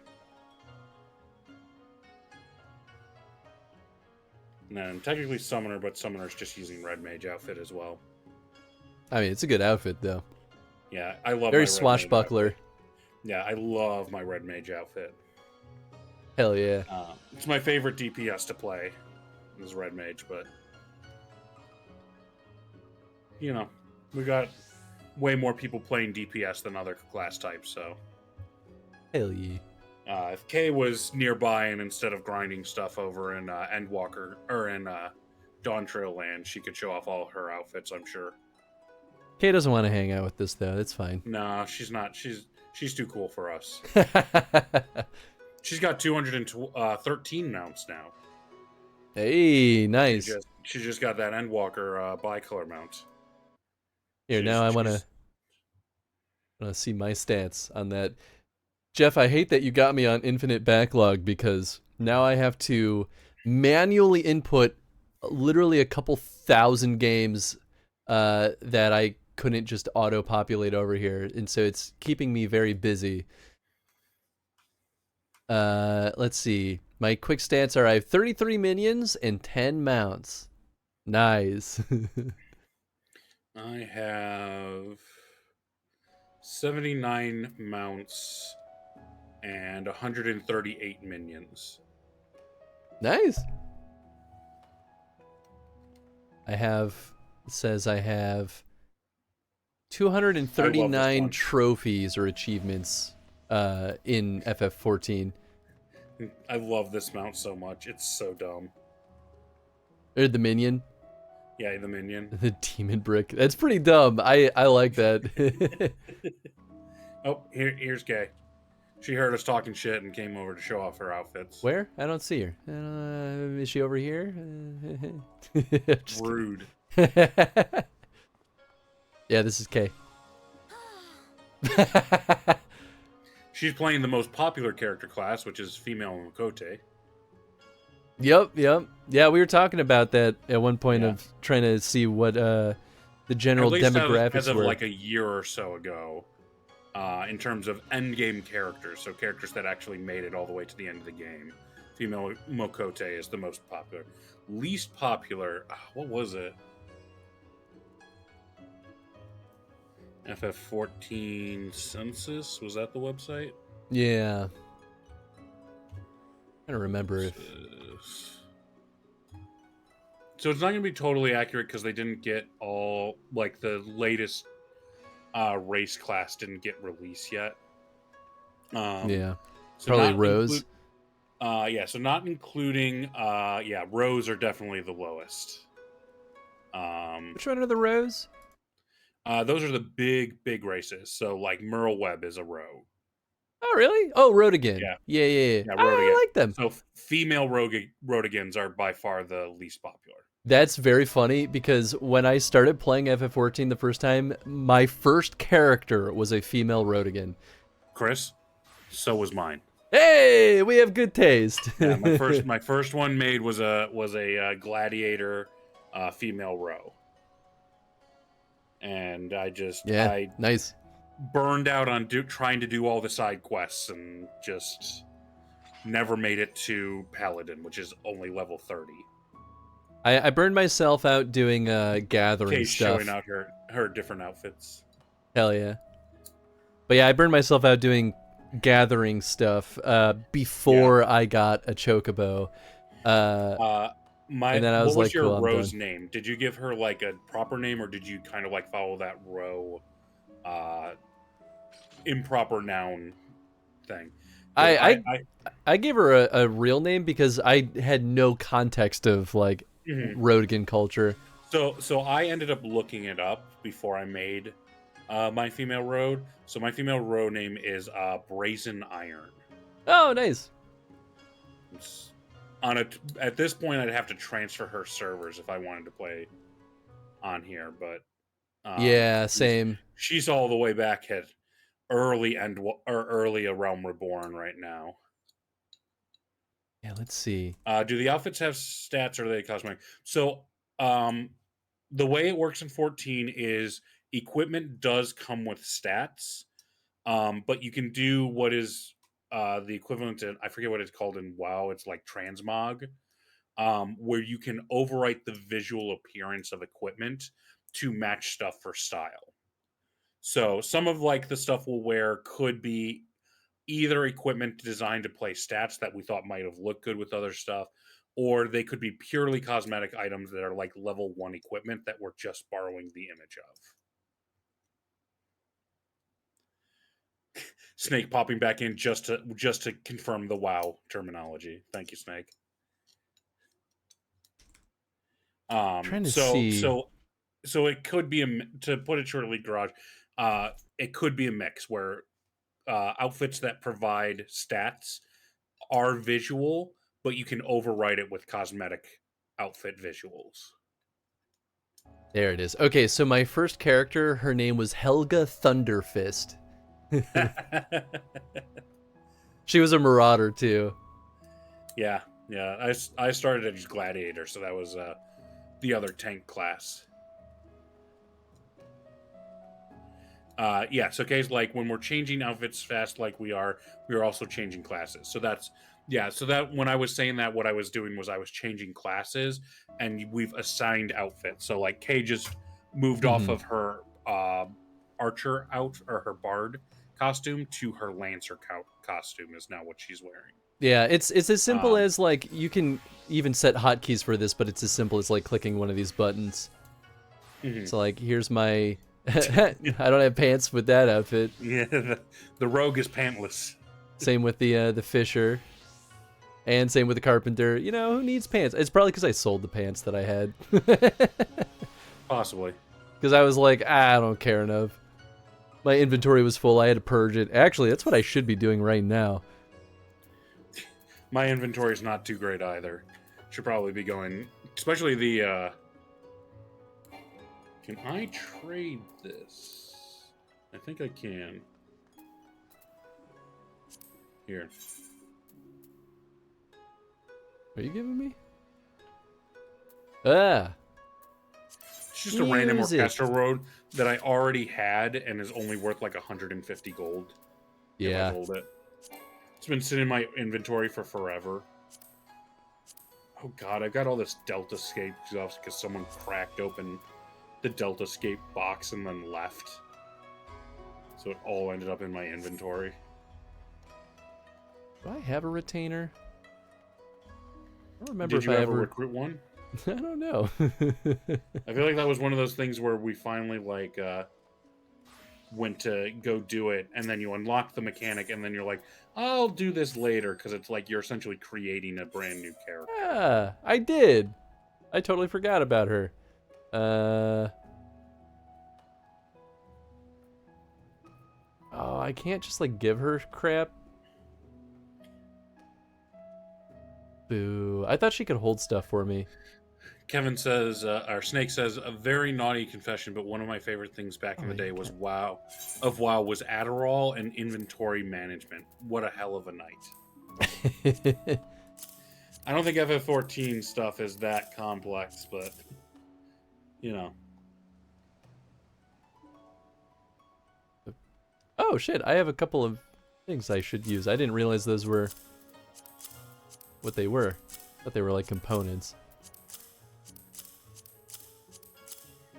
Just throw all this garbage at her.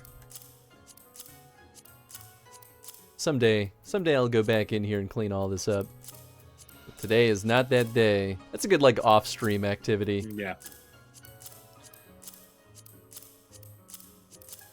I will say all the stuff that you're throwing in there, like the Delta Scape stuff, unless you're intending to like get the equipment for those, they're not worth holding on to. Yeah, it's fair. Is those were essentially end game material that you would trade in specifically to for like end game equipment back in Heaven's Ward and Stormblood. I see. That makes sense.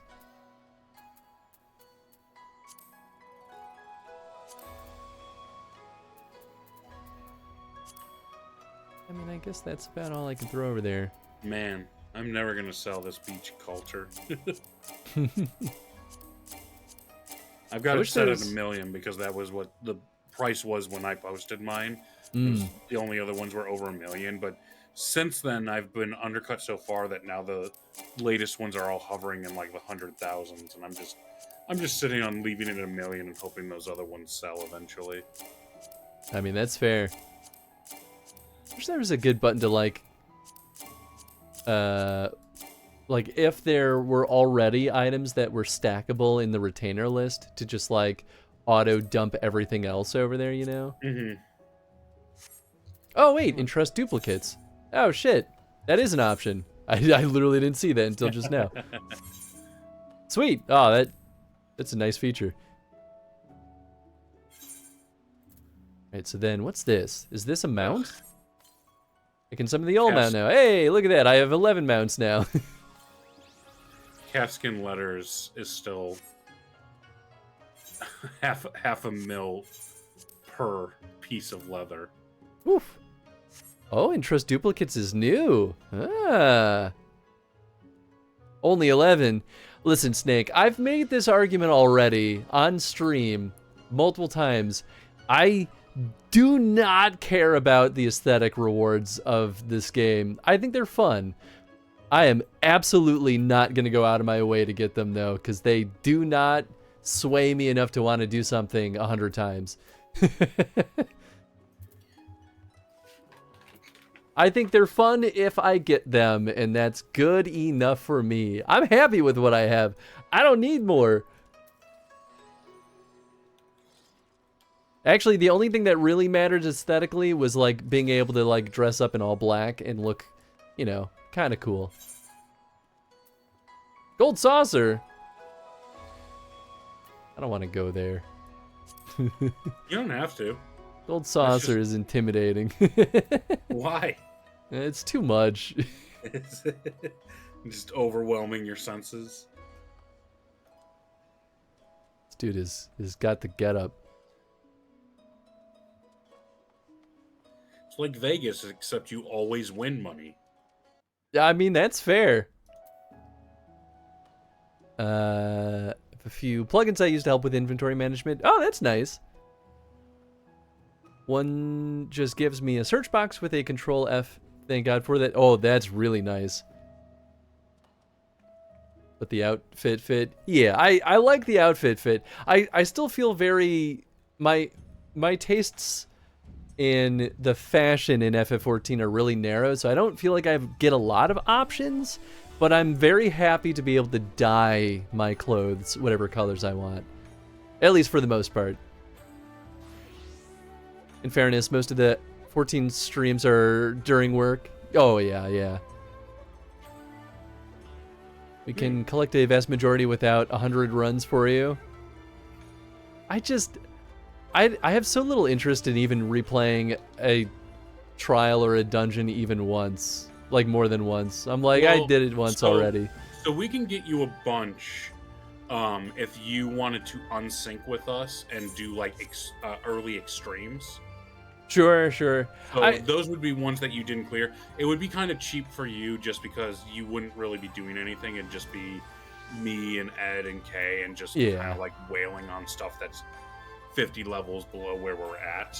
And I don't care enough to want to even do that. Yeah, I mean, it's easy to do. I certainly have some fun doing that, especially when it's easy. I wouldn't call it super rewarding, but it is rewarding enough that I'll do that. I would say a bigger impediment is just because of the way you play this game, which is basically only ever streaming it. Yeah. It probably feels like more of a waste of time that way. Yeah. I mean, I would agree with that. Versus if it was like off-stream free time, you probably would be like, yeah, I don't mind dicking around with these under-leveled extremes. I guess like off stream, it still would feel kind of like a chore, which is why I haven't really tried to do that. Yeah. And like part of that's because it requires the coordination of us all being online, and I'm like, I don't even want to do that much work. I mean, it also is because you could probably do maybe not at level 70. Yeah, just get to I don't know if you could do it at level 70 on your own. Get to do paperwork for the last hour. Don't have too much fun with that, Snake. Been ready, BT dubs, in case you were waiting on me. We've got it. Yeah, we're in queue, so we're actually over the average wait time already. Oh yeah, we haven't actually made friends yet on here. It's nice. You absolutely care about one aspect of the aesthetics? Yes. It is the clothes. Most important one. Yeah. I would say glam is the most important aesthetic portion of the game. I think I'd be more excited if I felt like I had more options that fit my tastes, but I'm happy that I have at least a couple of outfits that I do really like.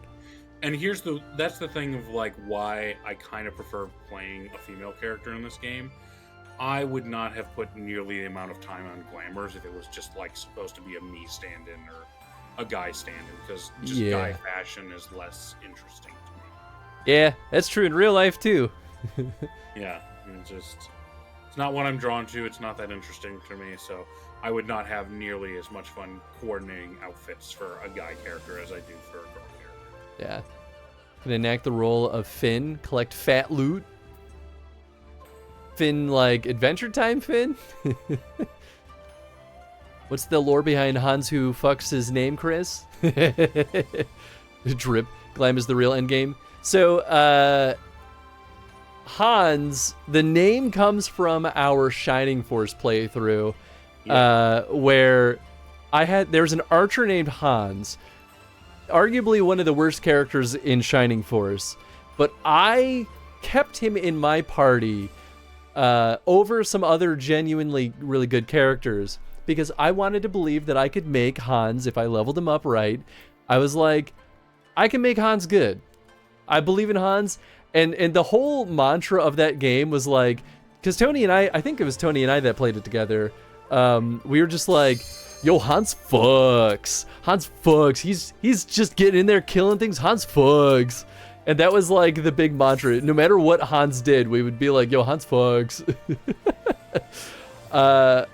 And so we made some of our audience very angry at us because they gave me so much crap for keeping Hans in my party, and that just made me want to keep him even more, just to like agitate the trolls. And so I had a great time being an absolute butthead on our Shining Force playthrough. And you know what the best part is? We still beat the game. No problem. Yeah.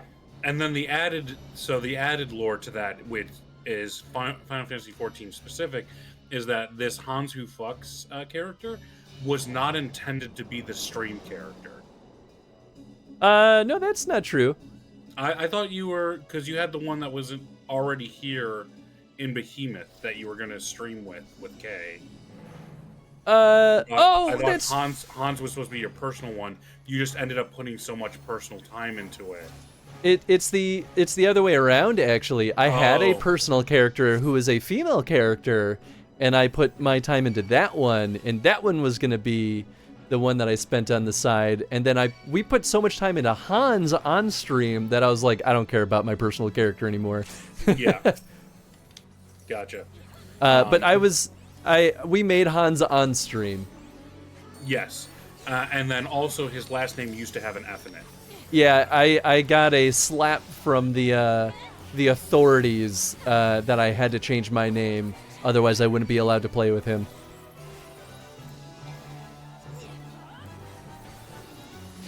So I changed it from Hans Who Fucks to Hans Who Ucks. Yeah. But we still say his proper name when we're talking about him. Yeah, we remember. We remember. They can't stop us from... They can legally change our name, but they can't stop us from speaking the truth. Exactly. Ow, ow, ow, what the Chris, hell? This is my first time ever seeing what the combat is like in this game. I expect high-level play from you. Wow, funny you say that right before I died. I don't know how I would have gotten out of that, though. Oh, you have to... So he spins that jar above his head, and you have to get out of the way of it when it shows what direction it's facing. Yeah, well, I found that out the hard way, because that was the first time he used that attack. Yeah. Which, again, but, like, we're doing the thing where FF14 fights are meant to be mechanics that you learn over repeated playthroughs. You know what the real, like, twist of the knife is for me, though, is that I have this, like, permanent penalty if I get rezzed in combat for, like, a full minute. Yeah, it's just a minute. It kind of makes me feel useless, though, for the rest of the combat. Nah, it's not that big of a drag on your damage. It's hard to know how much it really is, but I don't know. It makes me feel like I'm not doing anything. If you were playing extreme content, it would be a bigger deal. Standard content, it's not a big deal. I mean, as I was pointing out last time on the last Alliance raid, you kept dying in that one, and I was the entire time praising how much damage output you were getting from DPS. So. Well, I thought you were just talking about the DPS in the party in general, and definitely not me. Which you contribute to. Right? Hopefully. It's not like you were the only person dying. That's fair. It felt like I was the only one dying sometimes. No, I mean, there was a point where we lost both of our healers at the same time. That's true. That was actually scary, though. How did we get those healers back, by the way? I thought only healers could res. The other alliances can heal and res. It's more difficult, especially depending on what your settings are on visibility. I see. It's absolutely... So, one of our healers actually typed into the chat. I think it was Ed. Typed in the chat that both our healers were down. I totally didn't realize. Okay, that makes sense. If you got the red arrow, stand with other red arrows. Okay, cool.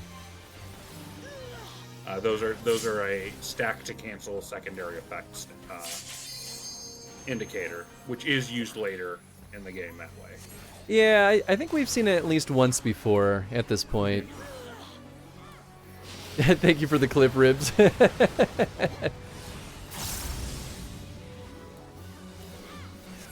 Oh, the Hans lore. Got it. Whoop, shit.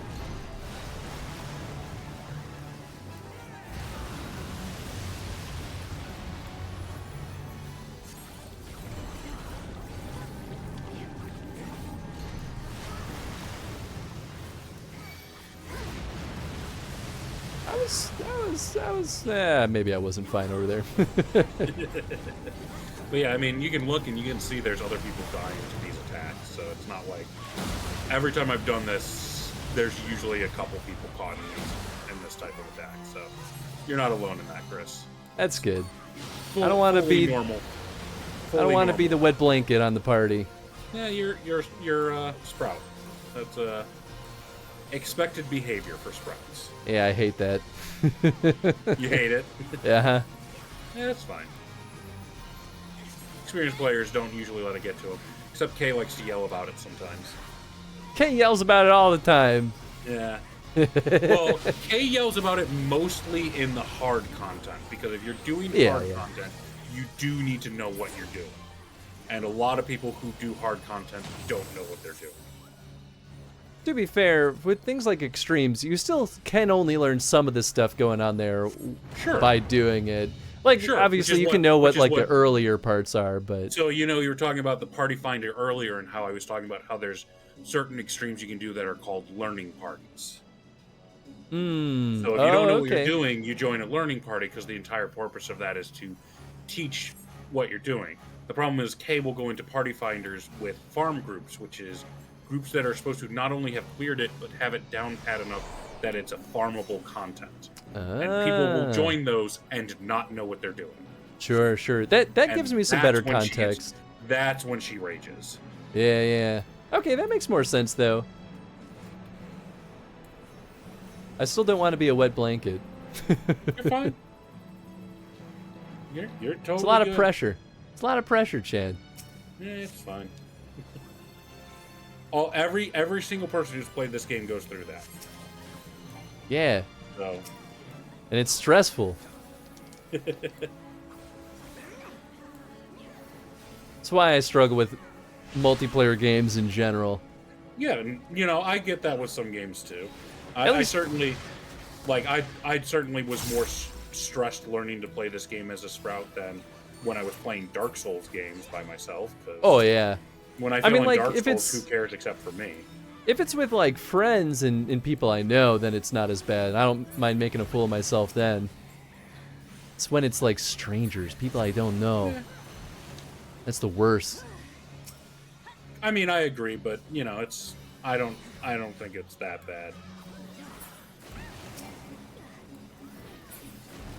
This game is ultimately designed for you to be able to go through the story as well as you can. Like, yeah. Even if you go down, that's why we have 2 healers in this party, is because there's going to be mechanics that just outright are unfair unless you know exactly what's happening. And that's, again, designed to make it more interesting on later playthroughs because it feels more rewarding than when you go back and replay the content, whether because you're in a roulette queue or something like that. Imagine if it was only mechanics that you could tell what they were doing their first time encountering it, and then trying to replay that type of content. Sure, yeah. Just if it makes you feel any better, I'm mentally logging every move you make in this game, and I'll use all of your skills when I download the game for myself. Sure, that sounds great, Jeff. Hell yeah.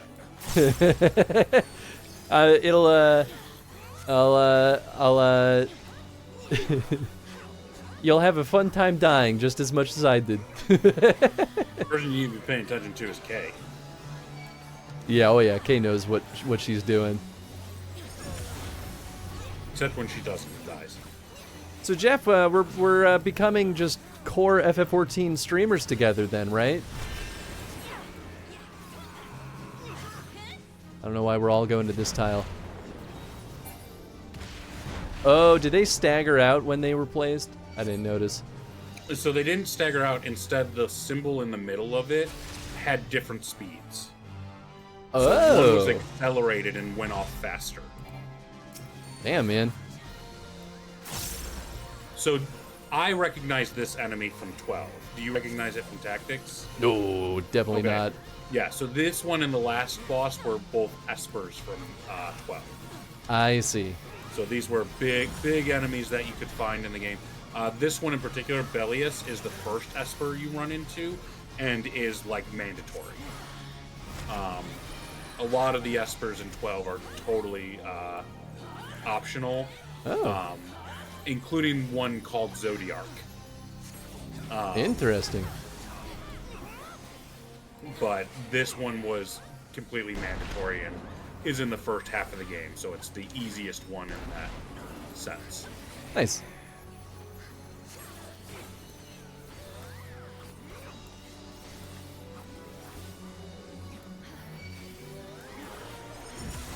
How's your math, Chris? My math? Yeah, how's your math skills? Decent. Okay. Are we about to? Not oh in this boy. fight, but sometime soon. Oh boy. It is the single hardest fight to survive as a group because some people do not know math. Ah, I see. Then I'm actually not as worried for me. Yeah, it's basic arithmetic, but some people really struggle with that. Oh boy. Oh, that'll be fun. I think it's the next boss fight after this one. Man, that was the smoothest ad phase I've had for this in a while. Nice. Man, playing during work hours really gets you some of the better players. Huh? These are the people that don't have anything better to do. Maybe it's the whole during school hours rather than work hours thing. Oh, sure. Do we want multiple people in these? Oh my god. What? Someone just griefed the entire alliance. Oh? So What'd that they mechanic there with the four corners there, Uh-huh. they're like little clocks that you can, when you step on them, quarter turn the direction of the attack. Oh. And so what you do with that mechanic is you just have people step on them until all four corners are pointing outwards. And we had it perfectly done, and then someone stepped on one of them twice, pointing it inwards at everyone. That might have been me. No, it wasn't you. Oh, I was okay. watching it happen. It wasn't you. Oh, If okay. you see that first slap in the chat. You can see which person it was screwed up because they got slapped. Oh. wasn't even in our party. It was in one of the other alliance parties. Ah. Doopy doopy. Yeah, so you can see this mechanic here again. When you step on it, that little pointer moves a quarter circle. And Yeah, I noticed it that time. Yeah, so you want to move those so they're all pointed outwards, because that's the direction that it'll then shoot.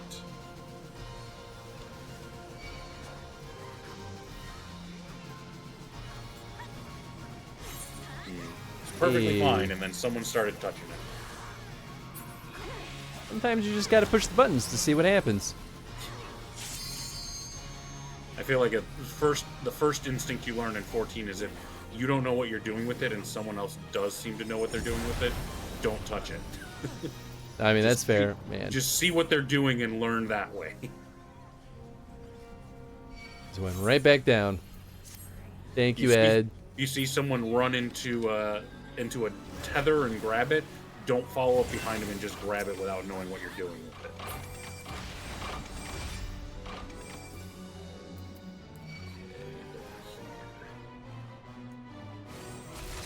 Oh my gosh.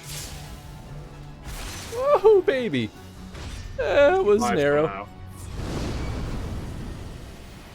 Yeah, we did it. Shoo! He was one hit from dead before he went through that mechanic, too. Damn.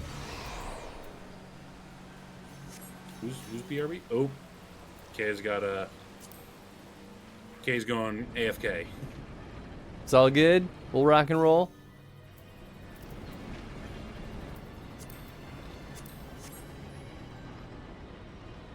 Rude scrawling. Oh, yeah, okay, that's our hint that there's about to be math.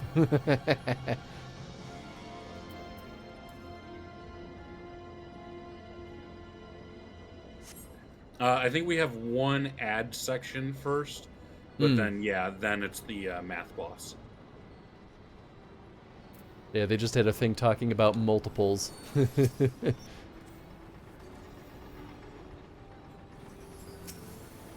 We just tanking these guys? All yes.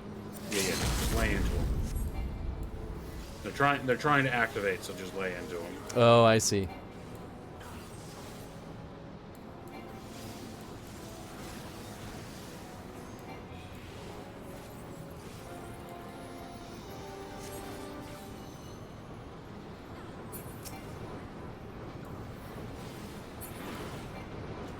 All right.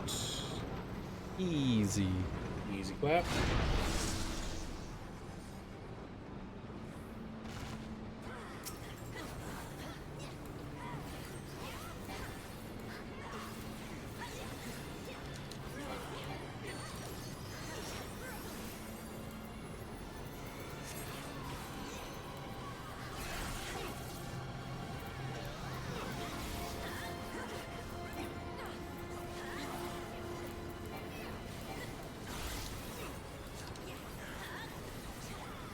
I might die here. Oh. I'm in danger. I died.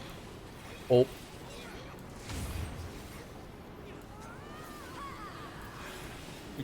I was in danger. Yeah, where are all these kids playing Math Blaster? Come on. Math Yeah, Blaster right? was shit when we were kids. It really was, though. Or, what was it? Treasure Mountain? Or Treasure Math Storm? One where you're, like, climbing that Arctic mountain and you have to do math as you... Oh, yeah. God, I forgot about that one, because I didn't own that one, but I think my grandmother did. Ah. That was the one that I owned. I only got to play that one when we visited them. I obsessively played that game until I filled the entire treasure trove. Can you put that in Discord when you get a chance? Because I want to, like, look that game up and play it again. Yeah, sure. It's like, I have, like...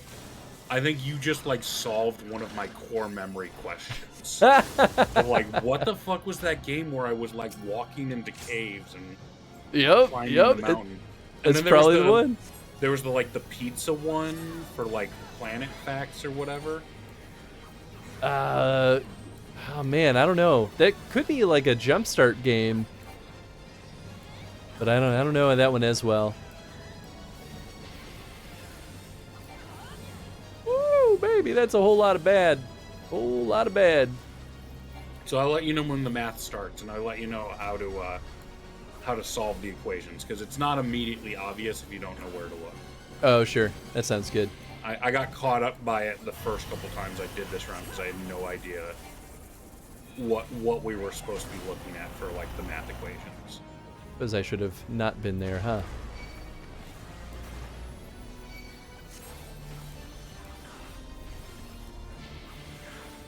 You survived. I did. As the DPS, the rule of thumb is that if you survived, you could probably be there. I just watched everyone else leave, and then I was like, perhaps I have chosen poorly. Oh, shit. Oop. Damn. I realized too late that we had that AoE happening.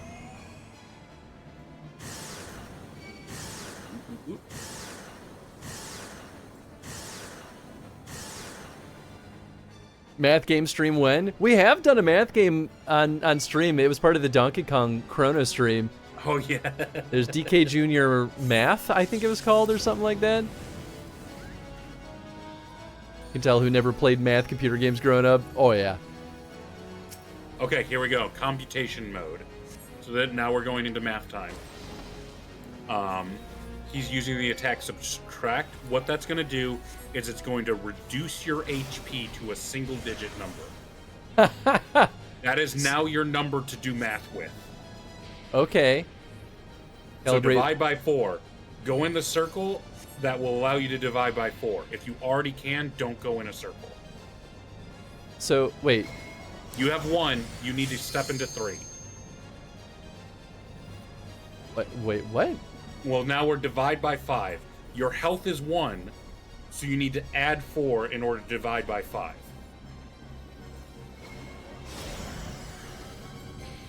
So, okay. So it doesn't care about how many other players are there. No, it has nothing to do with the other players.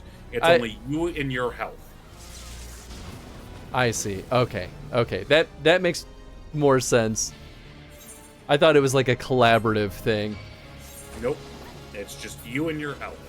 And if you didn't know to look at your health, then you probably would just eat shit the entire time. And that's the secret, is you have to look at your health. That is pretty obtuse. It is absolutely obtuse, which is why they never do it again. Yeah, that's fair. Whoa! Math Blaster, the Math Factory, shit, all of it, hell yeah. I screwed up the second one because I was busy trying to explain things to Chris and was not anywhere near the circle I needed to be in for that one. I feel like there's a way to make this mechanic a little bit clearer, but it definitely is a challenge. So he'll probably do one more of them, and that's when they get more complicated. I wish it was more of a mechanic because I like it, but it's, I understand because some people can't manage it. It's a real struggle for some people. Yeah, well, and my instinct too is like, Also, go into. He threw us into that subspace prison and was outside dancing. But that's funny. When we came back because he thought it would kill us. But yeah, my instinct is like, multiple of 4. That means go into the 4 one. No, you have to add your health to it. Yeah.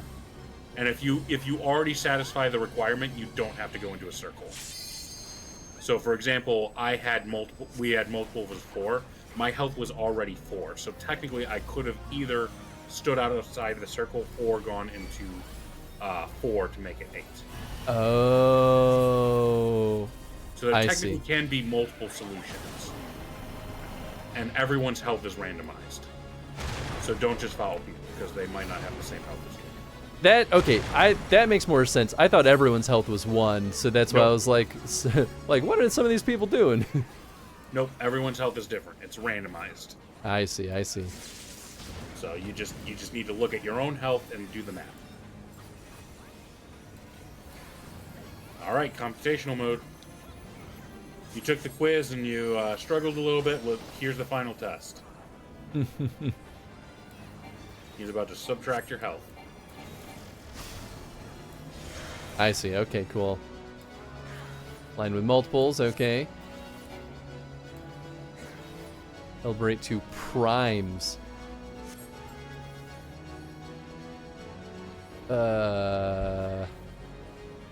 Prime number is non-divisible except for by itself in 1. Yeah. I passed that one. Multiples of 3. So then I want... Okay. No, wait. No, I want this. Shit. There we go. There you go. That's how to do Piece this of cake. boss. So easy. Also, it's a dick move to the healers because after that round ends, instead of putting you back at full health, it leaves you at the health it reduced you to. Yeah, that's pretty brutal.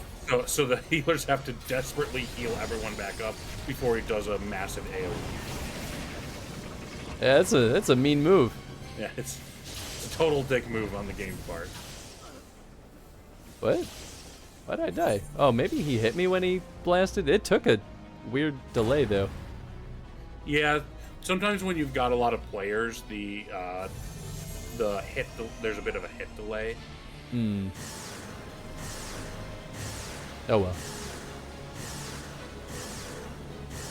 Whoever dropped that meteor, you are not helping with the visuals.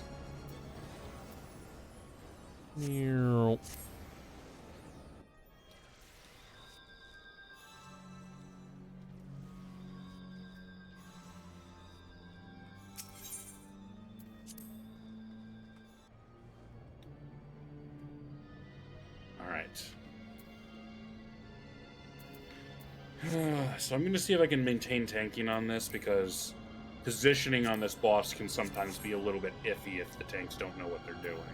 Oh, sure. So you really want to be centering this boss to let everyone kind of wail on it. He's just up here with this one big arm. Long have I waited for this moment, Garlean swine. Come! The blood of my fallen brothers feeds my hate!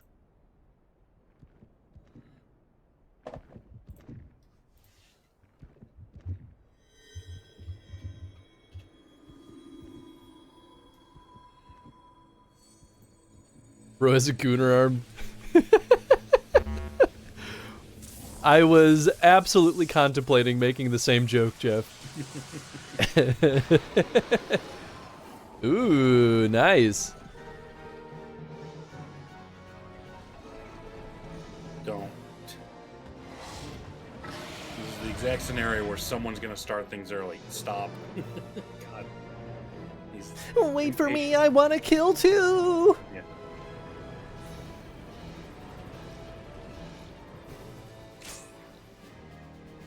Okay. You're out of the cutscene now, right? Yeah, yeah. All right. They started it without you. Of course. Classic party move. I'll tell you! Couldn't wait to start it, I guess. Oh, it's the sealed area. I see. It gave me a chance to run right past Ramza, who's just chilling, watching the whole thing go down. Escape this! Well, what's he gonna do? Fight! He's a warrior. Oh, he's about to get hit.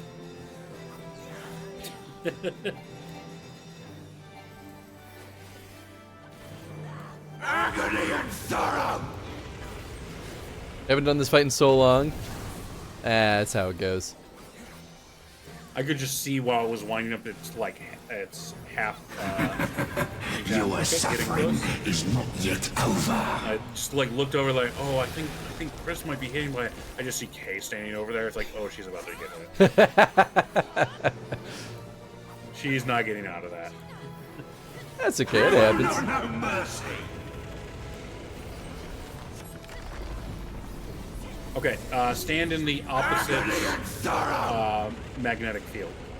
What am I? Oh, I see. Escape this!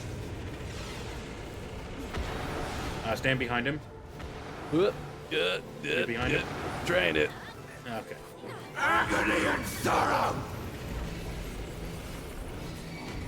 This thing's got a lot of mechanics going on at the same time. It sure does. Okay. Boy, magnet howdy. went off, so you can move around freely now.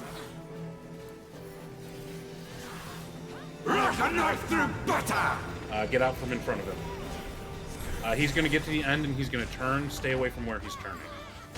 Got it. Got it.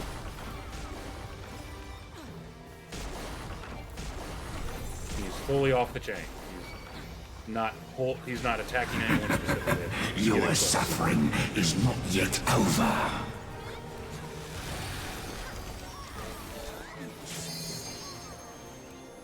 He's positioning, but I can't do anything. Boy, he's got a lot of health. Holy shit. There's something to that. Don't worry. Just keep hitting him. Okie doke. Escape this! Stand behind him. Stand behind him. When he rears up like that, he's doing a frontward attack. Gotcha.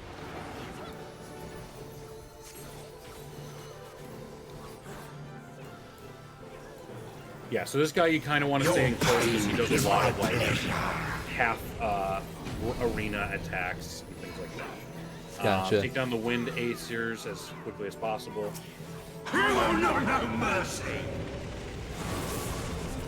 So There you prioritize are. ads. Your suffering is not yet over. I can't tell which side is negative.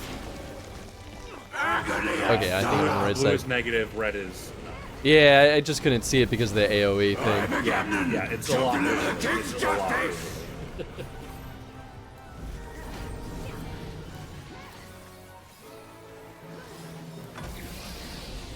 Feel the wrath of my brothers!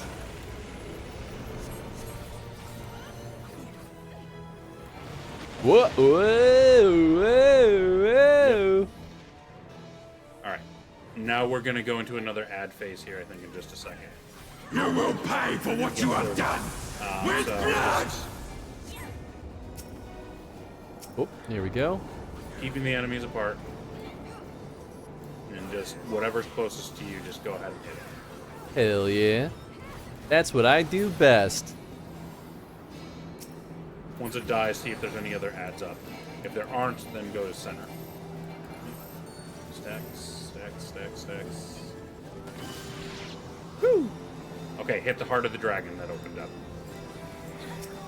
Ah, nice. You can see his health now. Ah, ooh, wowee. That wasn't his health, that was the heart of the dragon health. But after he does this big AoE attack, now you can see his actual health has gone down significantly. Ah, nice. This is far from finished, Guardians! Now, this boss does have a mechanic that can make it dangerous if we weren't doing good damage already. Sure. Is that, 12 has a mechanic with some of its enemies where they can use an attack called Growing Threat, which literally levels them up mid-combat. Oh, And this boss, if you are too slow at handling it, can use that ability. that's nice. Your Now, it won't fully suffering heal is if it not levels yet up, over. but it does get tougher and it does slow Give down. me strength! So you Gotcha. can see he's casting it for the first time right now. So he will now hit harder and take slightly less Like a damage. knife through butter! And Gotcha. he can when he cycles through his attack sequence, he can use it again. Gotcha, gotcha. So this is what's referred to as a soft enrage, where technically at no point does he have an auto kill. Your suffering is But not if yet you are over. slow in taking him out, he can get to the point where he's basically You unstable. may have escaped me in this life, but I shall be waiting in the next.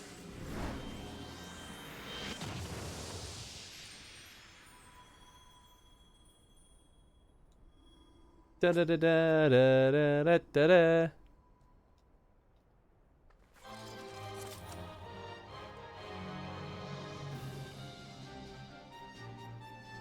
I gotta say, I'm not a big fan of these Evilise outfits. Yeah, I haven't really gotten a good look at them yet. Kind of curious, but They're not awful, they're just not particularly interesting to me. sure, that makes sense. I will give accommodation to the other samurai. Good work, samurai. Good work, samurai. I feel like that's a reference to something. Yeah, not that I know of, but yeah, lots of fun lootables. Don't need that. Don't need that. Kind of wish it would like auto jump to the next item in the list instead of making me Yeah. have to click it.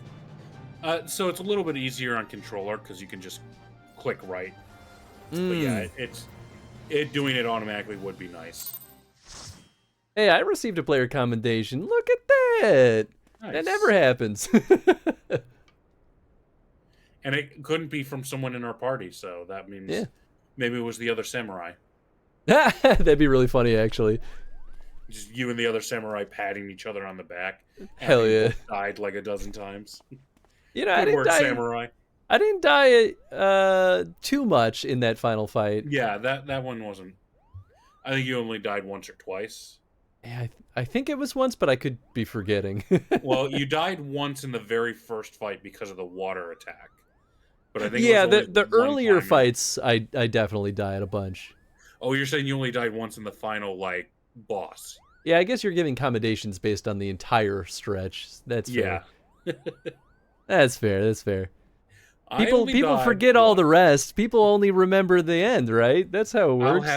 I'll have you know that I did the Alliance raid yesterday, and I only died 11 times. Wow. My mother's necklace. But what is it doing here unless... Mama? Oh, Rams is dead.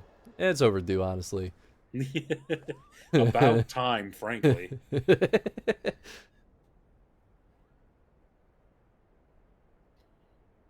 okay, you got me now. I mean, I did notice that most of the reses were coming from you, Ed. Literal pocket healer. Hell yeah. I mean, usually it's me. That's true. Well, it's been a pretty good mix of the both of you. Yeah. Well, I mean, when I'm queued up as healer. Oh, yeah. Oh, right. You're a tank right now, aren't you? I'm a tank right now. Yeah, Because okay. our party is actually perfect if we were doing the 4 lords stuff. Because we would have a perfect dungeon crew. Oh, yeah. The tank, healer, and 2 DPS. Play on PC with controller and I'm pretty quick on the res. I really should give controller controls a shot at some point. It's got some downsides, especially for healer. I think it has some pretty big downsides. In terms of efficiency, though, like because of the fact you're mapping it to buttons, I find it's usually a lot easier for basic functionality on tank. Yeah, and that's why I think I would like it. I tried plugging in the controller, but it became clear to me that there's some kind of configuration change that I have to make in order to use gamepad, because it did not understand half of what I was trying to do. Gotcha. Alma, are you there? I like the controller for healing. I think there's times where not being on a mouse and keyboard really hurts. Jeff, I would love nothing more than to play through all of Final Fantasy XIV with nothing but the RZ controller. You should do a DK Bongo playthrough. Oh my god, I could. Bongo and RZ controller combo? Yeah. I'm here, Ramza.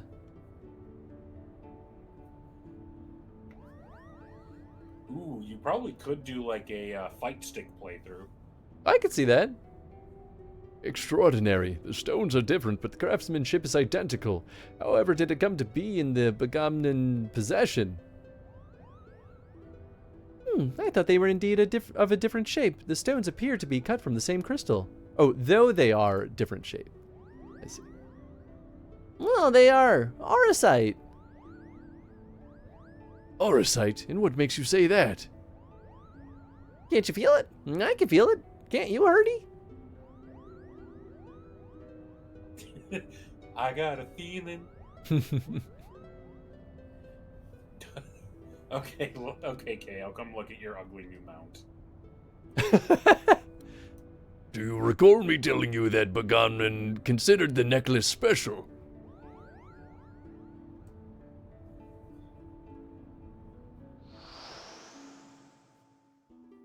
It was special because it was entrusted to him by Prince Razzler. He was to return it to Princess Ashelia upon delivering her highness from Nalbina Fortress. You know those dinosaurs that have like the stone on their tail? It's like a Stegosaurus version of that. A family keepsake. Of course, each necklace, each auracite has acted as a lodestone, drawing both our parties closer and closer to Ivalice. Indeed, Father, the auracite guides us. I'm happy someone loves him, Kay.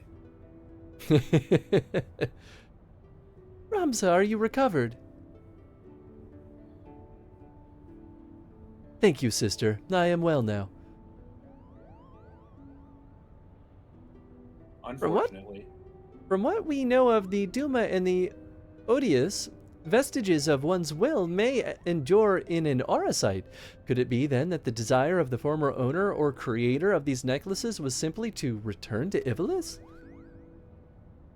But who could that have been? The original Ramza.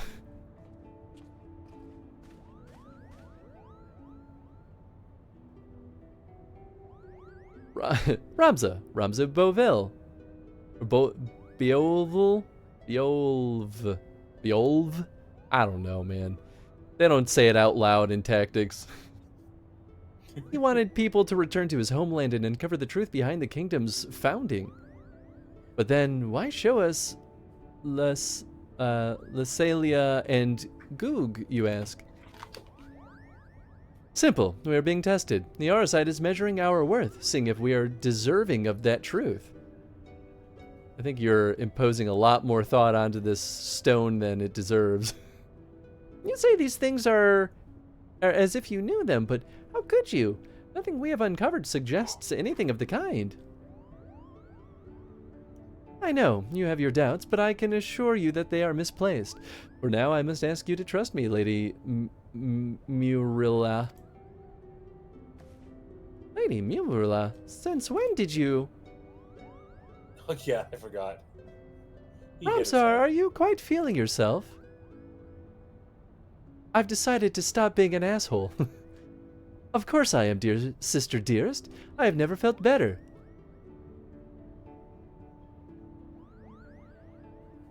I'm certainly not possessed by something. Yeah, right. That's exactly what's going on. I sense a disturbance in the aether. Let's kill him just to make sure. I got this convenient axe to fix the problem. He's hovering right behind him and everything. Yeah. Father, these necklaces are gifts. Gifts from the old gods who once watched over Ivalicians. It's proof that we have their blessing. With the necklaces and the odious, we can finally prove... Aether equals the Force. I mean, more or less.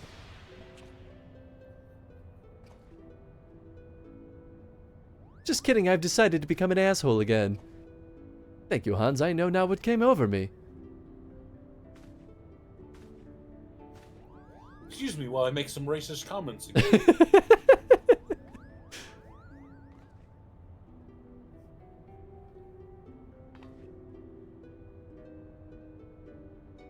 Ramza, you must rest.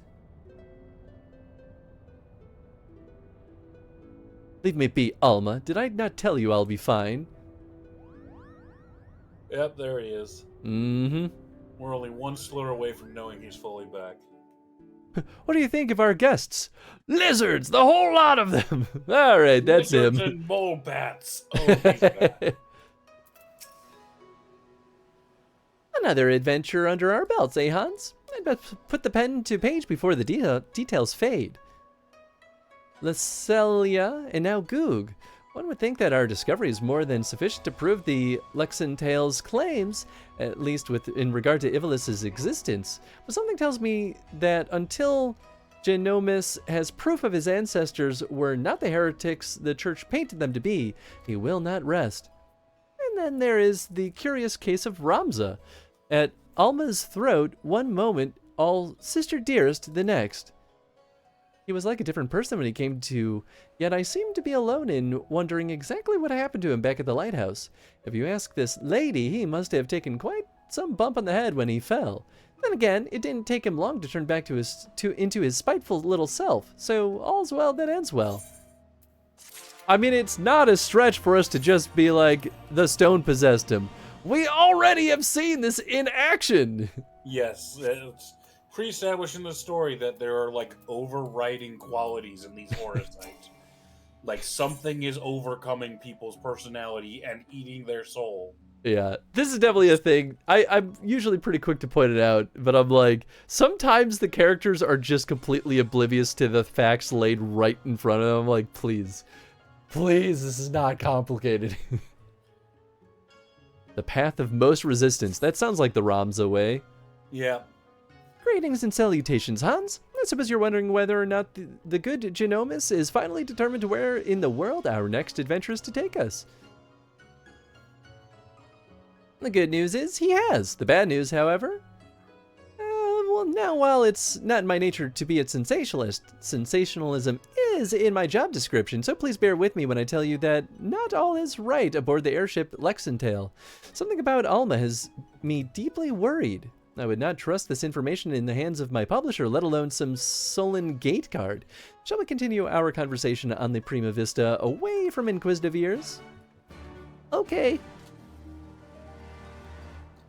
I totally forgot about one of the mechanics of the next set of alliance raids. Oh, it's going to be that good, huh? It's more funny because I'm going to use the terminology that people use for it, which is show hole. Ah, great. Very Elden Ring kind of. Yes, very, very Elden Ring. And it makes absolute sense when you understand the mechanic. It's just like... You'll start seeing people start typing it in chat, and you're like, what are you people on about? Amazing. The question is then, where exactly did Ramza and his fellowship journey next?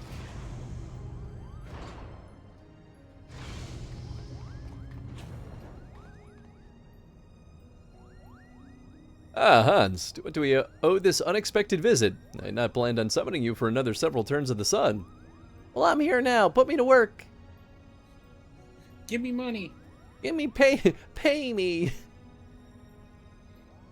My pockets are feeling light, so I pay.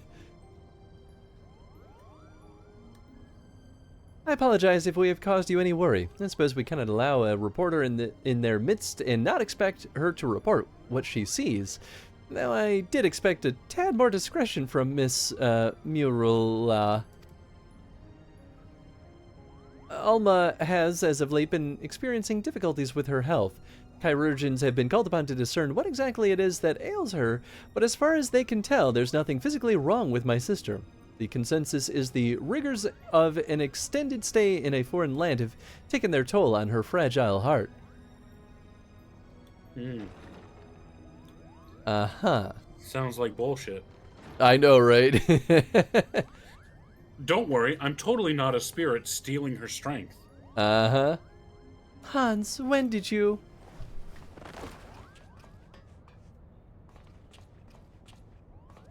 Alma.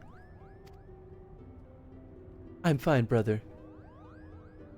It is obvious you are not. You must return to your chambers and rest.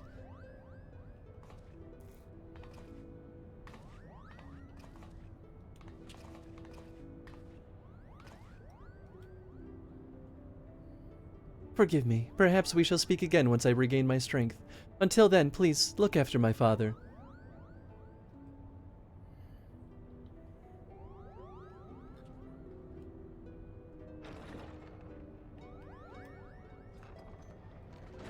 I mean, the funny thing is, like, Ramza's stuff aside, we still have these Aetherites, or, what are they called? Aetherites? No, they're not Aetherites.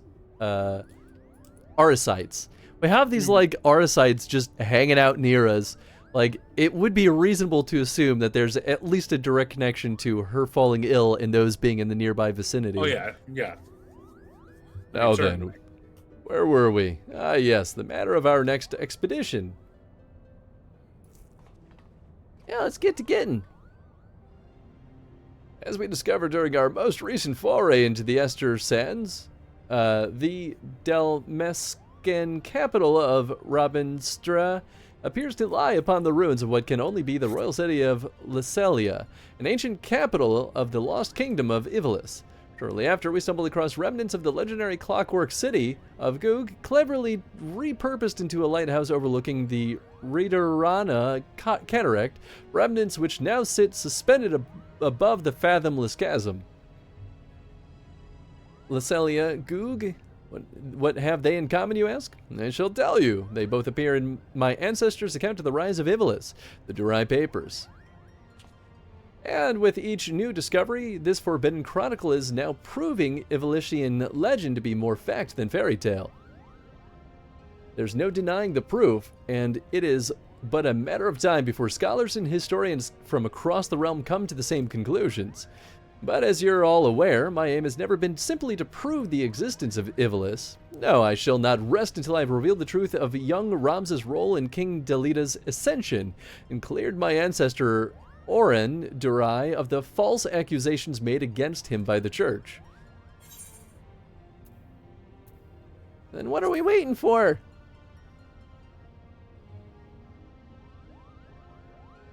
I have a possible destination in mind. Arriving there safely, however, is another matter. To that end, I have enlisted the aid of our company's newest members.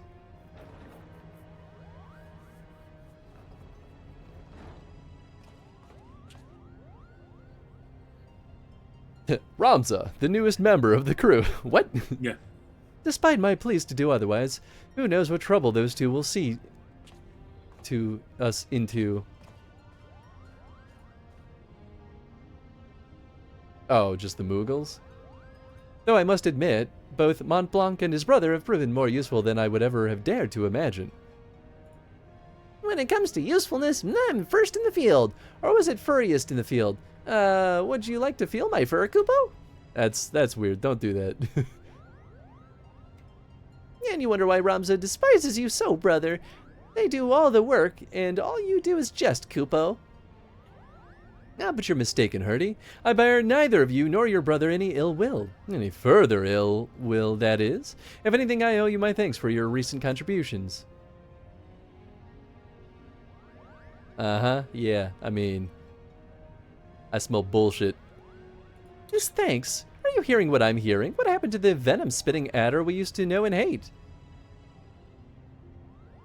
Alma certainly seems pleased with the change, but forgive me for not buying into all this too convenient transformation. Let's strike him down and find out. Yeah. Cut him open, see what spills out. Exactly. Do you bleed? You will.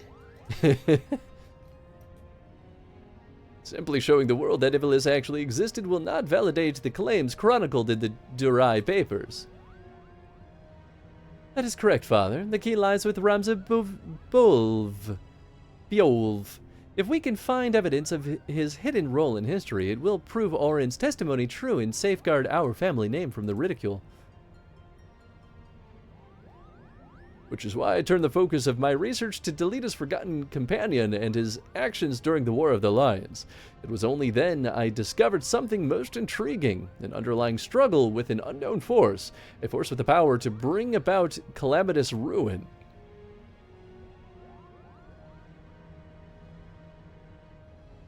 Arasite, the twisted abominations we encountered in both Leselia and Goog. The Lucavi, they are born of these unholy crystals. While nobles of the north and south squabbled over Ivalice's crown, Ramza silently sought to rid the world of a darker evil, evil manifest from the deepest desires of men and women whose minds had fallen prey to the Arasite. That part's true. And with each confrontation did Ramza's fellowship grow smaller, countless companions lost to a cause that would go unwritten, yet was far more important than any clash of armies. And so did they endure until reaching their final destination, the Orban Monastery. Hey. Oh? You know, David Cheese, real person, was a real. Wait, really? Yes! I'm listening to a murder podcast and there's a guy named David Cheeseman, and then I went and I'm like, I have to Google. Holy shit. He was an accomplice of the person that. I can't remember if that was an intentional choice when they named. That's very funny to me. Huh. You learn something new every day. Not a great person. No. Well, you know. I mean, he's in a... Now he's monumented in a molding cheese block encased by That's somehow very appropriate, because I haven't gotten through the yet, but it's but David Cheeseman. Wild. What a weird. Anyway, I just had to tell you. I was like, oh my god, David Cheeseman is real. Yeah. That's funny. My lord is real. My lord is real. Oh, earlier Jeff said hi, and he hopes that ASEN was really fun. Yay! Thank you. Yeah, he might. I think he is still in here. Nope. I literally, one of the times I went to the bathroom, Jen had a pan of French fries, and I just grabbed a handful of them and just and then came back. That was my lunch. I'm doing okay. I still have another like 2.5 hours, so I can. With the level of hunger I have, 2.5 hours, easy. Yeah. I had a big I'm used to it. Morning to power through. All right, where were we? We read that. Oh, I know this one. The Orban Monastery is where Princess Ovelia was raised. There's a scene about it in the Zodiac Brave story. After Delita emerged victorious in his final campaign, he married the princess to legitimize his claim to the throne of Ivalis. Is that tactics stuff? Oh yeah, definitely. Yeah, because the monastery was not in 12. Yeah, that definitely was a thing in 12. Or in tactics. Or in tactics, I mean. I see someone has been paying attention. But I don't understand. Certainly isn't Hans. Cuts to Hans, like, starting to fall asleep, standing up. Little, like, sleep, like, snot bubble. Mm-hmm. But I don't understand. Why would Ramza crusade against Lucavi... against the Lucavi take him... Why would Ramza's crusade against the Lucavi take him back there? According to the Durai papers, the sinister being who engendered the Auracite was said to have slumbered beneath the monastery. Also true. But who or what could have the means to create something so powerful? I'm trying to remember if that's where the soft lock is in Tactics, was under the monastery. I think it might be. Interesting. Ultima, the High Seraph. A seraph? What's a seraph? Seraphs are believed by some to be servants of the gods, divine beings whose only purpose is to carry out the will of their immortal masters. As to whether or not Ultima can claim this title, however, I cannot say. Just as there were those who chose to worship Ultima in their otherworldly might, there were equally as many who feared the visitor and her deadly magics, oft referring to her as an angel of blood, with the carnage left in her wake. I don't think they called anything Ultima, though, in Tactics. Yeah, it's also an interesting choice, since we already have an Ultima in 14. Yeah, I had that thought too, actually. Interesting. What if the spell Hans claims to have experienced in the Praetorium, coincidentally also called Ultima, was in fact an elegant interpretation of the very magics introduced to Heidelin by the High Seraph? What that would mean? What would that mean? So I'm gonna push back on this, Chris.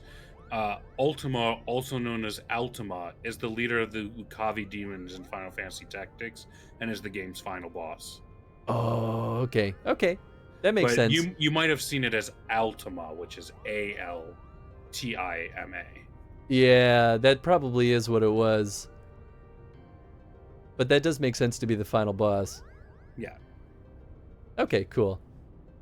I've spoken with several colleagues back in Charlian regarding their opinions on the ancient incantation, and while they yet have little to show for their research, they all agree on one thing.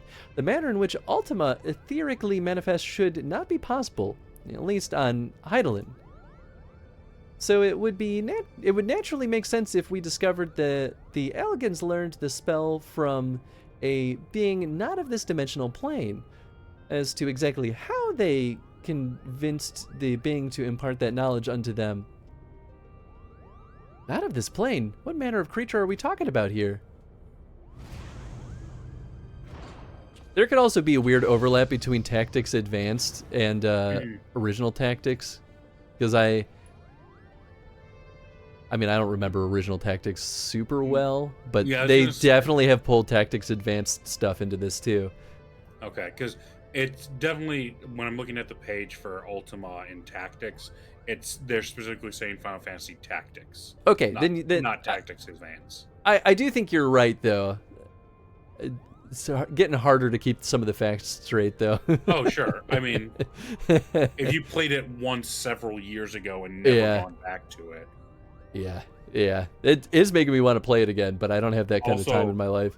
Ultima or Ultima is a very generic name. So it's not at all surprising that it's like, oh, what, Ultima, the name of like the ultimate attack in every Fantasy 14, that we decided to make a character in this one instant, that didn't stick with you? Like, yeah, I do kind of remember this guy now.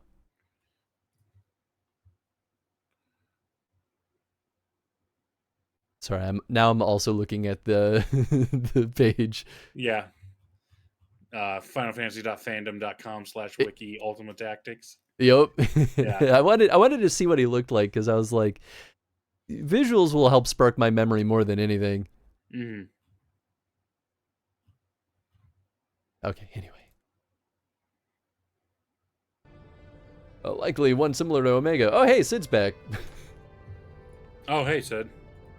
How long have you been listening from the shadows, my friend? Don't you have something important to deal with? Yeah. Yes, very important. Omega, I will be leaving shortly.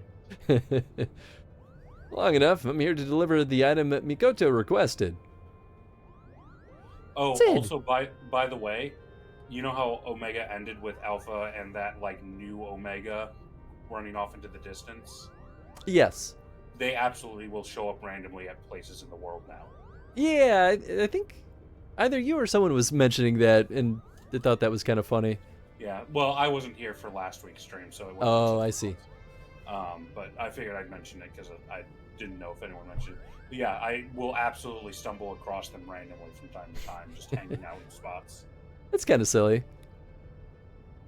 Sid, there was no need for you to deliver it personally. A Moogle would have sufficed. Moogle, and trust that he won't tear open the package and shows it to some random adventurer? Nah, this is far too important. You have staff also, Sid. Just gonna put that out there. Also, there's two Moogles standing right there. I know, right? If you two don't mind... Mole bats. Yeah, right. The principal is about to tell us how to find the Orban Monastery. Would that I could. You don't know? Then what have we been doing here? I'm going to step out for a second to just go to the bathroom and check on that slow cooker. Sure, that sounds good. At ease, Lady Mirilla. The Durai papers speak of a cataract situated on the river Zirshel, several leagues to the southeast of Rabanastra. There supposedly lies the monastery. Zirshel is not a name you would find in a modern Dalmascan map. Rivers, however, especially ones as large as the Zirshel is established to be, are rare in a nation more than half claimed by the sand. The river we seek can only be that which bisects Gulmore on the Nagshian border. And for that invaluable information we owe thanks to our brothers Moogle. Their travels have made them veritable authorities in the Dalmascan geography. Wait, but earlier you claimed you didn't know the monastery's whereabouts. I'm confused. Its location is not what concerns me, but perhaps the Moogles themselves should explain. Gonna go see if you can take a nap? Be back if I can't. Sounds good. Well, I hope you have a nice nap, Kay. Why, certainly. The verdant valley of vines and vipers is to where we must voyage next is the home of the Vera, and therein lies our little problem. The one thing the Vera do not suffer is trespassers, not even lovable Moogles, Kupo. Our glamours kept us hidden long enough to see the jungle was teeming with ruins much like those we've discovered in Lasalia and Goog, but the Vera trackers eventually found us and took us before their elders. We barely escaped with our palms, Kupo. So that's why we're still here talking instead of bound for the border. They're the Vera who have spurned the strict code of their tribes, abandoning their people to come and live in cities of Dalmasca. Finding and recruiting one to our cause might prove us with insight into how to reach the Orban Monastery ruins. Unfortunately for the nation's current turmoil has not made it easy to accomplish this task. We still require more time.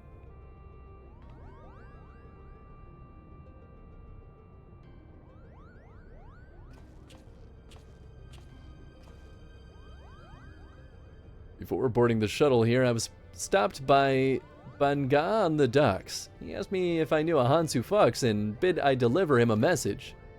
I told him he was welcome to accompany the Prima Vistas so that he might deliver that message himself, but the man refused.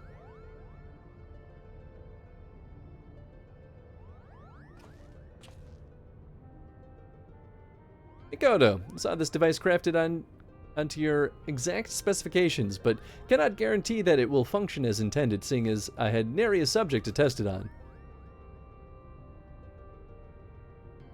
Of course, Master Sid. Oh, of course, Master Sid. If any trouble is met, then most likely its design is my design that is to blame. I have a joystick for my dab rig. It works so well, I got a bloody nose. Whoops. Your confidence in my craftsmanship is flattering, but you sell yourself too short, my dear. Here's to your success. Good day.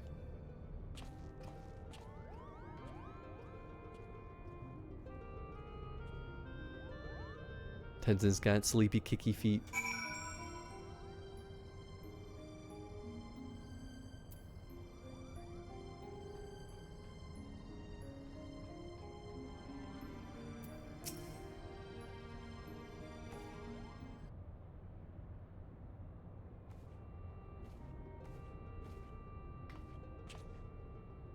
I sense that you're interested in the package Sid delivered. We have every intention to apprise you of its contents, but first, I believe we should speak of Alma's condition. Do you not find her illness all too timely? Denomus and Ramza would like to believe that her bouts of vertigo are naught but a result of a mind fatigued, but the answer is clear. It is the Arasite that plagues her. Don't act surprised, Hans. Alma recently confided in me that she would hear her father speaking with the Odious well before even his first foray into Rabanastra. However, I do not think this entirely true, which is not to imply that Alma is trying to deceive us. Rather, I think she saw something that led her to believe her father was conversing with the Arasite. Moreover, I suspect it was the Arasite itself that granted her this vision. You recall my hypothesis on a distinct frequency NRR-type harmonic vibrations and their tendency to promote ethereal amplification. Or when I mentioned that, despite being in the principal's possession for an extended period, the Odious exhibited none of the imprinting present in the Duma. No? The Odious has never resonated with Genomus. It has always been his wife's pendant, and its Arasite shared the Virgo that fueled his passion for Ivalis. No, the Odious is bound to Alma's deepest desires, whatever those may be. The only reason I can fathom that Alma has not fallen victim to the Arasite's grasp is that her desires are not as strong as those we have witnessed in Argoth or Bagamnin, and that the ethereal interference caused by other nearby shards. I have explained all this to Alma and recommended that she destroy the necklace, yet not only did she refuse, she begged me to keep this revelation from her father.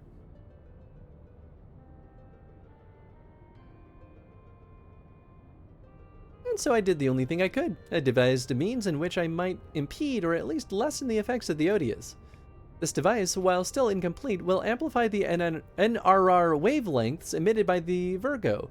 It should work to interfere with those emitted by the Odious, thereby shielding Alma from the brunt of their effect. I think we're going to get the side effect of this impeding what's happening to Ramza. The city below is all abuzz with a world of Banga brigand loitering about the airship landing. Do you think it could be someone we know, Kupo?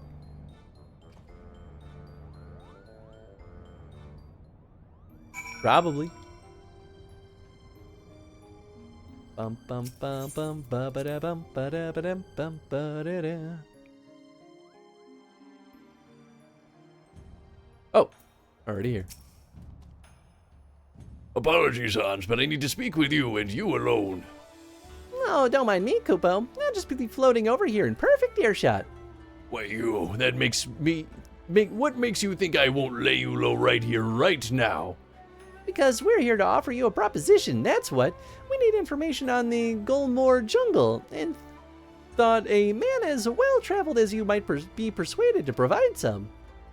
Gulmore, you of all creatures should know that is Viraland. What are you offering then? Why, the opportunity to tell us what you know. Genomus believes our next adventure lies beneath the jungle canopy, Kupo. I should have expected as much. Very well, Hans. I came to ask you if you would meet someone. Now it seems that someone may be able to assist Genomus as well. Seeing as you and the principal did right by us before, I do not see a reason why I cannot take both of you. Let me know when you're ready to depart for Rabanastra. We will travel in our airship. The Prima Vista will draw too much unwanted attention. Let's do it.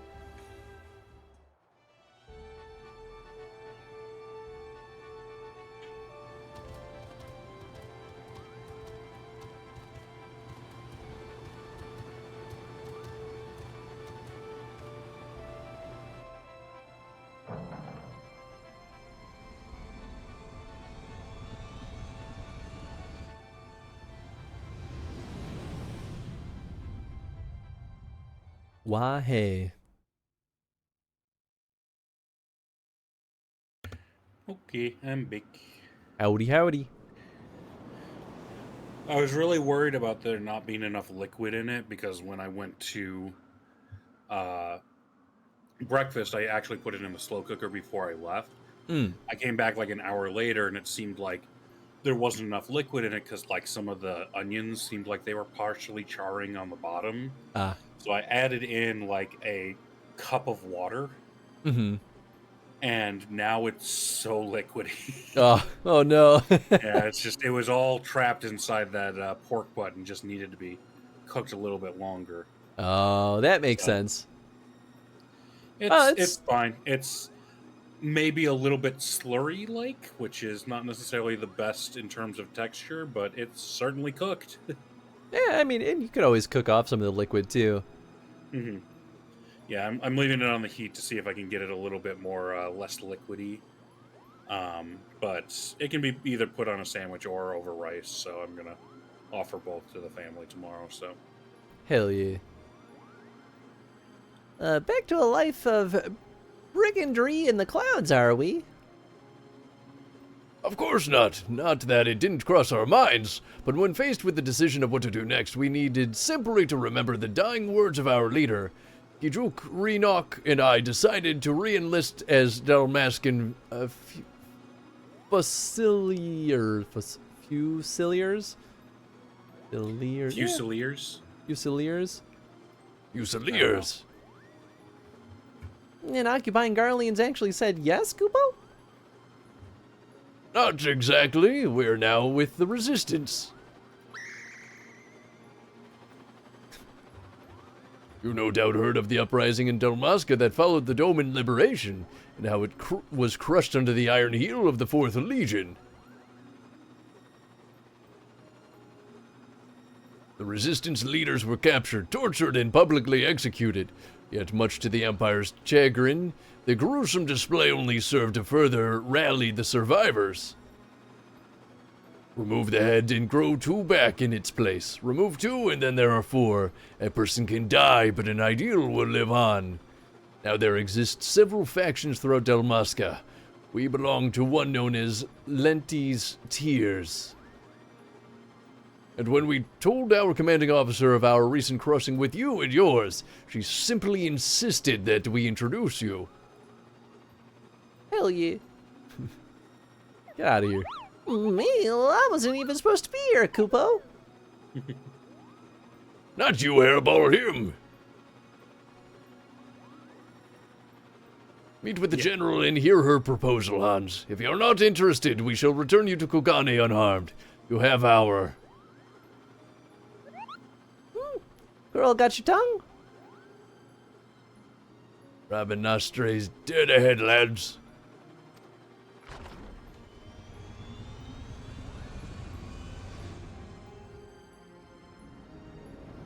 Yeah, I don't know why he cut off there. Yeah, that is weird. But sure, I guess. Just kind of staring off into space. Because you could totally just follow up on what he was saying right now. Yeah, right? There's nothing about us seeing Rabanaster that stops that conversation from then happening 30 seconds later. Oh, thanks for letting us know. Anyways. Maybe they're just trying to build tension here to be like, oh, can we trust them? I don't know. This way, we have many momes to cover before nightfall. Will I actually get to run around in here?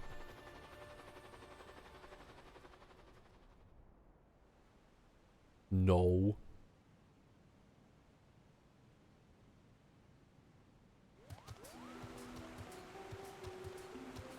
I love that Mont Blanc is still just lugging around this axe, even though he'll never do anything with it. Yeah. I've done as asked. I bring you the Liberator. And here I thought he'd be taller. Why does everyone keep saying that? I knew it. Lavira. I wonder what they say if you play like a male rogue at max height. Yeah, right. I'm Fran, proud daughter of Delmeska and General of Lenti's Tears. And yes, Moogle, I am a Vera. Are you surprised? This is the first Vera that we've seen, other than me. Yeah. Why, yes, in fact, I am. Her kind are all supposed to be living amongst the trees, having shunned contact with the outer world, Kupo. There are supposedly few who have left their homes, but I mostly certainly did not expect to see one here in this sewer. Bro, you know I'm a Vera, right? Yeah, I just was like sitting here like, did I have like a different dialogue for this? Because I play a female Vera too, so it's like... Yeah, I'm like... strange how they're very much just glossing over the fact that I'm also Vera. Yeah. Very much apparently not designed with the fact that they're going to add in this player race. Which, you know, to be fair, Vera came out in, what, the next expansion? Yes, but this would have been the, like, 0.5 patch. Oh, that's true. Yeah, so it's the connecting thread. Well into development. Yeah, so they knew. That's a good point, though. Huh. Yeah, I don't know. Indeed. But the person in charge of the dialogue may not have been, like, thinking that through. Because that's true. This is the first appearance of Vieira, so it's like, I need to explain them. Yeah. This Banga claims you seek Orban. Does he speak true? Those ruins lie deep within Gulmore jungle, a place most sacred to my sisters. They would take great offense were you to defile it with your presence. What is more, Wagi tells me you travel with Garleans, openly aiding those who would see our nation burn. How can we place our trust in one who would do such? Do such? Who would do such? I think I added a word in there somehow. You added "so" in there. You thought it was going to be "who would do so," instead you said you would do such, and then you just combined it, so it was "do so such." I see. My blade has tasted the blood of too many Garleans to count. That is definitely the most Hans answer. Yeah. And then you know also, the Empire. Interesting that it says my blade, which I wonder if that slightly changes to like my weapon if you're not a samurai. Yeah, ooh, that is a good question. And then you know the Empire and its people are one and the same. When you slay an Imperial soldier, you're not slaying an individual, you're slaying the enemy. Our companions, Liberator, are the enemy despite their supposed change of heart. You misunderstand. Whoops. Didn't mean to click there. Well, you know, that's all you get out of him. And what would a Moogle know about my people? Does your blood run Dalmascan red? We would cut you open and find out.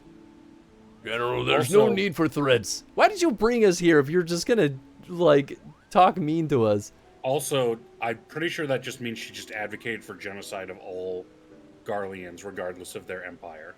Oh, very much so, yes. And it's like, yeah. So this is not Fran's character in 12 at all. Yeah, that's fair. For one thing, she doesn't really care. In 12, she doesn't care about Damascus. She's just a companion for another character that isn't Dalmascan either. I see. Interesting. Weird choice, then. Yeah, I think they literally just wanted to show off a Viera in anticipation of Shadowbringers. Yeah, I could see that. Because I don't think they even brought her up until this patch's alliance. So I think this was totally supposed to be like a soft launch for Viera as a race in 14 prior to them being announced. And they're like, who's the most recognizable Viera? And the answer is the only Viera that really interacts with anyone in 12. Yep, So that makes sense. We're just going to take this character and turn it into a pseudo-12 story. And yeah, that's not the character in 12 at all. I'm also going to call out bullshit that she's allowed to wear a helmet and I still can't. Well, that's a special Viera helmet. Yeah, I don't get any of those. I think that's actually starting equipment. Oh, maybe it is. I forgot what I started with. I think I still have some of my starting stuff. You're right, Bwagi. Then let us parley. Parlay? Parlay. What a great conversation. First, the resistance requires men and women from Doma and the Eorezian Alliance to join us in ridding Dalmeska of its Imperial invaders. Your past deeds have made you well known to the leaders of both. They will listen to you, or if not, they will listen to the Scions to which you claim allegiance. What's up? I was wrong. Neither of the Viera genders start with helmets. Oh, okay. I couldn't remember either, though, for what it's worth, but... You get two choices with this hair. Helmet or no helmet. I mean, it's the ears, though, that is why I can't wear any helmet. Read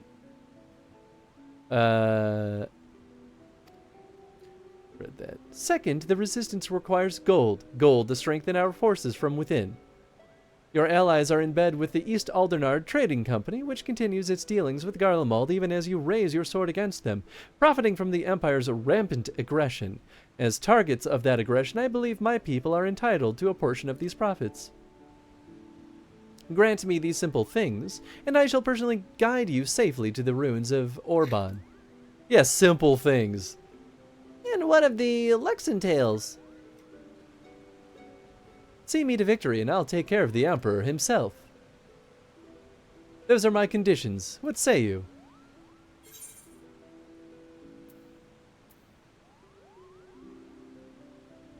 I will deliver your request to the Scions, but can promise no more. Got some big-ass Lala ears. Do those impede with helmets? I actually don't know. No.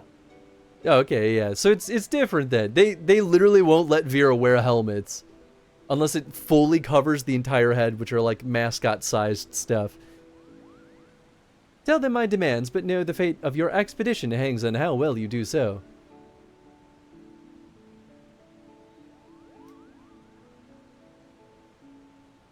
I'd say we have our work cut out for us, Kupo.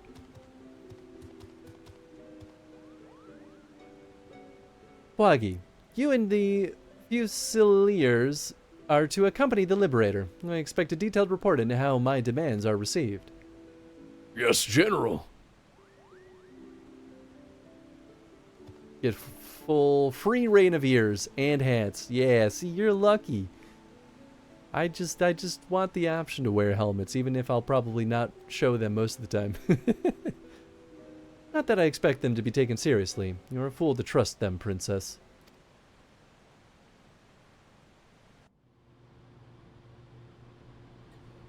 That butt guard still bothers me in that outfit. Butt guard? Yeah, the female Viera have like this weird like triangle part to their outfits that like implies the existence of a rabbit tail, except Viera don't have rabbit tails. Oh, that is weird. Huh. It's like it sticks out far enough that it's like, is that supposed to be a rabbit tail? But no, they've never had rabbit tails. It's an odd choice. Yeah, and it bothers me every time I re-see it. That entire Viera outfit, it's like, man, someone was horny on Maine when designing that character design. Oh, 1,000%, yes. Absolutely. And like it's supposed to be like, oh, they're jungle dwellers, and like this is the outfit they all wear, and it's like, why would they wear something like that? Yeah. Especially when they're an all-female race, so it's like it's not even like the whole idea of like sex appeal or anything like that, except Right. I guess maybe to each other, but No, I agree. It's very much horny on Maine. That is exactly what it is.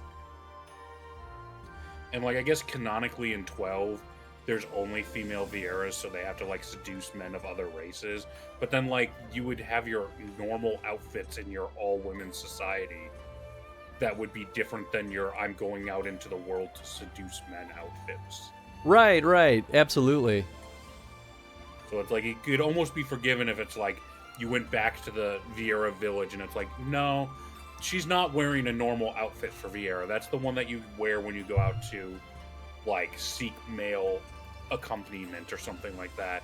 And we don't really have any other excuse to leave the village, so she pretended and then just never came back. Mm-hmm. So yeah, it's weird character design outside of the fact it's like someone just thought it was hot. Yep. There's no other reasonable explanation for it. And then for some reason 14's like, well, it's recognizable, so I guess we'll just do that, because 14 also loves just making outfits that make characters look hot. Oh yeah. I mean, sex sells. That's the It's so like none of the other starting glamours are really like that obvious, I feel. Yeah. I guess maybe the Makoti females, because they have like a skirt. But That doesn't sound as bad though. it's not as bad. It's just it still is, but What an adventure, Kupo. Just think, by tomorrow we could all be the newest members of the Dalmascan Resistance. Not that I'm ready to give up my place in the Prima Vista just yet. Welcome to the jungle! Hurry! If I don't tell someone of our adventure quick, I'll positively burst, Kupo. also the name for what type of like soldier they are is Fusiliers. Fusiliers. Because it's based on the old French word for fusil, which was like the muskets. I gotcha. Seducing men in here? Seducing everybody.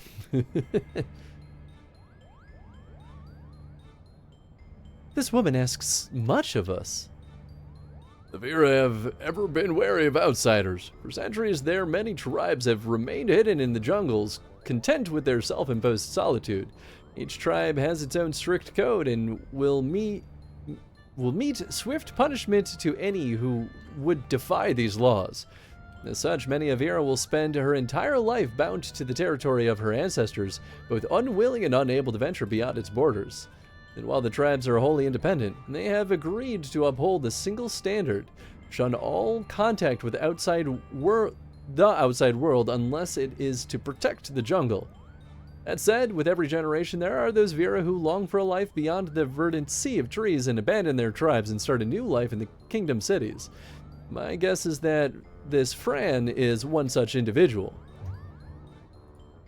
Who also happens to be the only individual we know who can guide us to the monastery, Kupo. It seems Hans sword arm won't be enough to see us through this predicament. He'll need to don the right mantle of diplomat if we are to convince all the alliances of the East Aldenar Trading Company to grant us aid. What could go wrong? I'll threaten them with violence. It always works.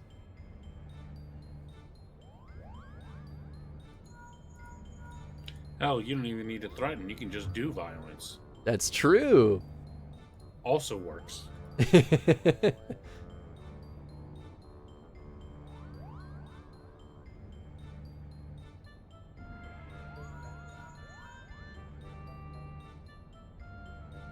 Hancock.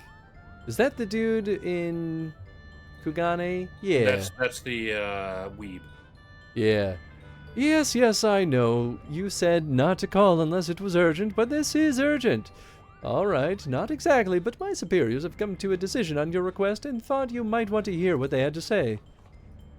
Oh, and let me preempt any request for immediate disclosure with a reminder that the information is much too sensitive to discuss over a link pearl.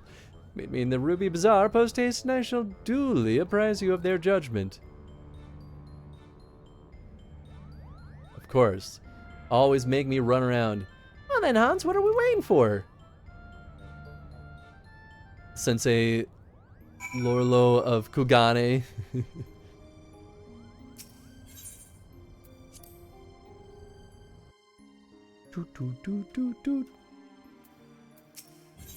Well, at least we don't have to go too terribly far.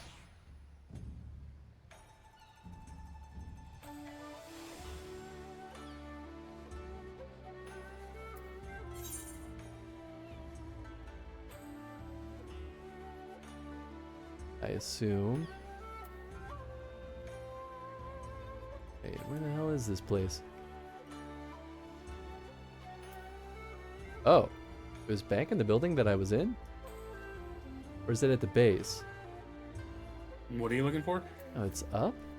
Where the hell is he meeting me? I thought we were meeting him at his, shop. Wouldn't he? Yeah, it should be to the... Oh, is he coming to meet you? Interesting. Yes. They want me to go up, though. And I don't... Well, because if you talk to the gate guard, it'll take you to an upper floor of that facility. Was he just in the airship landing and I just walked right past him? Possibly. It could also be that you have to talk to someone there before you go to meet him. I'm very confused. Maybe he is on the ship. Huh? Oh, I had to talk to her. God damn it. Yeah, I was gonna say. Sometimes you just have to talk to someone like, we're going to go meet them now. And it's like, okay, why did I need to talk to you about it? Yeah. I've read about how you united the whole of Eorzea under a single standard and convinced the Holy See to end a 1,000-year conflict. Compared to that, asking for a few soldiers and a coffer of 3 or 3 of gil should be a piece of rollin' berry cake. I suppose we should inform Bwagi down at Kugane Landing of our progress. You mentioned he was to keep an eye on us. Now we go down. All right, great. And now you talk to Bwagi probably before you can actually go talk to the person. Yep. Yeah, there he is. So you've an answer from the East Aldernard already. Impressive. It would seem that Lady Fran has underestimated your influence amongst the realm's players. I assume you have no objections to me joining you then. Sure, I guess. Great. So happy I could choose to not stop you.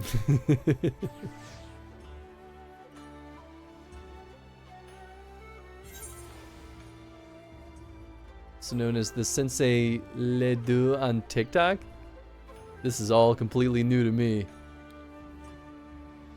Sensei Lorlo of Kugane. None of this means anything to me, but I'll trust you on this.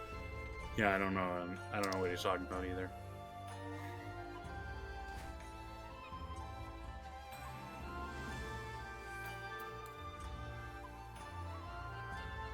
There we go.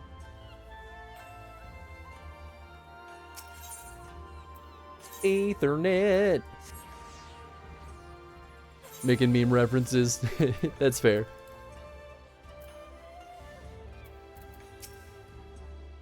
Hancock awaits us in the bazaar. Shall we, Hans? Yeah. Boogie oogie oogie.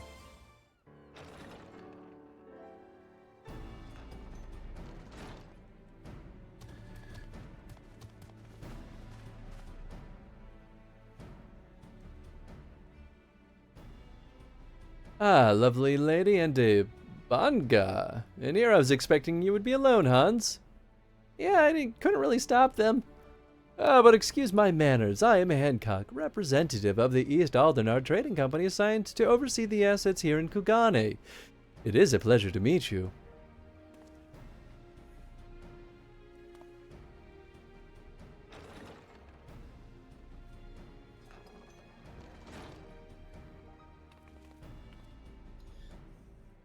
And I am Yugiri. We apologize for making you come all this way. Not that it's far from the landing to... Ahem.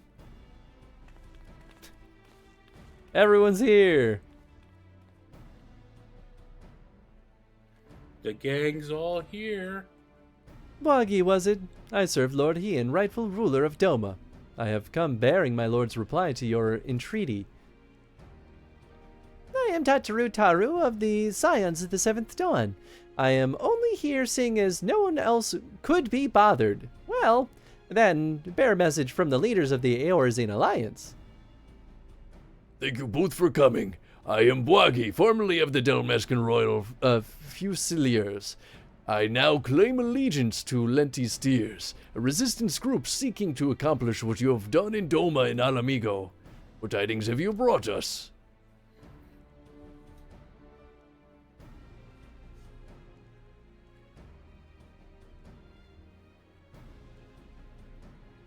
Allow me to begin, then. While the East Aldenar Trading Company sympathizes with your plight, we are not in a position to grant you the funding you seek.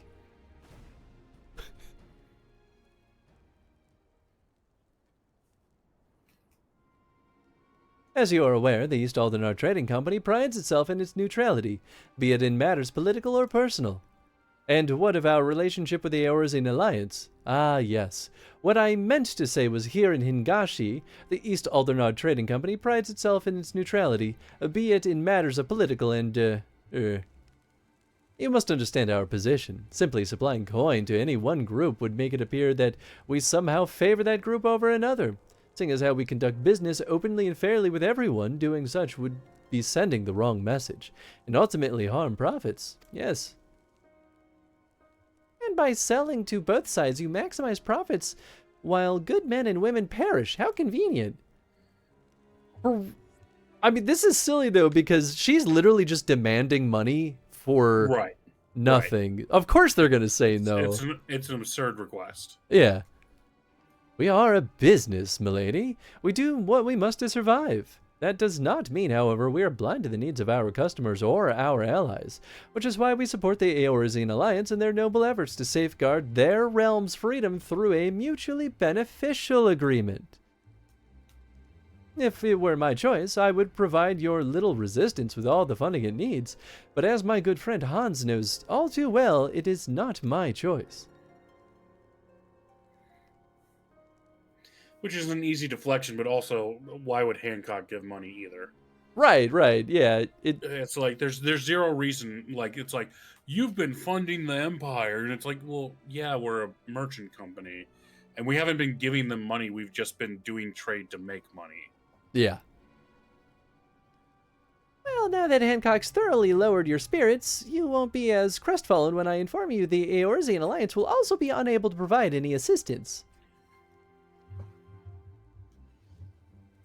And let me guess, you did everything in your power to try to convince the leaders of each city-state, only to watch as they politely declined our proposal, claiming an unfortunate lack of intelligence or resources. Wait, how did you...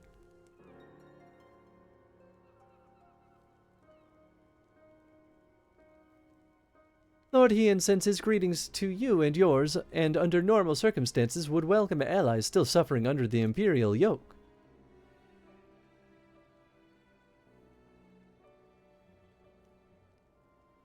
However, word has it that the latest attempt at reclaiming your kingdom ended in failure, resulting in the loss of countless lives, including many of the resistance leaders. You are not mistaken. Our army is not what it once was. Those remaining have been forced to take refuge deep beneath the streets of Rabanastre. The Fourth Legion has already defeated you once. Lacking unity and leadership, the current resistance will not survive another tilt against the Empire's disciplined ranks. If Doma is to join hands with Dalmasca as an ally, you must first prove to us that you will stand as one. Doma is a fully fledged ally who would serve to far better strengthen our cause than a few temporary soldiers. Yet even if we are able to wrest Dalmasca from the Empire's grasp, without unity amongst your people, the resulting chaos would prove even more perilous to the kingdom. You understand much of our situation. And based on that understanding, you would refuse your aid in Lenti's tears, am I correct? Do not mistake me. Lord Hion's refusal is but a message to help you plan your next step. You have a wise master. He understands that without proper planning, driving one enemy from your midst simply creates room for the next. Oh, yeah, I remember now. Okay. Lady Fran will no doubt be pleased to hear your response was exactly what she expected. You knew this whole time that your demands would be rejected, yet you still let this farce play out. You have my apologies, but this was all necessary to prove an important point to our leader.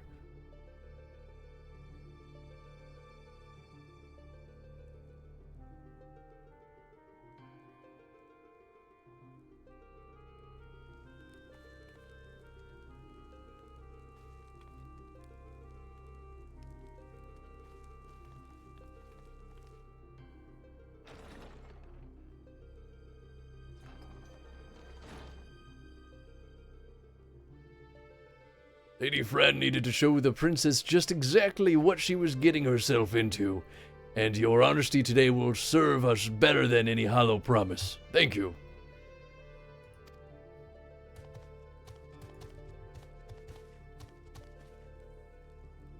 Wait, what about the Gulmore jungle? I mean, the terms were clear. Yeah. I mean, just because you failed doesn't mean that we're suddenly going to give you what you want. Can you believe this? We're right back to where we started. Principal Genomus will not be pleased.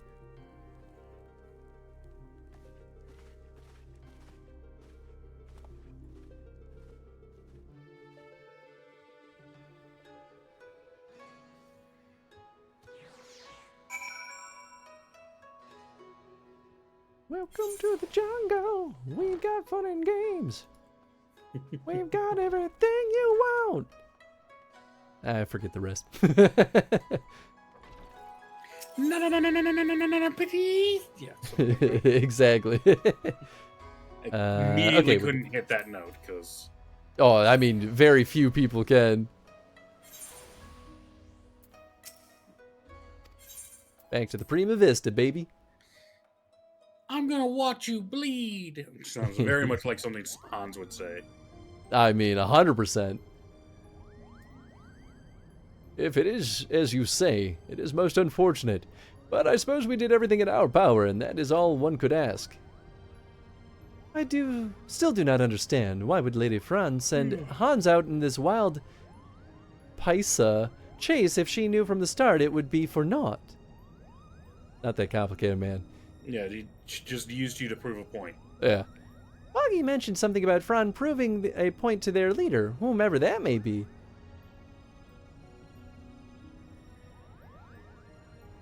People in positions of power can prove both naive and stubborn creatures.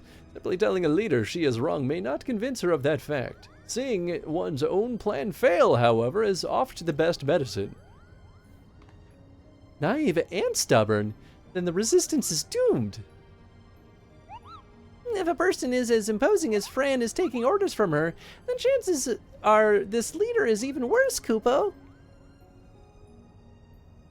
I would not be so certain, Mont Blanc.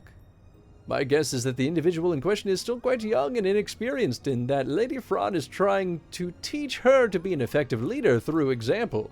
By allowing her to make her own mistakes, Fran is granting her the ability to learn and grow from them, an experience that will ultimately benefit her when the time comes for her to make truly difficult decisions.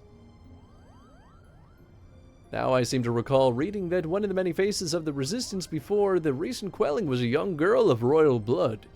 You suppose? You may cease with your baseless presumptions, defector.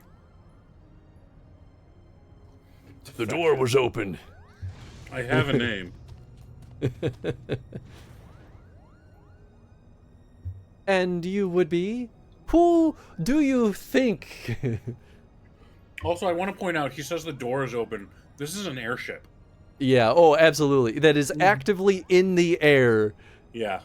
Like, I'm staring at it on the map right now. I would be here on the orders of the leader of Lenti's Tears, against my better judgment, mind you. Greetings, Lady Fran, I presume. I am Genomus Sen Lexentale, principal of the Majestic Theater Company. You and your colleagues are most welcome on the Prima Vista. What is it your leader would have of us? While you failed in meeting even a single of our demands, she recognizes that you were sincere in your attempts to see them fulfilled, and for that effort you are to be compensated. Heaven forbid you just tell us where it's at. I know, right? That is most generous. Protector of the defector in this vector? Got that right. Blah, blah, blah. Blah, blah, blah, blah, blah. Blah, blah, blah. And that's where it's at. Exactly. The ruins in which you seek are hidden behind a waterfall here, a point roughly equidistant from the river's source and its delta. You have our thanks, Lady Fran. We will not forget this kindness, Father. Father, I shall plot a course immediately. Ramza, what is going on in here? Alma, you should be in bed. I've slept enough, brother. Tell me, who are our guests?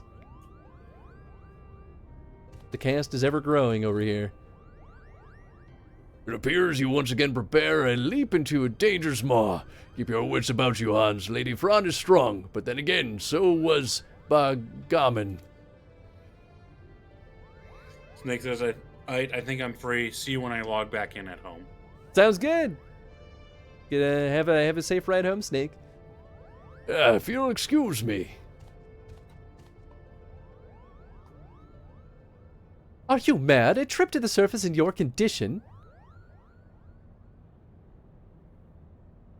Listen to me, brother. The High Seraph beckons. She speaks to me through the Odious.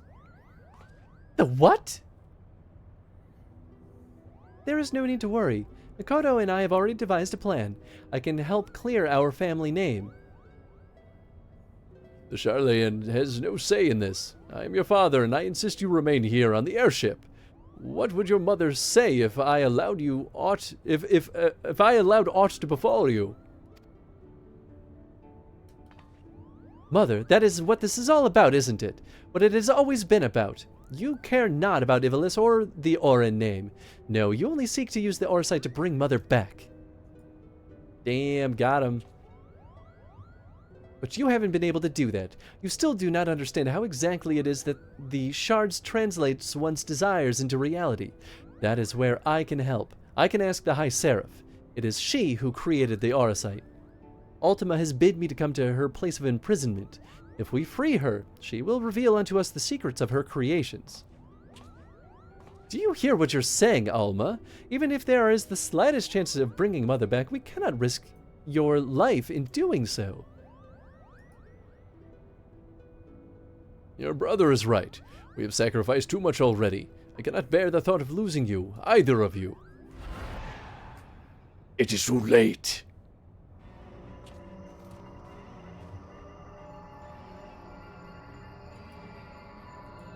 Good to see that the tool didn't work. I'm so lonely, Father. Why must you love Ramza more than you do me? Do not be cozened by your daughter's words, for they are not her own. Ah, there it is.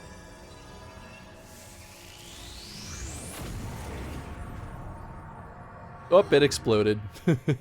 No more Orsight for you. Oh, shit. Okay, the wand really didn't work then.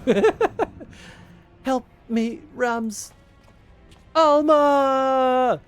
I've been possessed by the demon of daddy issues. That really is what it is.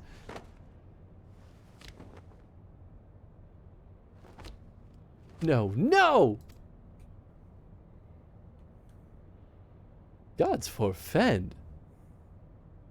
I told you, no one can control the power with those shards. No one! Hans, here, take this. It might be the only thing that can save Alma, but we must hurry to the monastery.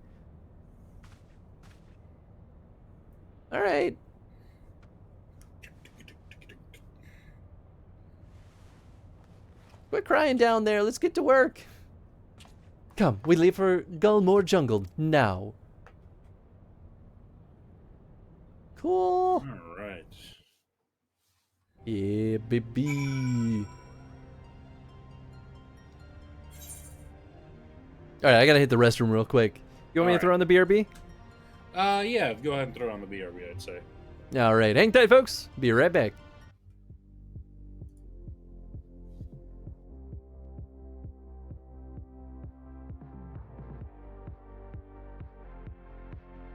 But I actually have been working on building a more full-featured YouTube channel that actually has like curated, edited, and like written content. It's been in the works for, I don't know. It's so on and off. I guess it's hard to say for sure, but like I've been planning on doing it for like a year and a half, and have been slowly assembling it. And when that's ready for launch, I'll be sure to blast that link everywhere. For some reason I do. I'm a goo. I was very tactical. What are you talking about? Well, I didn't magoo. I didn't magoo. So wait, I can charge it up. Yes!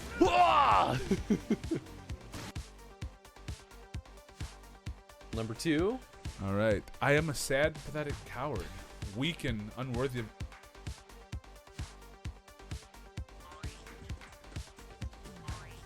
Like that I'm hunched over. Good Lord. Oh, you got this. You got this. You're great at platforming. Oh.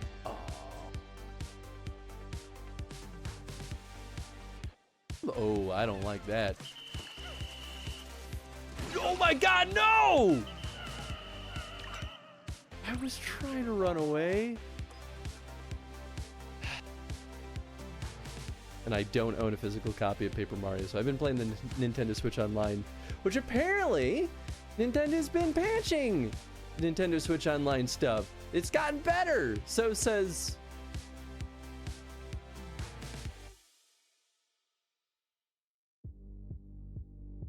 Nintendo Life? I don't remember. Oh, this is weird. How's Jen? She's doing okay. She could be doing better, but oh, what's this?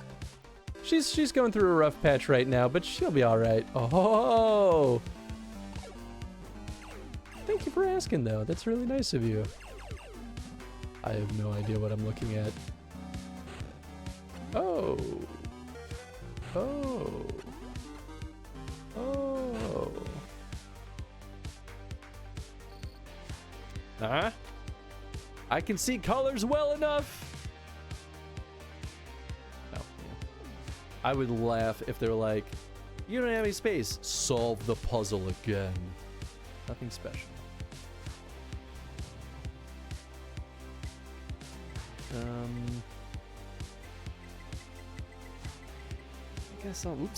I guess I'll drop this off. You know, okay, I'll drop. I'm back. Thank you for waiting, folks. Oh, I am out of coffee. This is the worst. Alright, Ramza. Have I your permission to depart, Hans? Every moment we tarry here, my sister, she... now is not the best time. Of course, Ramza. Then hold on. I've set engines to full speed ahead.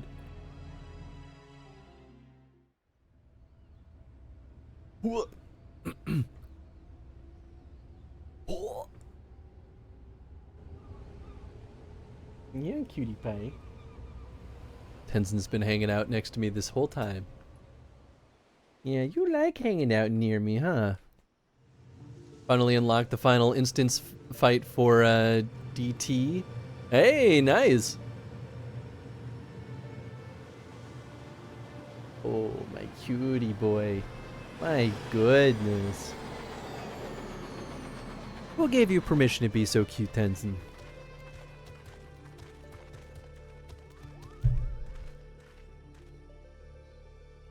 Welcome to the land of my people. 'Twould be a poor lie if I said I did not miss it some.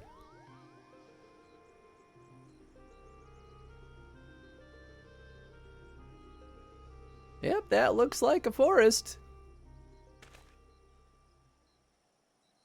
Alma.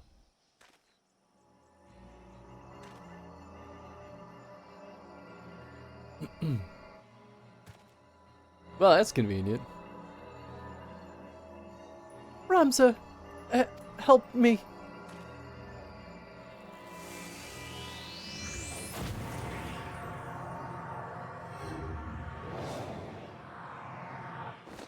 What's the point of this? Oh, is Ramza gonna go through the portal? Ah, there it is. Alma! Oh?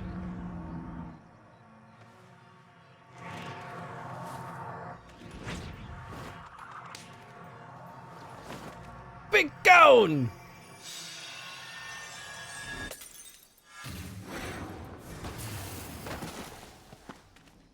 Well, that was easy. All right, let's go back then. Alma, Ramza! What a weird... Why here? Of all places. Blood of the invokers, fulfill the ancient covenant and grant unto me the vessel promised. Whoop. Okay, we are doing a swapperooski. What? Just... Deuces, Ramza. Alright, we're good here. No more worries anymore. Wagi, to me, the girl is not well. Let me dip momentarily to complete the fight, depending on how close we are to the next unlock. Sounds good. Might I suggest we continue this back at the Prima Vista, Kupo? No, I don't want to go back there again. Let's just keep pushing forward. Ah! We don't have to go back to the Prima Vista for literally everything.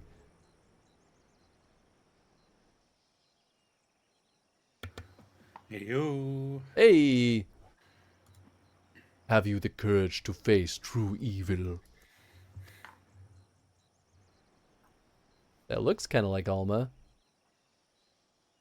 Oh, I wonder if that was Alma's mom. What are you gawping at? The ship is this way, Kupo. It looked like Got back that looks like a guy. That looked like a guy to me. I don't know. It really could have gone either way. You got back right after I was complaining about how we have to go back to the Prima Vista for everything. I'm like, we're here. Let's just keep going. Yeah. Well, this was all cutscene. Yeah, it was. That's not actually a place you can be in. I know. So now you're going to talk to someone and it'll unlock the actual raid. Cool. And Ed, do you need to dip out?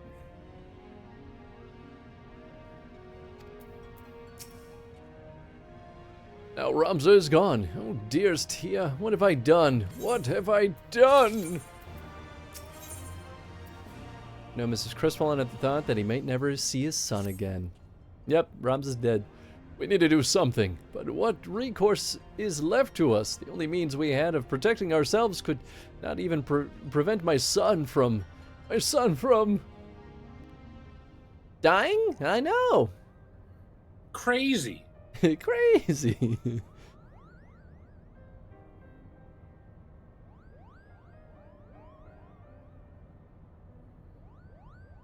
I'm sorry, Genomus. My design was flawed.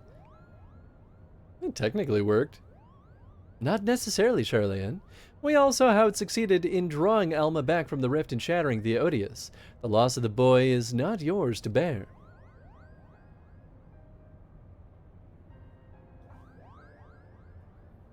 Our focus here should be not on our failures, but what we have learned from them.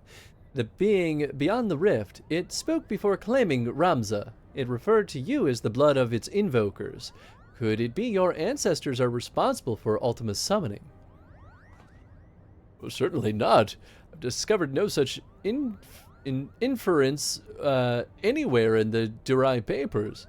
Besides, the tale of the High Seraph existed far before even the earliest of Ivilician legends. Then who exactly did summon Ultima, and why did does she think them your kin?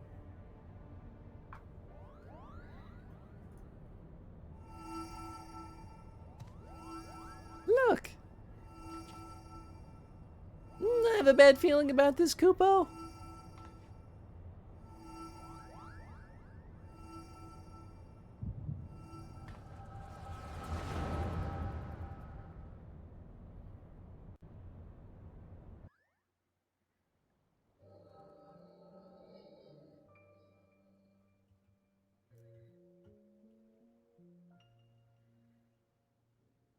Ramza dead? You lie to us about... lie about as well as you carry yourself in battle, Orin. I did not say he was dead, my lord Delita, merely that he had abandoned his mortal vessel, entrusting his ethereal soul to the Aurosite.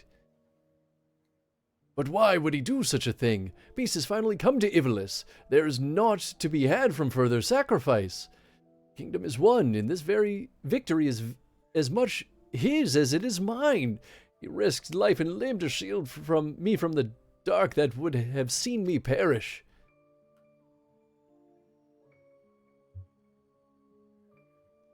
Without him, I would not be standing here before you. It is my duty as both king and colleague to see him saved.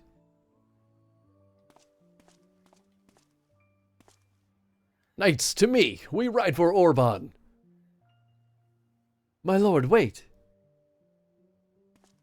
Ajora Glabados, first of the Zodiac Braves, was not the hero the church would have you believe. He betrayed Mother Heidelin for the promise of coin and power, summoning forth a terrible evil from the depths of the celestial abyss.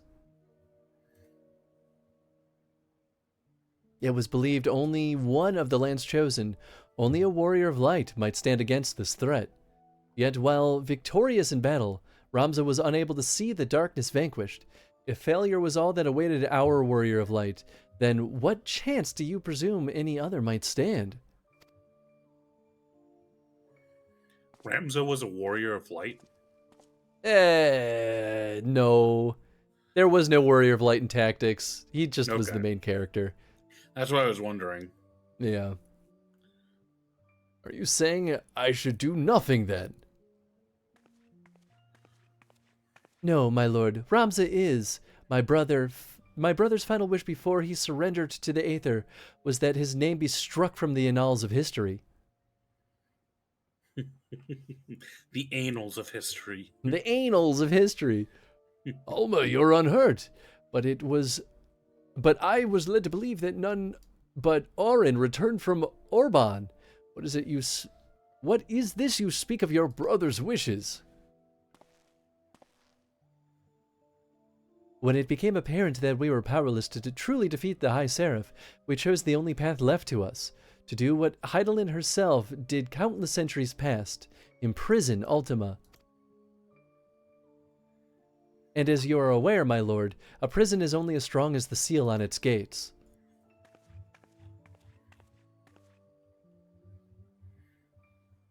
Ramza sacrificed his body to ensure that the Angel of Blood would never again walk the land, and he believed that if the people knew of the sacrifice, it would only inspire them to seek out the Holy Stones and repeat the mistakes of those who came before.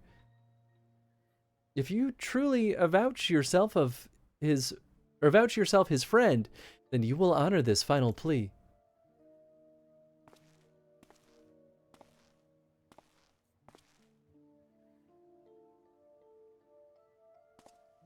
No, Ramza should not be forgotten. He should be raised up as a hero for his deeds and claim his rightful place at my side. Only he might be my knight gallant. He is gone, my lord.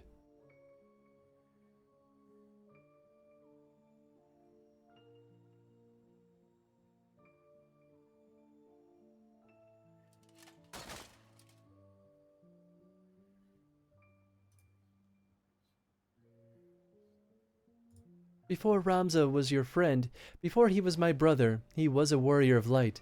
He did what he did for Heidelin, and for those who would one day, too, heed the crystal's call.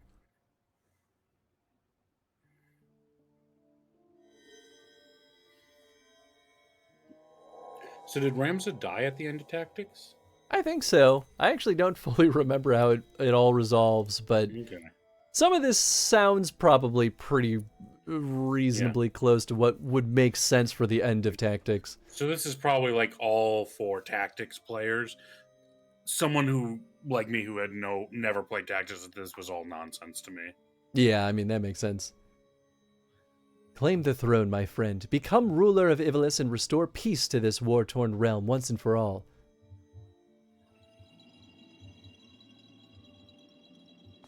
Wait, Ramza, don't leave me, please, I beg of you. Also, once and for all, you're really putting a lot of pressure on him to figure out how things hold together after he dies. Yeah, right. You will make it's always the things with these conquerors where it's like, yeah, you made a big country and you died and it immediately broke. To be fair, they're not necessarily making a big country. They're kind of just changing who's king. That's sort of it. But, you know, You're talking about in Tactics, but yeah. I was speaking in general. Oh, yeah, for sure. You make a fine king, Delita. See that you do not stray from that path.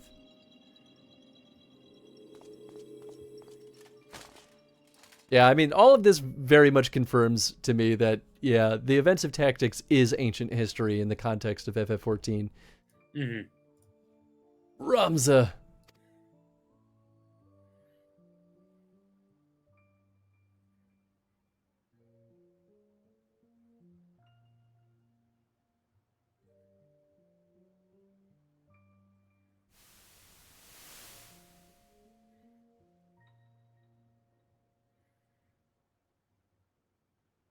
The stones in these two necklaces, you're certain they will guide the heroes of a new era to Ramza.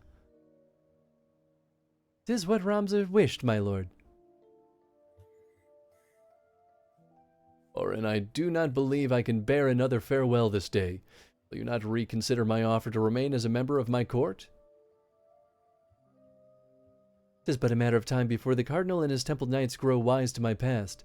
I would not have my presence here implicate you as well.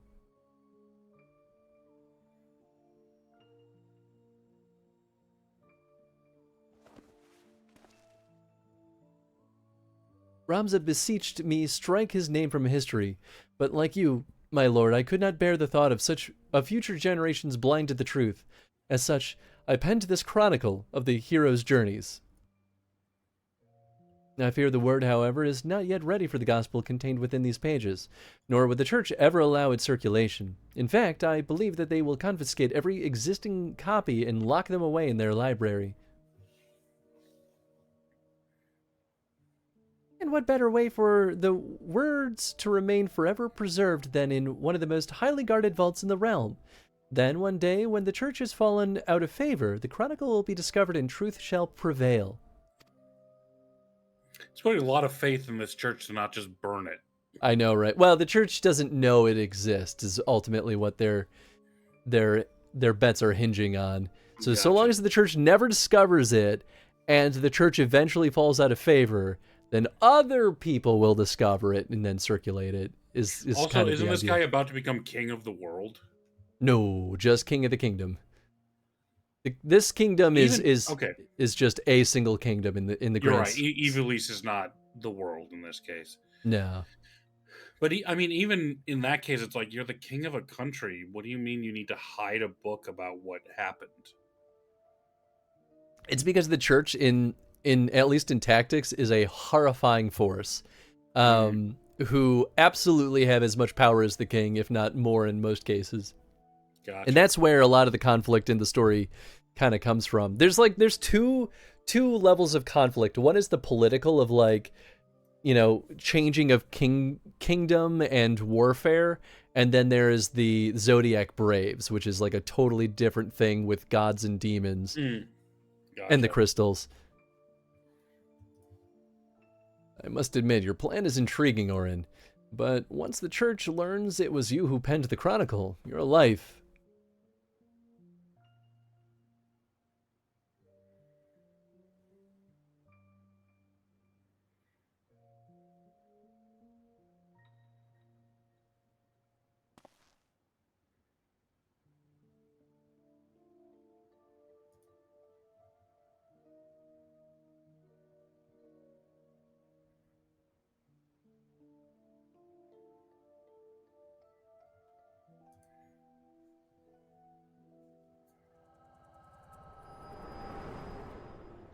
Why is it so hard to get comfy on this tiny little chair, huh, Tenzin? Just constantly pacing around. Yeah, he just keeps like flopping around and changing positions. Gotcha. Hans! It was the echo, wasn't it?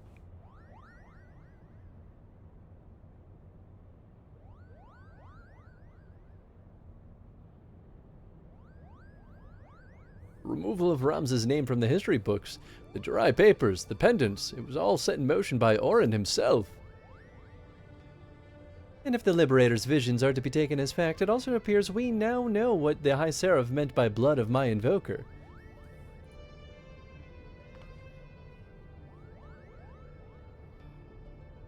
She was not speaking of ancestors in the sense of actual kin, but in the line of those chosen by Heidelin to serve as her warriors of light. But why abduct Ramza, or even Alma, unless there's something you haven't been telling us? She was using us to lure Hans. It is his vessel that the High Seraph desires. This is all a stretch. Just show up and be like, fight me, Hans. And Hans would be like, cool. Matron's teats! Alma, how long have you been awake?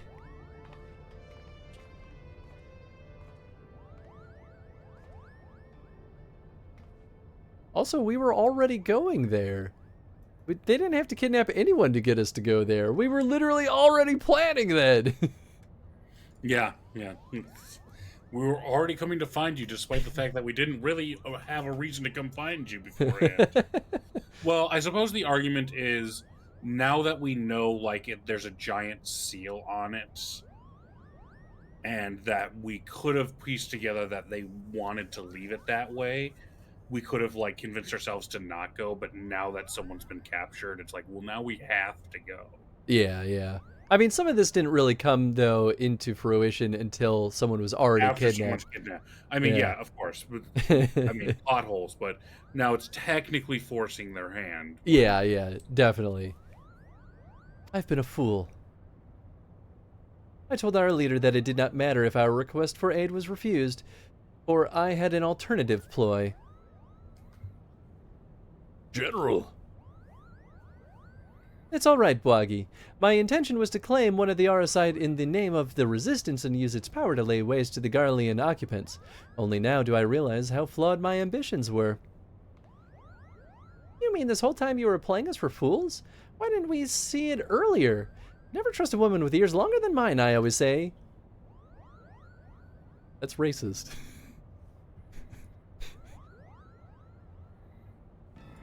Yeah.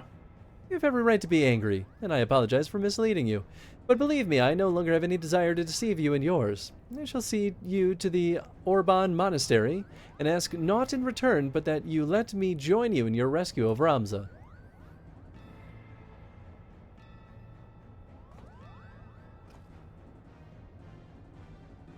Do not misunderstand me. I do not do this for any one of you. I do it for my people in both Gulmore and Rabinstra, the people who may die if this High Seraph is allowed to return to power.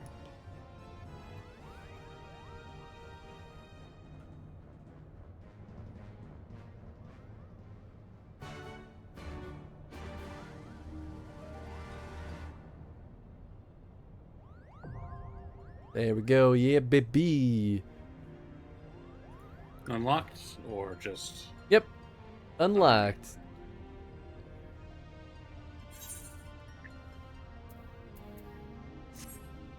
Hell yeah. Alright, we'll see if the queue improves. I don't know that we're going to get to any of the Four Lords stuff, since we're already at 430, or 445. We got the queue for this one, and then the actual Alliance raid itself. And then all the story beats to wrap up at the end, of course. Yeah, that's okay. So, next week, I guess, then would be Four Lords. I will be back next week if you still want someone to be here with you. Sure. And then Four Lords, is that the last? I think that's the last thing. That's the last thing that's the last kind of like big side thing to do. Sweet. Yeah, because we did Omega. This is the Dramatis Persona. We did Hildebrand, so it'd just be the 4 lords. Eureka is just kind of a gameplay thing that really is not. It'd be something that you could do in your free time because there's very little like story beat to it. Sure, that makes sense. Essentially, Eureka answers the question of what happened to that island that they talked about in A Realm Reborn that went missing. With the students of Baldician. Gotcha. And it's an entire zone that you would be doing like a new mechanics in and things like that, and exploring and fighting enemies, but it's not very story involved. Sure, that makes sense. And it's not like it doesn't really have any important information for the game as a whole. Gotcha. We might skip it. I mean, I might go back to it at some point, but I'm like kind of itching to be wrapped up with Stormblood. I'm gonna be honest. I still haven't done it. That's fair. I've like walked in there, messed around for like a few hours, left, and never went back. Gotcha. So that makes sense. It's really not a story focused thing, so I think it's totally fine for you to just decide to skip it, which is why I listed it as optional. I just figured it might be something you might be interested in since it's a totally new type of content. Yeah, I think that's a good like effing around time if like I really do just want to like muck around. Yeah, that would absolutely fall under the 40 hours of mess around doing random things. Nice. Rather than strictly being like, you need to do this for Stormblood like some of this other content is. Right. Nice. That makes sense. So. It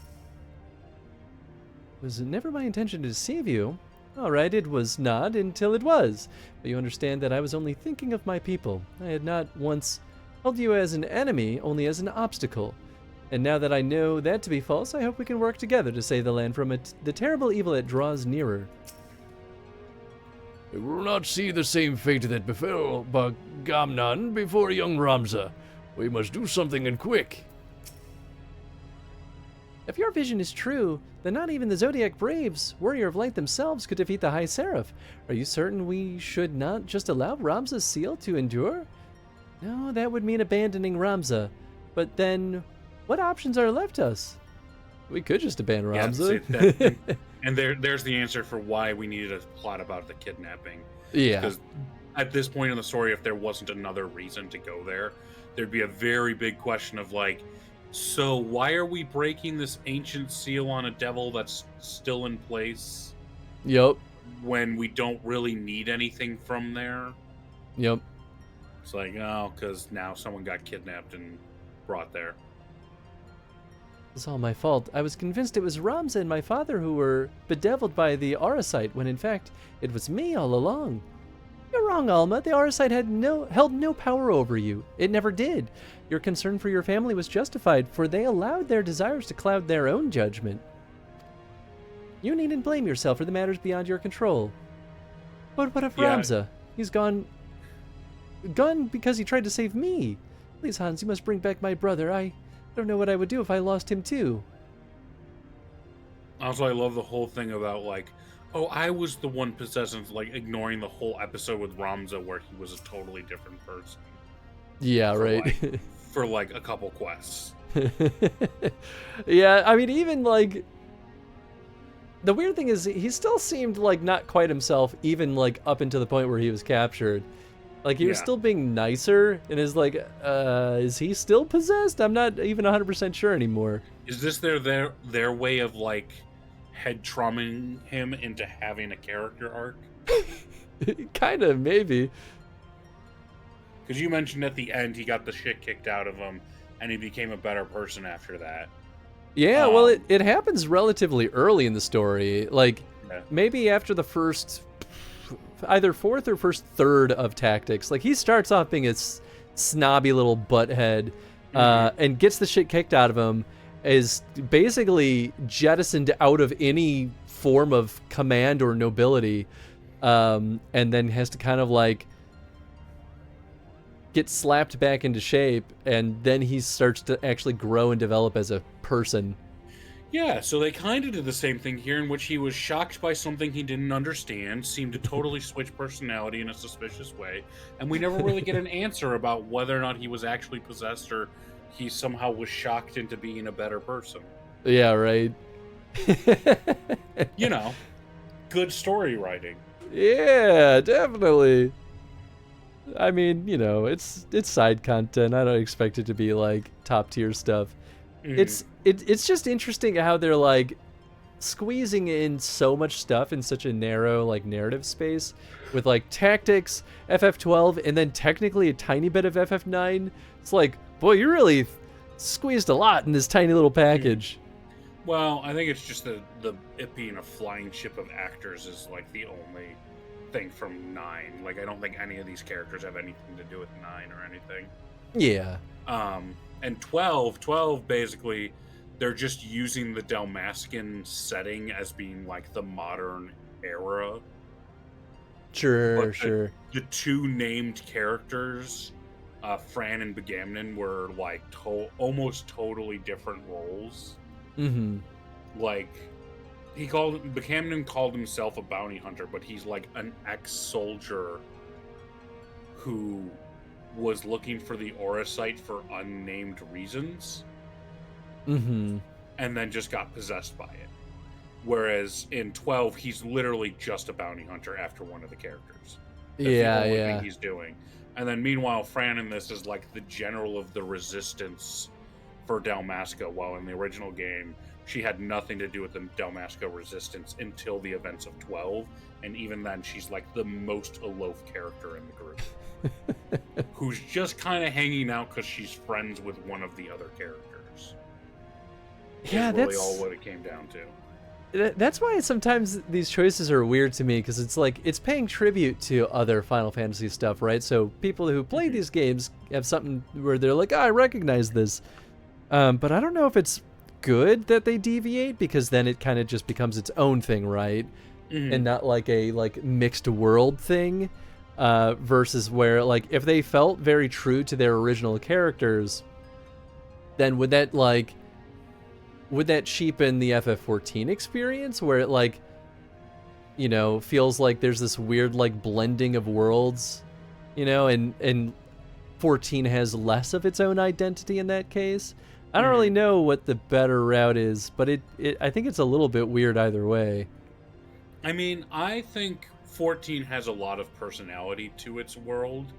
I just think that because it's like the MMO, they borrow stuff from other franchises as just reference material. Because they have to churn out so many different types of content that they kind of just cherry pick a few things here and there. And they bring in like guest writers who, because like this isn't just like the 14 writing team referencing Ivalice. This entire like storyline was written by the guy who wrote the world for Tactics in 12. So it's not just a reference. It is the guy who made that Ivalice world going like, well, I'm the Ivalice guy. I'm going to use those in kind of a different way for this setting. Sure. That makes sense. Oh, you found us.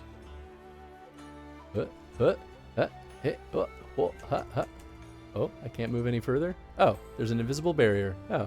Yeah. Well, no wonder how you got up here so easy. Yeah, we're also floating, so you can see that we're floating as well. This outfit is very upsetting, Ed. Oh, the Moogle outfit? I hate it. It's deeply upsetting.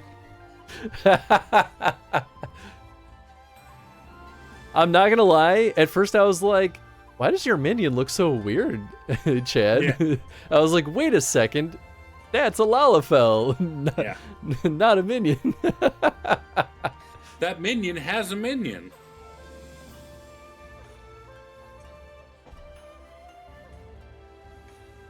Gotten to the third island. Is that with the other quest thing that we were talking about? Yeah, that was with Eureka. Oh, gotcha. See, I can't wear that hat. Chad will yell at me. I have it. Wait, where is it? You know, if you want to wear it, Chris, you can wear it. just be aware that you'll ruin the tone of any serious conversation. What? I can't wear it. What do you mean? Ensure all items are compatible with character level, class, and gender. Wait. Chris, go back to your character screen. Do I just have to show hat? Yeah, you just have to show hat. There it is. Hell yeah.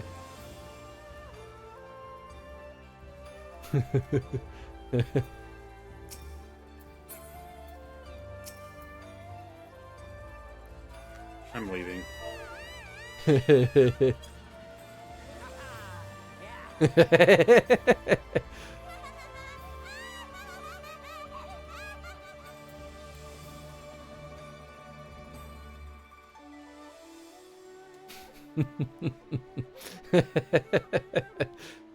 This is what the people want. Define people. Me. I'm the people. Me and Ed. Well, enjoy yourself, I guess. But yeah, so like with 14, I feel like these references, a lot of them come in specifically not because necessarily the developer themselves are wanting to put them in, but some of them are paying I'm really floating. Holy shit. Oh yeah. That's funny. Yeah. You're floating out into nothing there. It just goes to show that my animation route stays where it is, even if my character's animation dance like strays off. Yeah, of course. Because otherwise you could then dodge stuff by putting in a dancing mode in the middle of battle, right? Yeah, it's funny to me though, because that should technically mean that I can make my character disappear into a building by doing this dance. Probably. That's silly. I mean, it's not a big deal, but I think it's funny. But yeah, like for example, Shadowbringers, the writer for the Alliance raid is Yoko Taro. Of Drakengard and Nier fame. And so that's cool. He just straight up brings Nier Automata stuff into FF14. Nice. I like the frog outfit.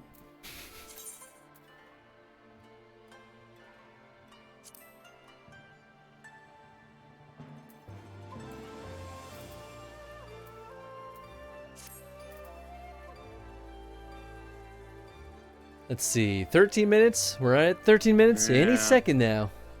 Yeah, it's always the thing, right? I also queued as DPS because typically, because of the fact you need 15 DPS to 3 tanks, being a tank doesn't actually usually help with queue times on Alliance raids. That's fair. Usually you need, like, because there's so many DPS, you need going DPS or healer is much more beneficial. Gotcha. Also, I just feel like playing Red Mage. I mean, that's also fair. You need no other reason.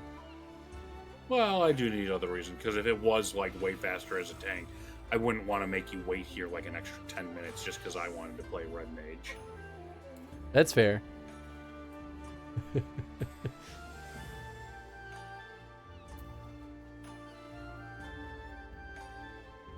Is that a pugilist, or monk, class that you changed to, Ed? Could be.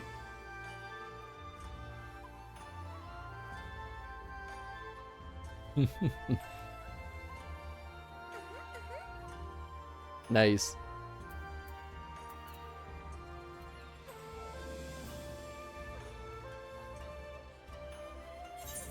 I guess I could go around selling all the garbage that I'm holding on to. I cleared out my inventory well enough. That's a problem for future Chris. Weeping Eye of the Monokumani and the Burning Eye of Ravana. Gotta love these like quests that I start and don't do much with. Oh, okay. So the Weeping Eye of Monokumani, those both are used to unlock the extreme versions of Trials and Heaven's Ward. Okay, that's why I haven't done it yet. Probably because So the quest, the Diabolical Bismarck, unlocks the extreme version of Bismarck, which is the big whale in the sky. And then Thok around the clock is the ant god with the Ravana with the 6 arms and katanas. Ah, I gotcha. You gonna try the jumping puzzle? Yeah, why not? We have time to kill. Yeah. So there's 2 lookout points if you complete the jumping puzzle. The first one's at the very top, and it's like just completing the jumping puzzle will be enough to get it. The second one is actually on like the light pole down below. And after you get to the top, you then have to jump off the tower and land on the light pole. So for the first lookout point, you only need to complete the jump once. The second lookout point, if you screw up that jump, you have to do the jump puzzle all over again. I gotcha.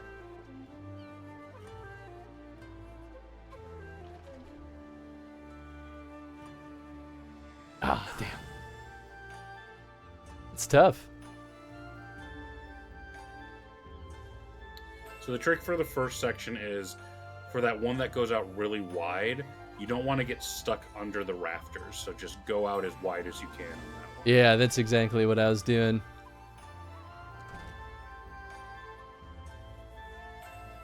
Whoops. Yeah, I had a better chance with that doing the side jump.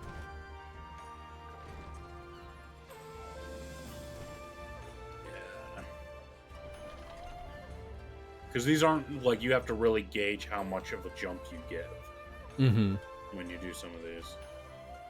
Yeah, there we go. Nice. Whoop. Damn it. I actually think this starting point is actually one of the tougher parts of the jumping puzzle. Do you get anything if you get up there, or is it just for fun? Lookout points. Oh. Or vistas, which I guess you can't do yet because you never went and got that collectible. Yeah, I mean, I have that, like, what was it called? The Wondrous Trails thing. No, that's different. Okay. You're talking about Wondrous Tales, right? Tales or Trails? It is Tales, yeah. Yeah. What you would need to do is you would want to go under, where is it? Duty collection? No, that's not it. I thought I started that quest, but maybe I didn't. I have no idea. And bragging rights? I mean, I like bragging rights. It's under logs, sightseeing logs. Oh yeah, I think I did start the sightseeing stuff, but maybe I just left it hanging. I haven't bothered trying to get these spots, even though it's probably as easy just looking up where you're supposed to go.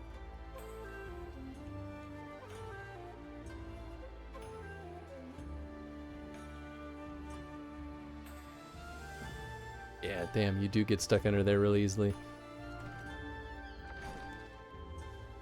Gotta do a nice, like, diagonal jump off of that one. No, what I mean is on that jump, you gotta go out as far as possible on the one you're jumping to.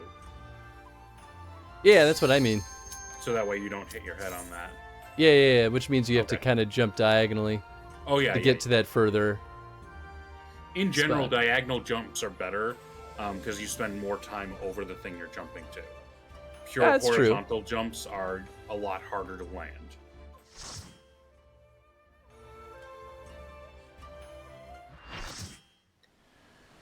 All right, let's see if I remember how to play this character. Yeah. Orban Monastery.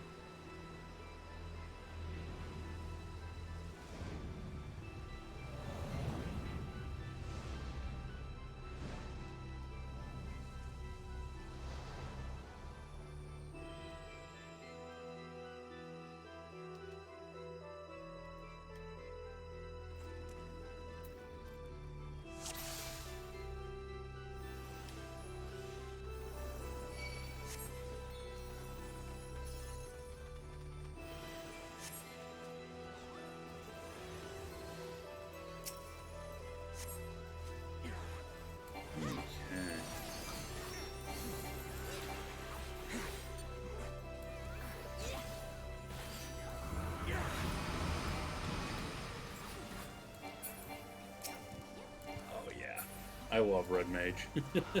Nice. What the hell? Ghost! It's a monastic ghost. It is. Yeah. I suppose if any ghost in a monastery would be a monastic ghost. Hopefully. I don't know what difference that would make, but it's a monastic ghost. Just gotta have that extra little bit of flavor. Yeah.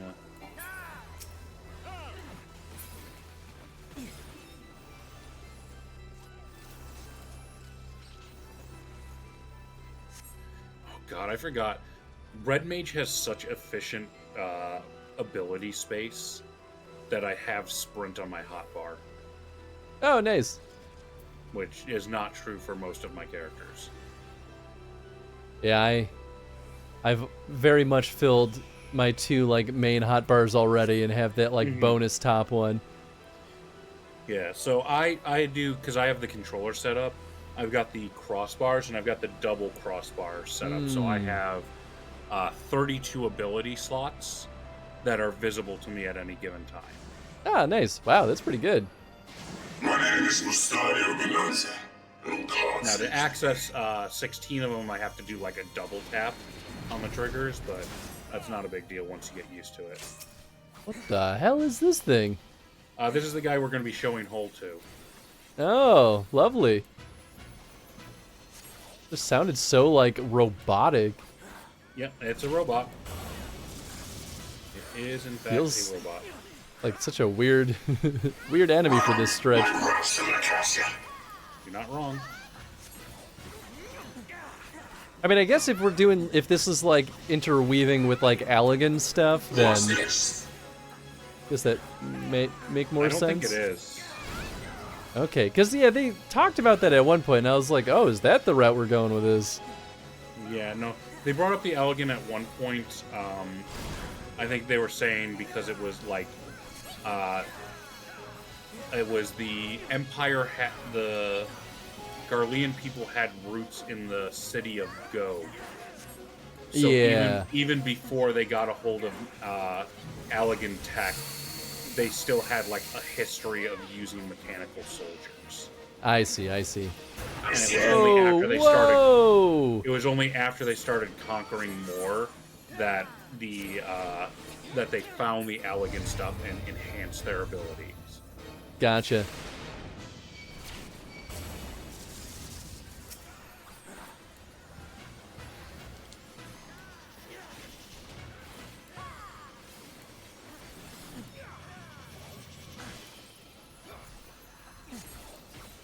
You shall promise. Your promise won't save you Okay, from here what we go. comes The next. mechanic, I believe. So you now have like an indicator on you that is 3/4 of a circle. He is shooting at us from a specific direction. The side of you want facing him is the hole. I see. You don't want him to be able to hit that any of the gold portions. Let this be your final So hence testament. show hold. Show hold. Oh. Thought I showed hole, but I guess not. Oh, we no, lost our healers, huh? Oh, well, that's fine. Then why am I being guilty? I'm a reser. Oh, nice.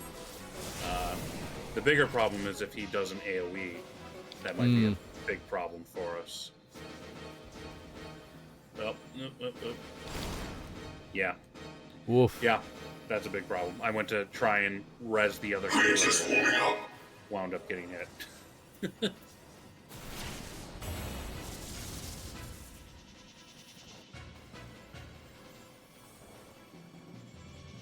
Yeah, ouch is no joke. Well, still a decent amount of combatants on the field still. And the other... I'm ready for this. My bunghole! What's this?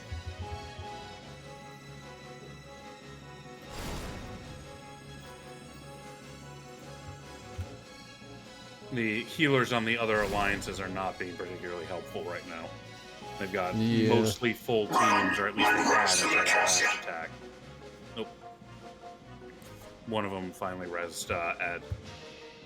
Thank goodness. Ed gets me, then I can start rezzing as well. Or not Ed, Sparkle. No, they chose to res the tank first. Yeah, so if you ever do healing stuff, Chris, keep in mind that summoners and red mages also have revive. Yeah, that is good to know. If you have like a team down significantly, after you get the healers up and the tank up, if you need a tank up right away, the next best option to pull up is a red mage or a summoner, because they can start working on rezzing as well. Mm-hmm. Oh my gosh. In the AoE when it went off. Bad showing. I was about to res you too. That's okay. I'm just enjoying the show at this point. Yeah. Oh, that's why. Hey, thanks, Ed. Used to my lucid dreaming not being on my normal hotbar. Ah. Oh, hey, cool. I got back just in time for the fun. Hey, but did it happen? Nope. I don't know where he is. Oh, shit. I don't have the radius. Oh, yeah. Never mind, I'm good. Ha ha ha. Oh, I still took damage. But I'm not dead.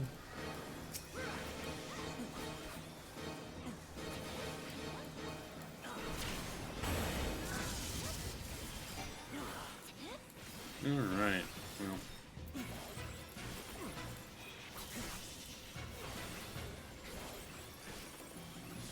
Thank you, Ed.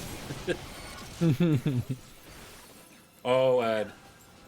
Oh, Ed. That boss just dropped a mine on his head while he was slowly raising me. Whoops.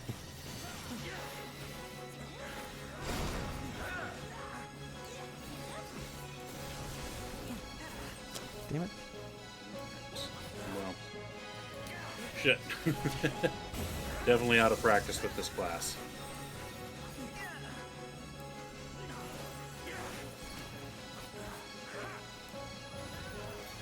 We're getting there. We're getting there. Again, once again, proving that sometimes being tank saves you from a damage that you normally would die to. That's good, though. If anyone should be able to do that... Oh, I didn't realize. Oh, I'm not dead. Alright. Didn't die. Didn't die. That means I'm doing something right.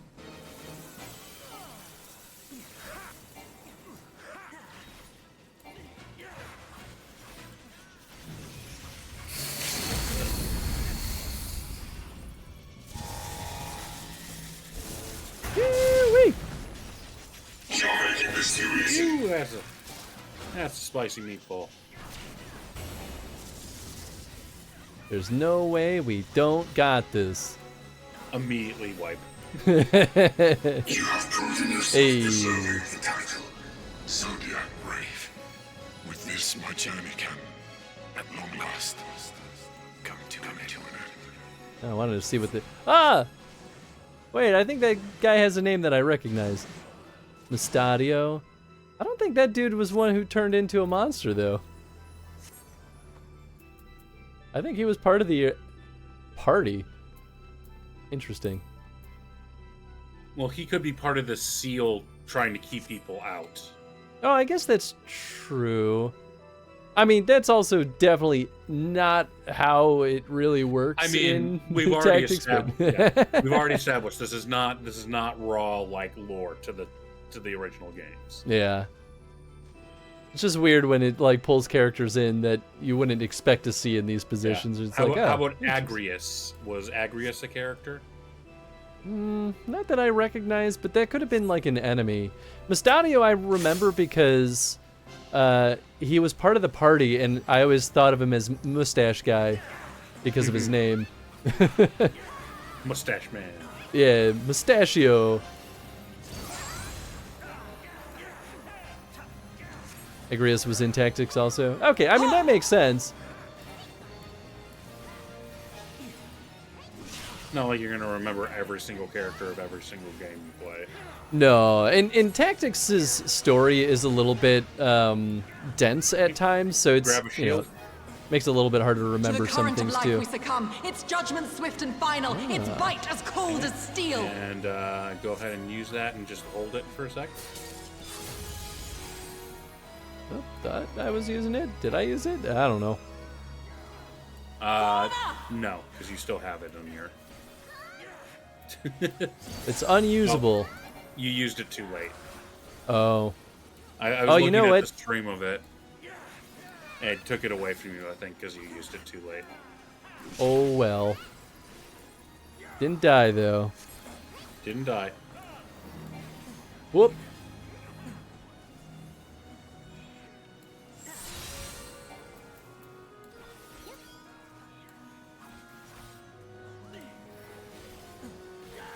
The hearts of men are black with corruption and must needs be cleansed!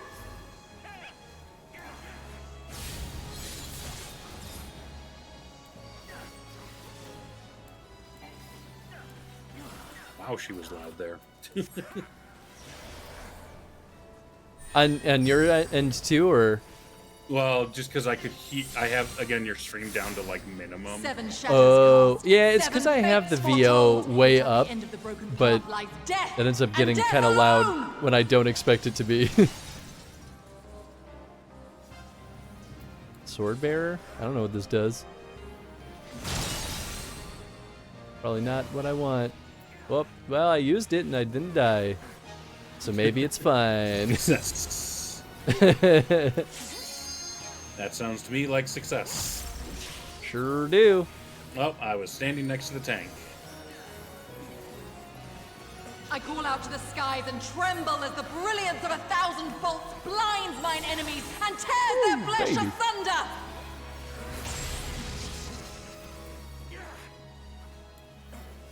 Damn it.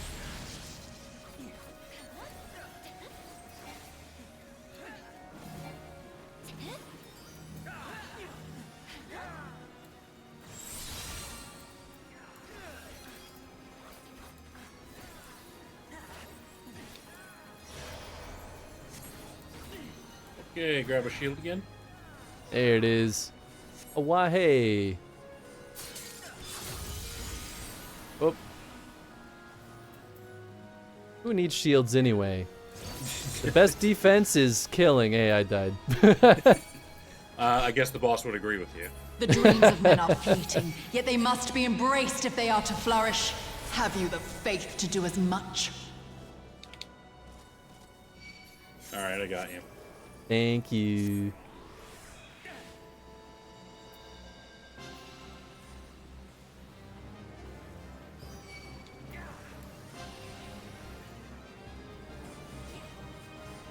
Ugh. Ouch. We weren't focusing the sword knights fast enough. What? Why can't I? Oh. What's happening here? Oh, we got little guys in here. That's what's going on.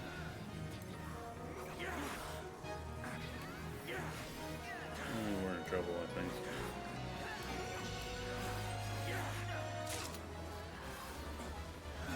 Oh, I got an item. We're in trouble. We're about to wipe, I think. Uh-oh. Oh, because of the thing. Light, send us from our sins! Yeah, Well. we Gaze just wiped. deep into the light!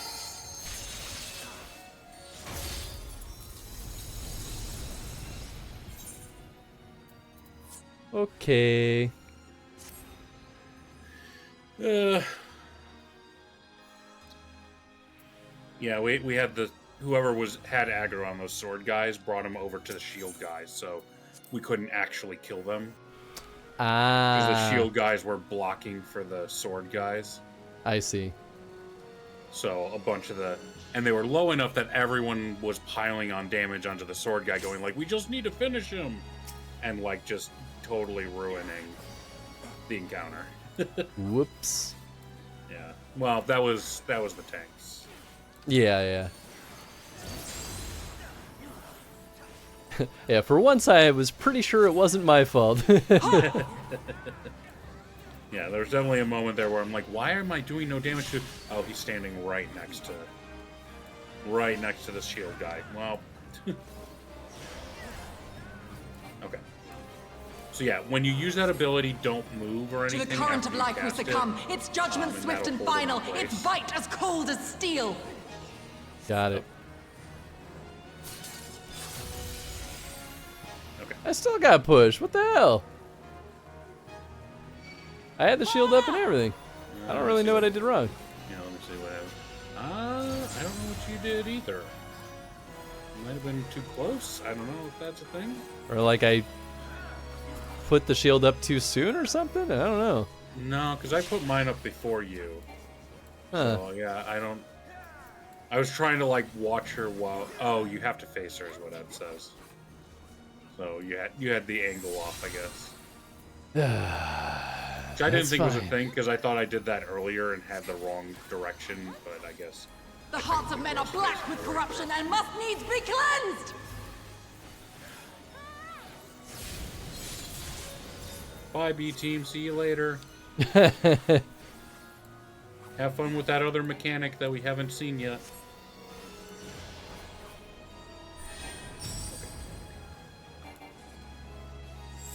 Up. Oh, 7 shadows cast, 7 fates foretold. Yet at the end of the broken path lie death and Oh, death that's why alone! we get the swords. I see. Yes.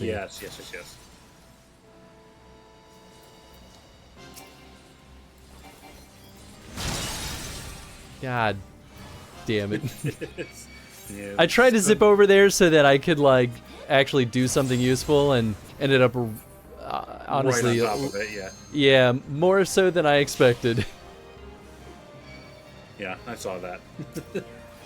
Embarrassing. I call out to the skies and tremble as the brilliance of 1,000 bolts blinds mine enemies and tears their flesh asunder!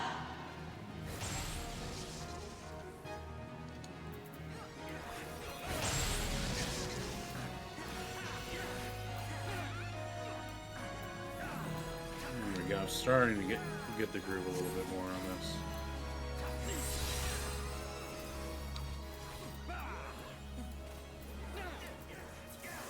So Red Mage is fun.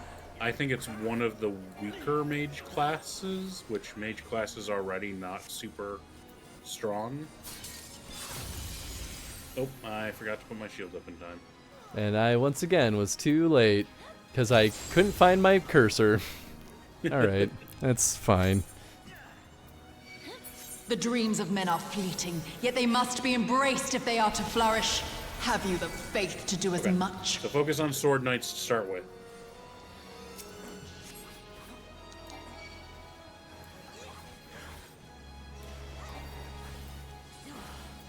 Oh, I have aggro on this one. That's not good. I'm about to die to it. How's my cursor? Ah! Yep. For some reason, I had aggro on one of the Sword Knights, even though there's only 2 of them, and we have 3 tanks. Whoops. That's no bueno. Tanks decided they had better things to do, I guess. Oh, divine light! Send So there, us that's from how our that's sins! supposed to go. Gaze deep That into makes the sense. light!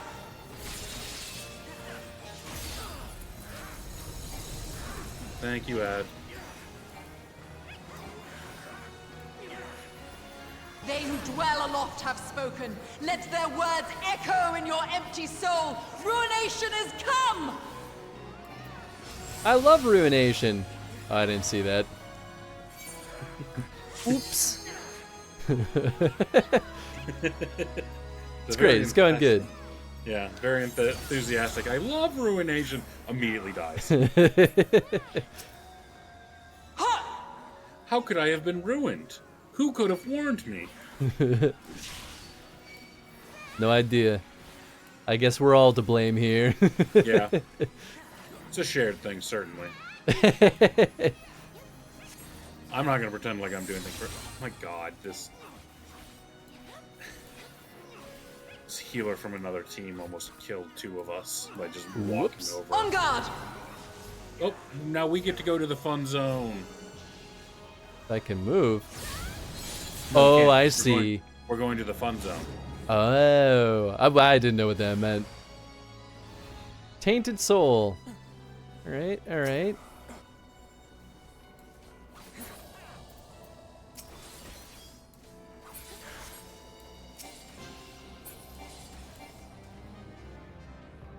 Did we do it? Oh. So is this what the swords are for? The white ones, yeah. Specifically. Oh. Man, y'all are so quick. No, there are 8 of us in here. True. Okay, and we're back out again. Noise. Probably because they killed her while we were in there. Hey. Nice. You love to see it. Did our job while we were in there.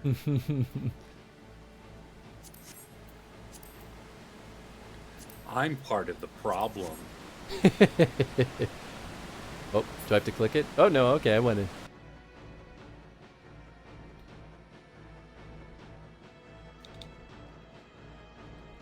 Oh, Fran's talking to us this whole time.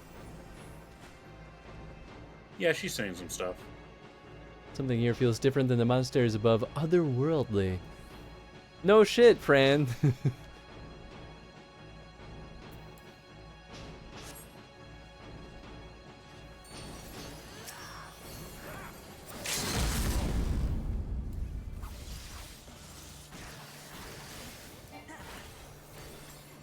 This is going to have that mechanic that you've seen before where there's going to be like the little like circles on the floor where you need a certain number of people to stand in it.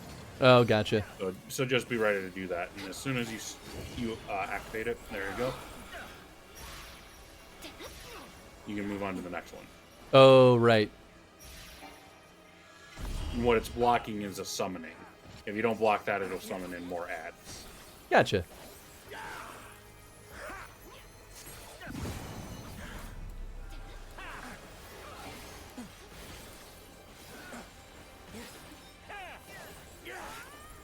Woo. Damn it.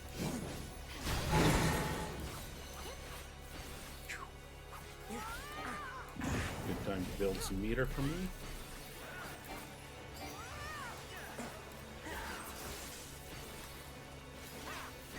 Oh yeah, so the pork I made, the bulgogi, I can't tell if I didn't use enough seasoning in it and it's kind of bland, or if because I've been sitting in an apartment that smells of it the entire time, my sense of taste has been blurred and now it tastes bland. Ooh, that is a tough call. Yeah, because it really could be either, right? Yeah.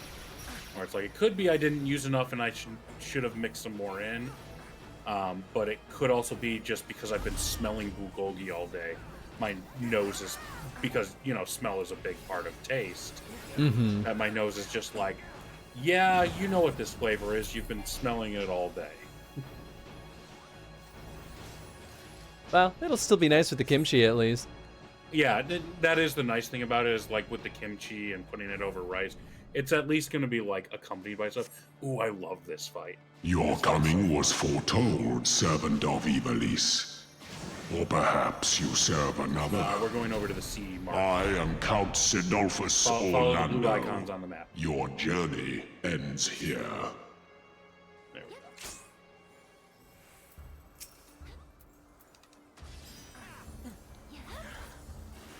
The hearts of men are black with corruption and must needs be cleansed. Oh, baby. Ooh, baby, I love you so. I call out to the skies and tremble as the brilliance of 1,000 bolts blinds mine enemies and tears their flesh asunder. Woo! 7 shadows cast, 7 fates foretold. Get away from him. Yet at the end of the broken path lies death, and death alone. Yikes.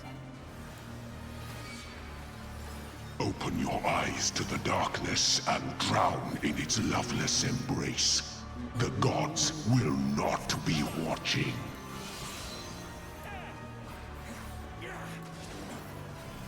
Misfortune hangs heavy on a head once held high. Such is poor cover for when the heavens fall. Come, show me more. Okay, Thunder golden God, sword. interesting. Oh, Hans. Whoop. To the current of life we succumb. Its judgment swift and final. Its bite as cold as steel.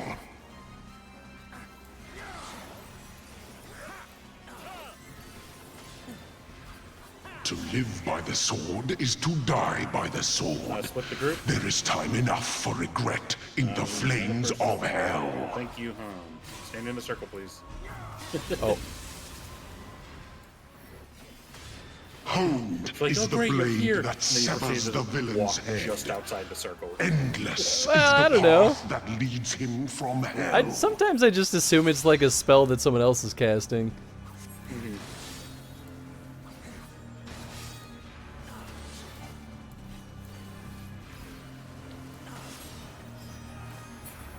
Well, don't you have those effects turned off? I do, but like, there's so many other things that still happen that I still never know what any of it means. Gotcha.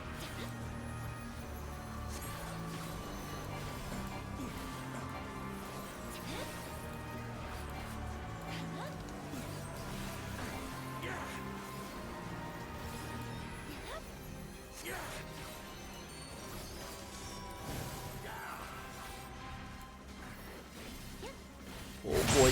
Oh jeez. Oh gersh. Oh, jeez, Rick.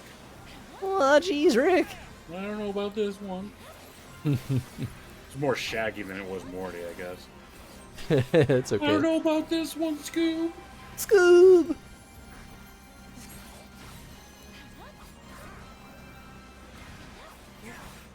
Like zoinks.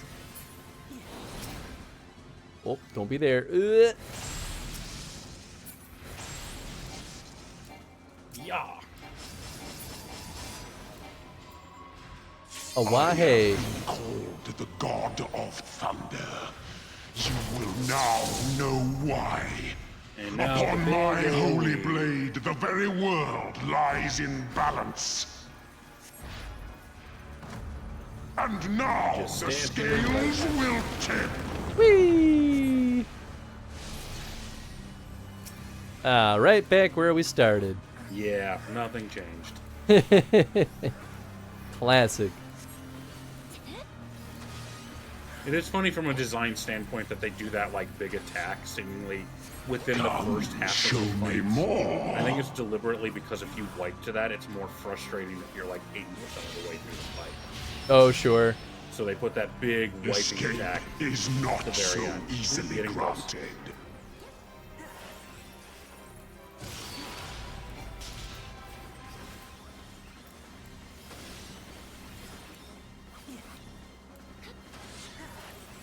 Were you expecting a modicum of rust? Ooh, oh yeah. You will find my defenses quite impenetrable.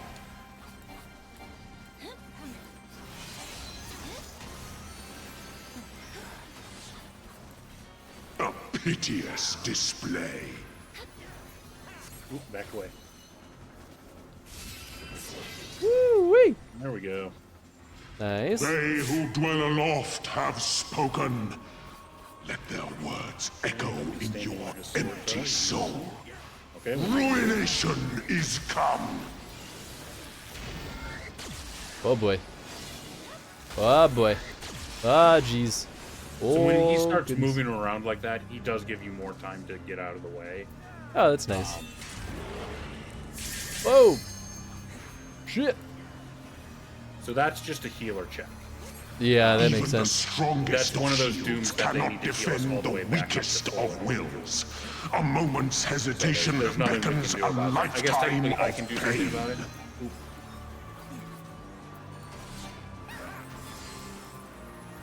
Okay.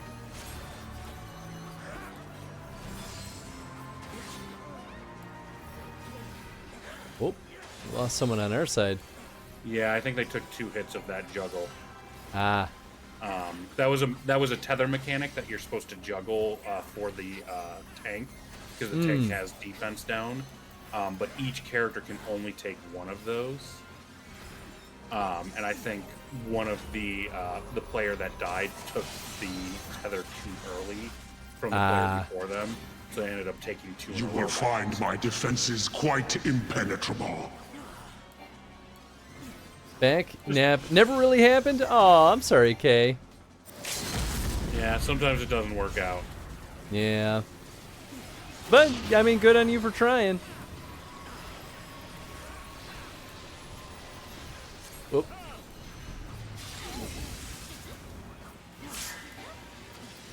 Oh, she's trying. The screams of ruin rise above the storm's discord.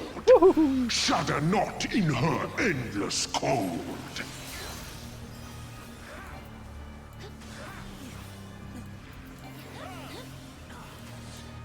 I feel in danger right now. I don't remember this mechanic. Oh no. He's dead. Usually he's dead before now. Oops. I don't know what I'm doing. Yeah, he'll be there in all but a moment. The clouds have parted. Okay, we're good. And the skies cleared. It is time I bade you farewell. Okay, what do we have left? I guess it's just the final fight now. Yeah, seems that way.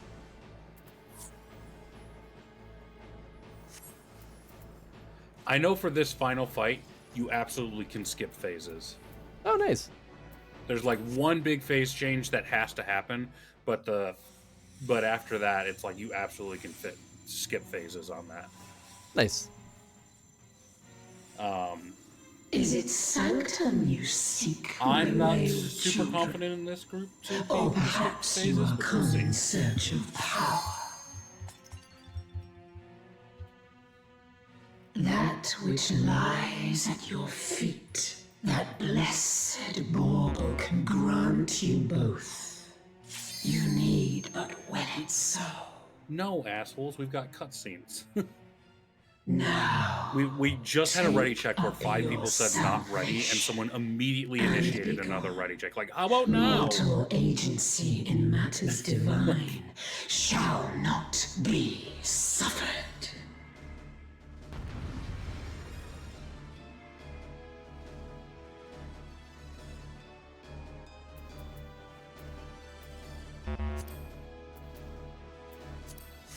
Yeah, even more people said not ready. Just spitefully stay back and just like keep not being part of it. Be like, you be patient. Maybe I'll join the party. God, these guys are so impatient. It's ridiculous. You shall rue the day you raised your eyes to the heavens.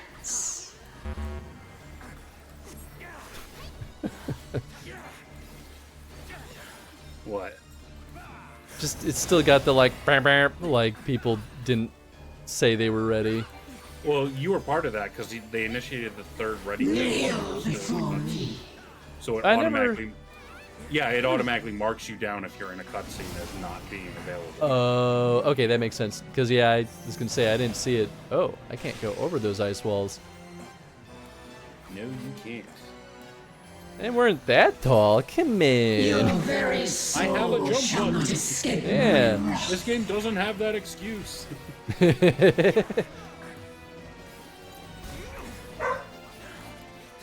Well, Tenzin's getting his dinner. Get out of line with those two, with the ice pillars that just went down. I guess I thought there was more of a gap there, but it didn't hurt too bad at least. Denizens of the abyss, from ink of blackest night, So this boss, this first phase, is going to use a number of bosses from previous zones. Oh, interesting. So like this is the water guy from the monastery. kneel before me. So. Interesting.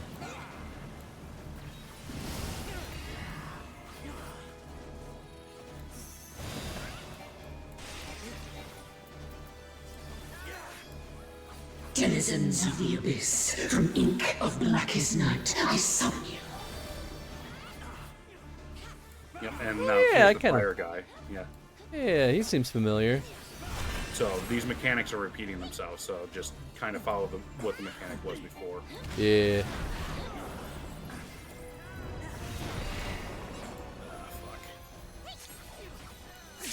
Denizens of the Abyss, from ink of blackest night, I summon you. Okay, this is the totem guy from the first one from Ravenaster. I already forgot this one. Oh, just don't be in the... Yeah, don't be in the pillar's fall path. Nice, nice.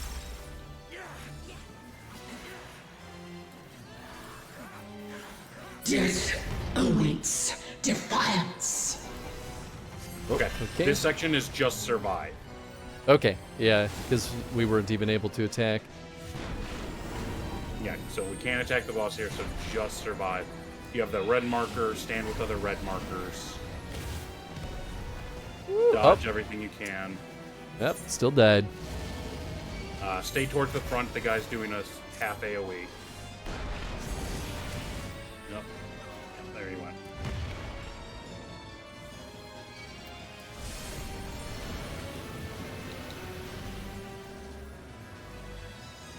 Grabbing that guy. I got him, Ed. I got him.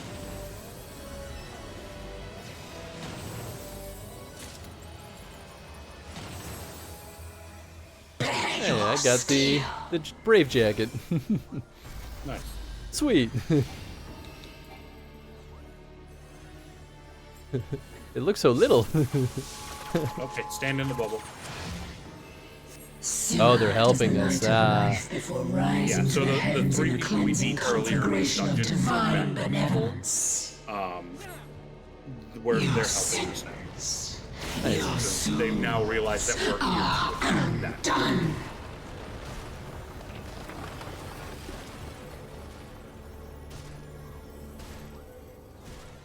You will not intervene.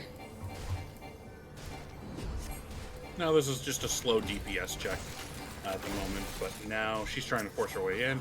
Okay, now attack. Hell yeah. Just lay in her forehead that she's stuck through the bubble. I don't know why she thought that'd be a good idea. There's a lot of swords in here. Stupid idiot. Yeah. I am the only god.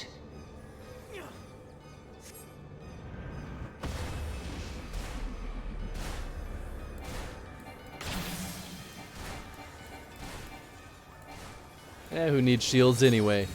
Yeah. Ah, Ramza. Old Ramza. Old Ramza, yeah.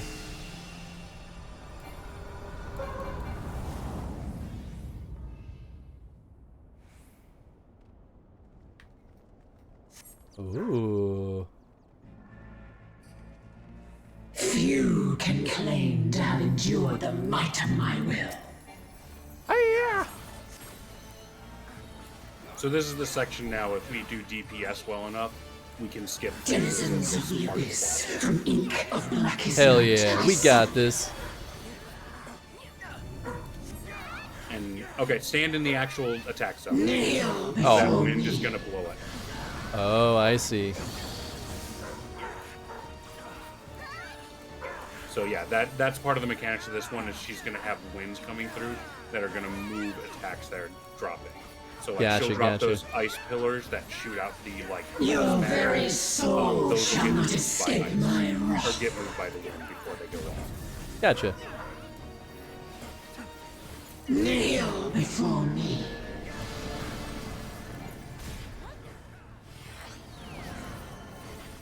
Oh, I'm in a bad spot. I disagree, game. I should have got hit by that. I've never more disagreed with a game. I'm not saying I summon you.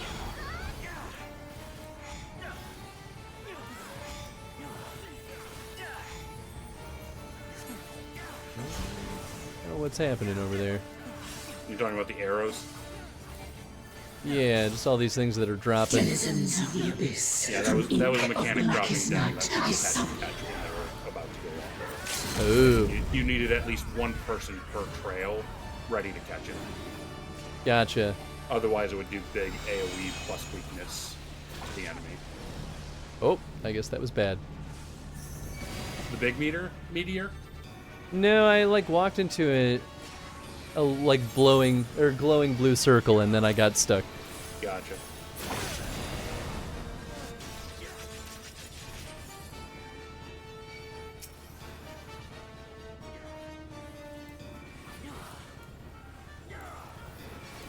Bend to my will. Yeah, so if you DPS hard enough, you could skip this section. Ah, cool.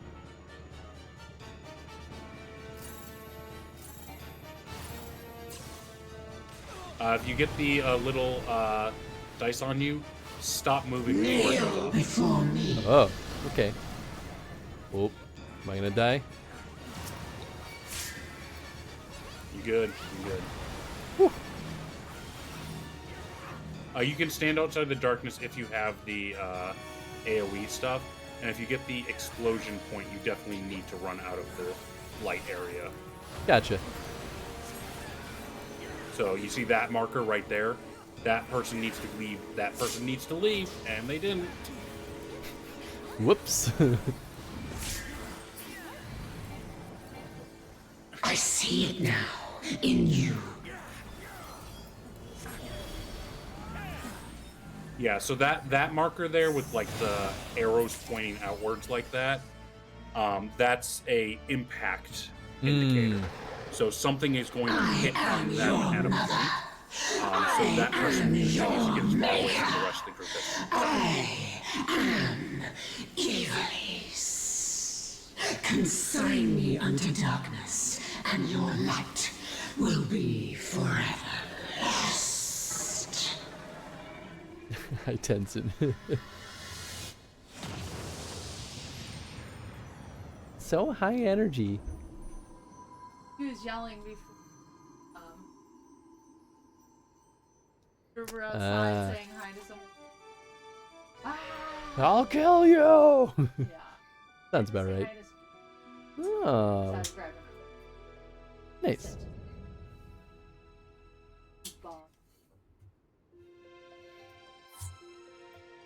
Have nice potties. Thank you.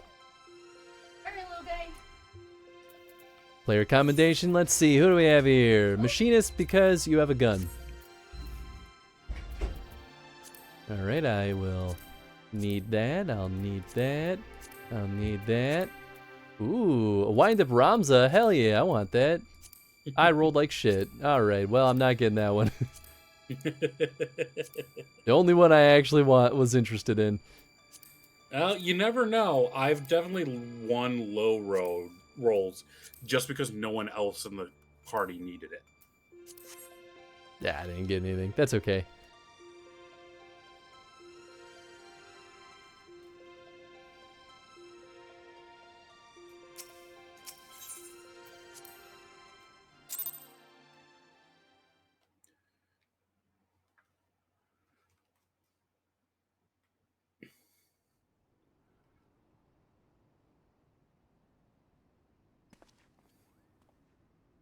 Hey, there he is. Yeah. Finally. Out of 24 of us, only 7 people actually rolled on the Ramza. Oh, well. Because the rest of us either had it or didn't want it. I mean, that makes sense. He's awake, Kupo, but is it truly him? Quick, what am I?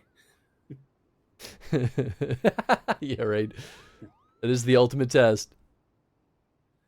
Thank you. Thank you all for coming to my aid. He's being too nice. Kill him. Yeah. I've got this handy axe here.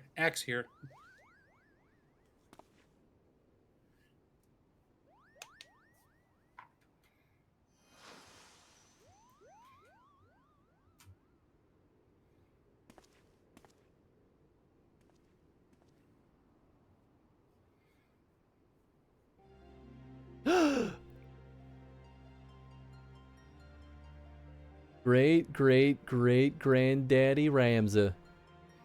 And you have my thanks, noble warrior of light. You have achieved what I could not. You're much cooler and stronger than me. Damn, I wish I were you. Hans who fucks. That's actually implied. And you, bearer of my blood, and the blood of House Durai, thank you for seeing my final wish fulfilled. Also, man the fuck up. Stop being such an asshole. I remember when I was your age. I was also a cunt. I mean, he really was, though. Time to I'll grow show up their and be a better faces. person. I want to see their faces. Come on. Yeah, Mustachio did use a gun. Okay, that's what I thought. My sacrifice has finally been given meaning.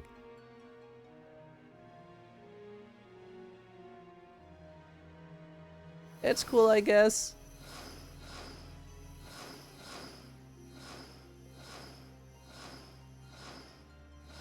My boys!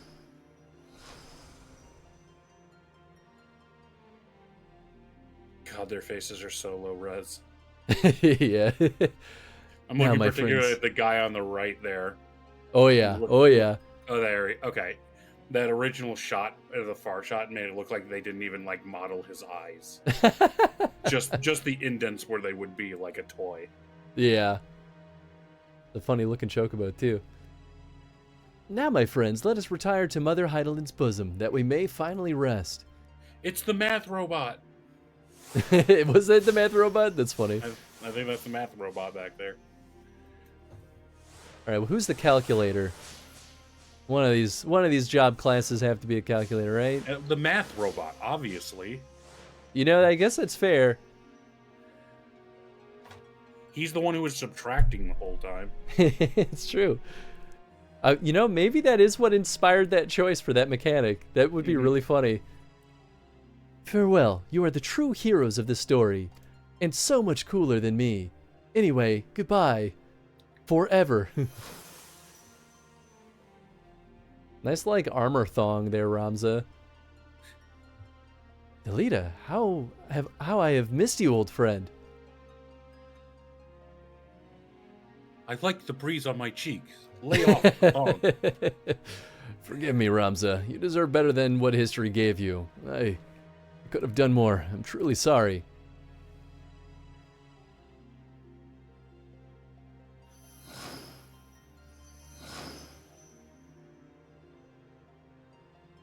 These countless centuries did I long for the day that we might meet once again, and now that the time has finally come, Heidelin beckons us both.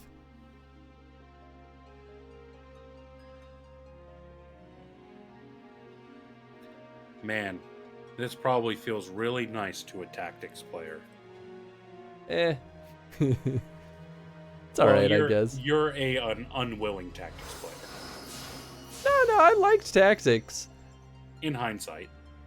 Mostly in hindsight. I like the story of tactics, though. It was the, like, game balance that drove me crazy sometimes. Gotcha. But the story was actually pretty good. The thing that undermines my appreciation of them incorporating tactics is just how different it is from tactics. Makes it a little bit harder to, like, really enjoy, but it's still nice. The ultimate test will be to see if we ever get, like, FF10 stuff going on in 14. That'll be the real test to see, like, do I get nostalgic or do I get fussy? I don't know how I'll feel yet.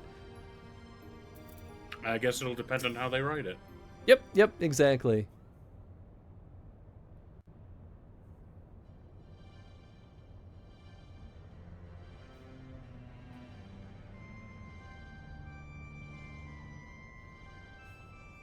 Ignore extras. Talk to quest giver. There's a certain threshold where there's just too many extras, and I'm like, you know what? And you're like, there's more than 3. I'm not doing it. It's kind of how it feels. I'm like, I don't have time for this. I don't care enough most of the time to hear all the extras. Every now, for main story stuff, I'm more willing, but for side stuff like this, I'm like, there's so many people in this room. You won't all have that much interesting things to say. Yeah, certainly. I'm so sorry, Ramza. Alma, I convinced myself my research was the most important thing in my life, all the while you too were standing before me. You find it in your hearts to forgive your father? What is this resolution? It is a little bit weird. Like, it just feels like it comes out of left field. Like, at no point was he, like, did he have the, I'm bemoaning not seeing my children as more important than my mission moment. It just suddenly, he's like, I can't believe I thought the mission was more important than you two. Yeah. It is all right. We're still here, are we not? Yes, so I was proven right. And we triumphed. We proved your theory true. Ivalice existed, Ramza existed, and Oran Durai was not a heretic but a hero. Now all that remains is to tell the world. You don't really have anything to prove that, though. Also, oh, my who cares son. at this point? Yeah, right? We needn't burden ourselves further. But father, we cannot allow our ancestors' name to remain. And we will not, yet simply not in the manner you think. We are a theater company. I shall be adding the final act to the Zodiac Brave story, telling of how Ramza, the forgotten hero, and his chronicler, Oran Durai, smote the Angel of Blood and saved Ivalice from an age of darkness, before quietly embarking on a final journey that would take them far beyond the horizon. Hey, and wait of a course, minute, I did that shit. yeah, right. I shall not leave out these nameless heroes who fought alongside Ramza, without whom the young noble would have surely perished. Is that what you truly want, father, for the story to end? It will only end on the stage, my dear, and live on the... Excuse me. And live on in the hearts of the crowd. After all this hard work, I think I deserve a nap. King Delita and Orin envisioned the Virgo as a beacon which would lead future generations to the truth about the founding of their kingdom. They were right, and just as the pendants guided us, now we shall guide the masses through our play. And now you see, my son.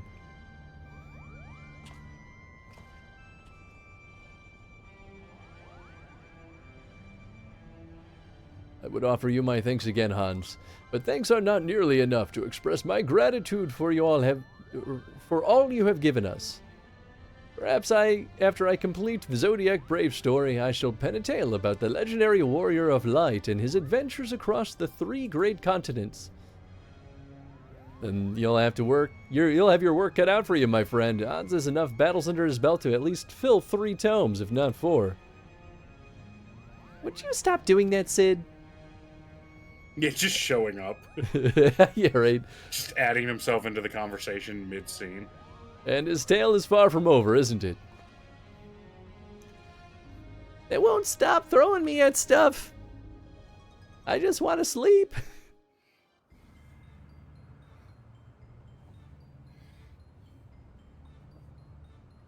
Or there hasn't really been any writing for sure, but there have been hints at it. I think about FF10 being in. Oh, sure. Oh, okay, that makes sense. This control stick accessory is amazing. Nice. Don't worry, Evilist raids put me to sleep. Try not to, but almost all Alliance raids knock me out. I will say when you're doing roulette and you're kind of sleepy, they are the hardest ones to keep focused during. Oh, sure, that makes sense. Especially because there's so much of it you're just straight up running through. Yeah. All right, this is our final dress rehearsal for the night. Make it count. Positions, everyone. Yes, Principal. Lights, music. There will be no more mistakes from you two. Am I clear? Mother crystal clear, Kupo. Is that like the equivalent of motherfucking clear? I hope so. Mother crystal clear. I don't think I've ever heard anyone use that phrase. Yeah, this is a first for me too. They're going to perform the new final act.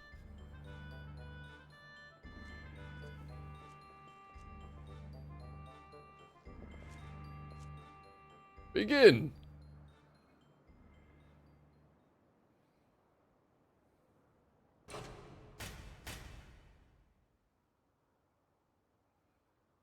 Muggles don't curse, don't you know?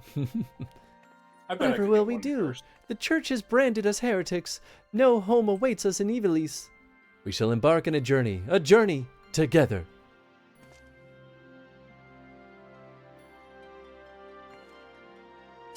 Together.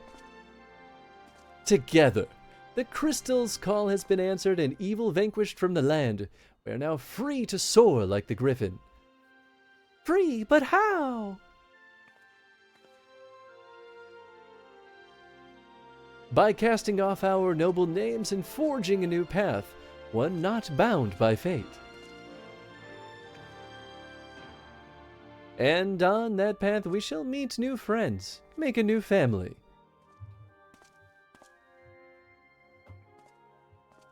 And unto them we shall entrust the true tale of our deeds, that they may carry on our legacy for all eternity. Sword in hand, a warrior clutches stone to what was it, stone to breast? In sword etched he his fading something, in stone tempered by his skill. Something. By sword attested, by stone revealed. Their tale can now be told!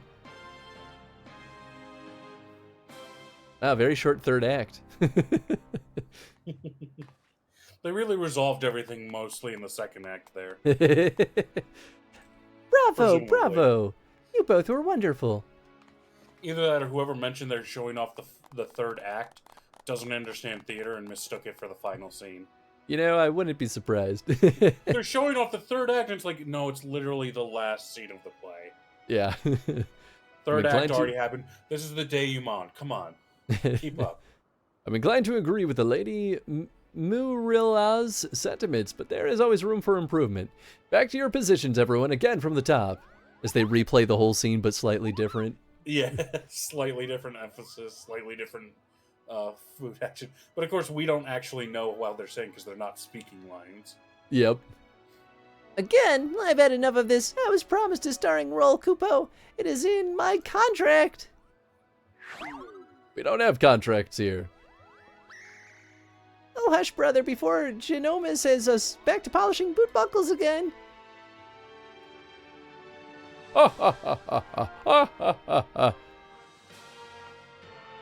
Yeah, it's very funny that these Mughals have been lied to and keep getting undermined. Stupid Mughals. Stupid mole bats. Did Sid just show up again, or was he here the whole time? Who knows? I'm looking at it now, I'm like, oh, there's 4 people in the stands, I think they started that way. Would have been way funnier if you started with just the 3 people and Sid just shows up laughing again. That would be very funny to me, too. Because that was like Clockwork City. Joke, so. Ooh, what do we have going on here? We prepare for war. Yeah, so by the way, we kind of ruined all the defenses in these places, so it's totally possible for someone else to swoop in and just take everything to research. Yeah, right? Big mistake. Done fucked up. Done fucked up. Well... Sir, further research will be required to reach positive conclusion, but preliminary tests show that the technology utilized here bears striking similarities to our own. Excellent. Let the Eorzeans play with their baubles. True power lies within these very walls. It appears our ancestors were as cunning as they were ruthless.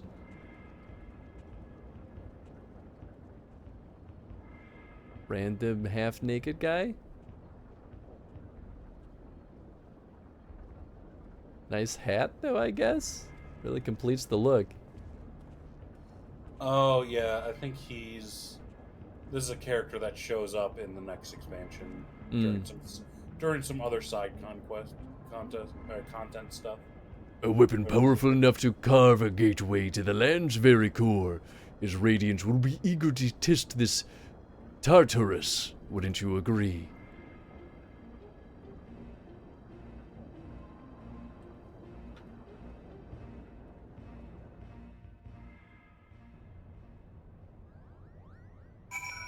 Hey, look, it's a calculator bot. Yeah, right. Alright, I'll talk to people. It's been, I don't to serve as one of the brave just as you, Hans. I only hope my contributions to this most recent endeavor has proven of value. Before this assignment, I had spent my days alone in the library, poring over texts, learning of others' accomplishments, but never recording any of my own. But witnessing you and all you achieved in our short time together has inspired me. When I return to Charlotte, I'll put in a request with the students of Baldesion to increase in field research. But I'll start with something in Lower Lenosha. Thank you, Hans. Yeah, great talk. Goodbye. If Bagamnan were here, he'd smile and slap us both on the back. He'd probably fall on your face. I miss the captain. I'm not as optimistic as my brothers as to our chances of meeting again. But know this, Hans, I will not forget you, and I hope that maybe you will say the same. I'll forget you. I owe you an apology, Hans. I was wrong to doubt you. Whether it be in a council room or on the field of battle, you have proven yourself more worthy of the many praises the bards sing. I am glad to have counted you an ally, for I would not wish you upon even my worst enemy. In fact, our paths may cross again sooner than expected. I received word earlier from the Eorzean Alliance and Doma that they have agreed to assist Lenti's Tears, though not in the manner my leader first sought. They will be providing refuge for those displaced by the fighting, children, elderly, the wounded. I have been assured that all are welcome. Unlike our demand for solidarity, both Lady Tataru and Lady Yugiri seemed much more amicable to this request.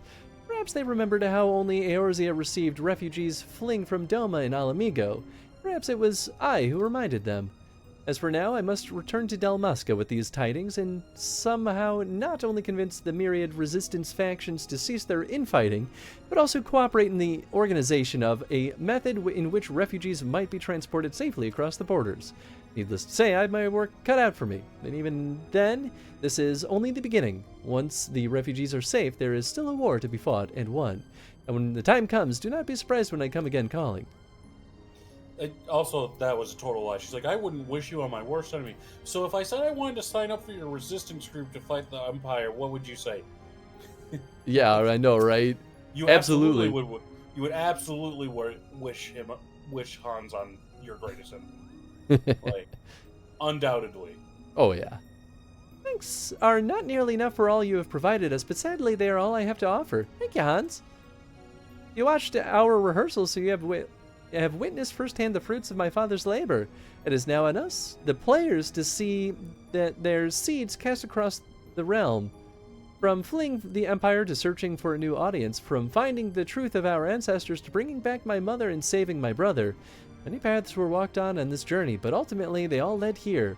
Was it merely the Auracite that guided us to Orban Monastery, or was it, dare I say, fate? Our exile, our arrival in Hingashi, my father's disappearance, without even a single one of these things, our paths may not have crossed. If that is not fate, then... Now Ramza's desire has been fulfilled, the Auracite set in this necklace appears to have lost its blessing. Perhaps it's for the best, but I'm simply glad that a piece of my mother remains. I shall not say farewell, for I would not have this meeting be our last. Allow me instead to offer a prayer. Mother, abandon not your wayward children of Evilis, but deliver us from our sins that we might know salvation. Alright, anyway, deuces. I hope the new act was to your liking. It may still change, seeing as how we have yet to finish our rehearsals, but I believe Father has another masterpiece on his hands.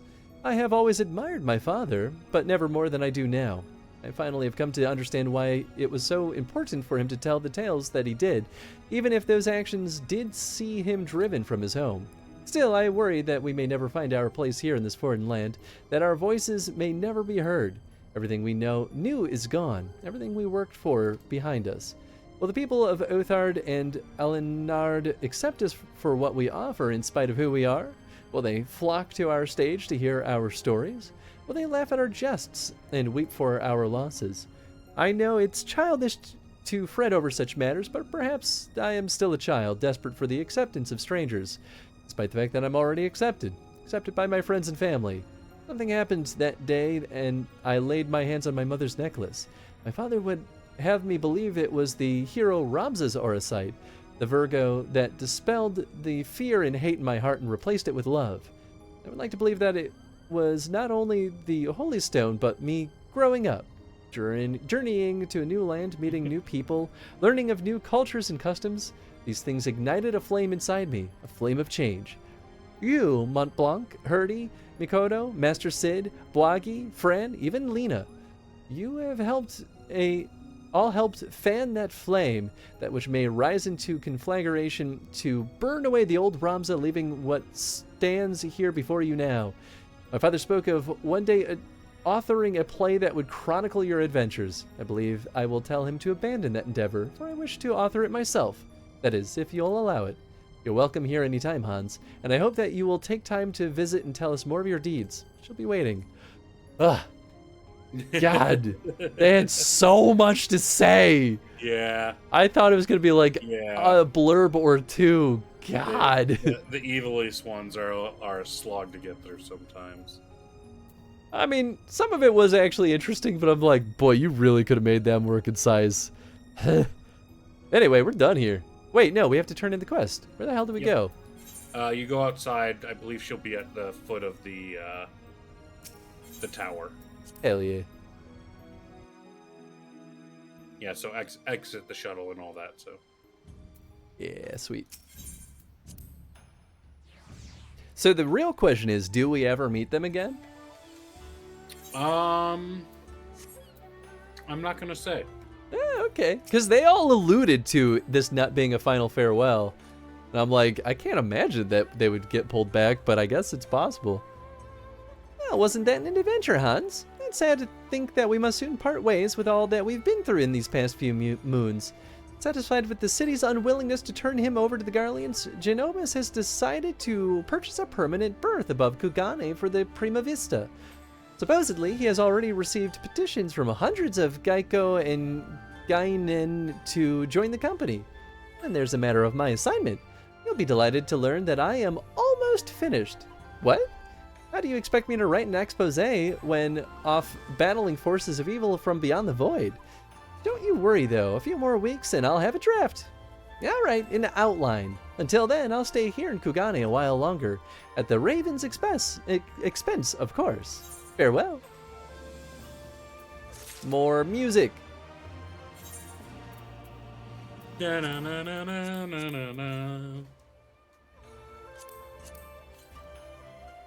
Awahe. Cool. Right. So then we might as well move over to where the next one's going to start. I believe that's going to be in the Ruby Sea. Let me double check real quick. Let's see. Four Lords Trials. Yeah. Ruby Sea. Auspicious Encounter. Okay. 515. Where is that?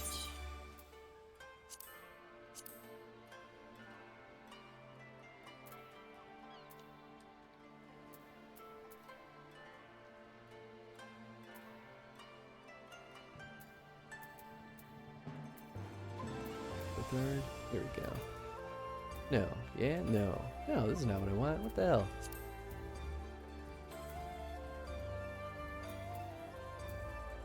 Okay, it looks like it's near Asari. So, here, I'm teleporting us. Oh, sweet. Oh, wait, I'm not in the party with you anymore. Never mind. That's okay. Sorry, Reunion, Dawn Throne. See Asari. Asari is in the Ruby Sea. So, if you choose the Onokoro, that'll be closer, I believe. Oh, okay, cool. And then Asari is the fishing village on the west side of. Oh, I see. Coast. Okay, I thought you were saying it had an Aetheryte location. Well, then I guess this is probably a good spot to wrap up then, because let's this is make a sanctuary. Sure that the quest is there. Oh, that's true. Let's see. It's called An Auspicious Encounter. And you said it was should be near the 616. Should be near the exit on the west side, near the exit to Yangxia. Yeah, here it is. I see it. Yeah, so the blue one near the exit there. Yeah. Okay, cool. Rock and roll.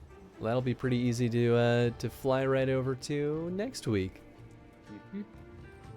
And if things go well, next week might be the final Final Fantasy Friday for a little bit. Ooh. Because at least I'm really hoping that I made a good impression on my final round of interviews. So hell yeah. I'll be theoretically back to working pretty soon. I'm sure much to the dismay of the folks who like Final Fantasy Fridays, but I gotta pay the bills. I've been enjoying it when I have those days off and frustrated when I don't. Yeah, that's fair. So mixed bag, and considering I only have so many more Fridays off, I'm certainly happy for multiple reasons. Hell yeah. Where is it? There it is. But yeah, we're gonna wrap this bad boy up here. Thank you, folks, for hanging out, Chris, though. Get a job. I know. I really want to not be a lazy bum. Although the funny thing is I almost feel like I've been working almost more now that I've been like out of work than I like. I mean, not that I didn't work during my day job, but like I've been like feverishly working on stuff at all hours instead of like taking breaks and like playing games every now and then. Yeah. But anyway, thanks folks for hanging out tonight. I hope you all had a good time. I liked the Zodiac Brave stuff. I think that was a fun jaunt. Yeah. It didn't have much for me in them, so it's not my favorite alliance, but that's why I was curious if you would get more out of it, being someone who at least knew what was going on in tactics. It is nice seeing things that I'm familiar with, even if it like is faint in my memory and I get the details muddy. Kind of not exactly the same. Yeah, and you know, it still is fun though. I mean, that's kind of like when we saw that FF1 character during the main story of, was it Heaven's Word? I think it was, yeah. The like witch lady, which I still think she made no sense to exist in that storyline at all. But it still is like wait, I know her. You're talking about Yashtola's teacher. Yeah. I still think that that's a very odd choice in the grand scheme of things. But hey, I like seeing characters I recognize. They needed an old witch, and they're like, hey, canonically, we have an old witch in the series. I just think an old witch in that context still was really weird. Mm-hmm. And considering how like powerful she is, I was like, weird. But okay enough, I guess. Let's see. We should go find somebody to go through the raid over to. I mean, I thought I saw Jeff was streaming, but who knows if he still is. Wow, a lot of people are streaming right now. I mean, I'm sure a lot of people are just getting started at this point too. We've got Kay, who maybe is also just starting? Probably. I mean, she just came back from her nap maybe, 30 minutes ago? Yeah, that would make sense. All right, let's go through the raid over to Kay. Maybe she did this on purpose because she knew we were starting. She's been going for only 5 minutes. We've probably already been talking about wrapping up for about 5 minutes. Coincidence? I think not. That's okay. Kay's an absolute delight. She's playing some FF14 too, so I'm sure y'all will have a wonderful time over there. Let's see. What's today? Friday? So we're back tomorrow with session 4 of Dragon Age the Tabletop RPG. Hell yeah. Sunday, finally back with more Bloodborne. Monday, more Fallout 3, which I'm already having a delightful time with that one. And then Wednesday, more Bet and Kaidos. And then Friday, of course, more Final Fantasy. Unless I somehow start working sooner than I expect. Yeah, I was about to say, you really are working a full-time streaming job at this point, aren't you? Hell yeah. Well, I've been explaining to my business partners who give me the squinty eyes when I tell them how much I'm streaming, because they want me doing game dev stuff, and they're not wrong. I do spend a good amount of time doing game dev, but I should do more. I have to explain to them that I've made a lot of promises, and I always make good on my promises, so I have a lot of catching up to do. So I'm trying to make good on all the things that I promised, from like Extra Life with the New Game Plus stream, and then I promised the winner of Fantasy Critic last year that I would play a game of their choice. So it's a lot of catching up to do on promises I've made. So, what better time to do that than when I have no job? Yeah, gotcha. But cool. Thanks again for hanging out, folks. Chad, thank you again for hanging out as always. Yeah, I had a fun time. Hell yeah. All right, folks. We'll catch you all tomorrow. Goodbye, everybody. Have a nice night.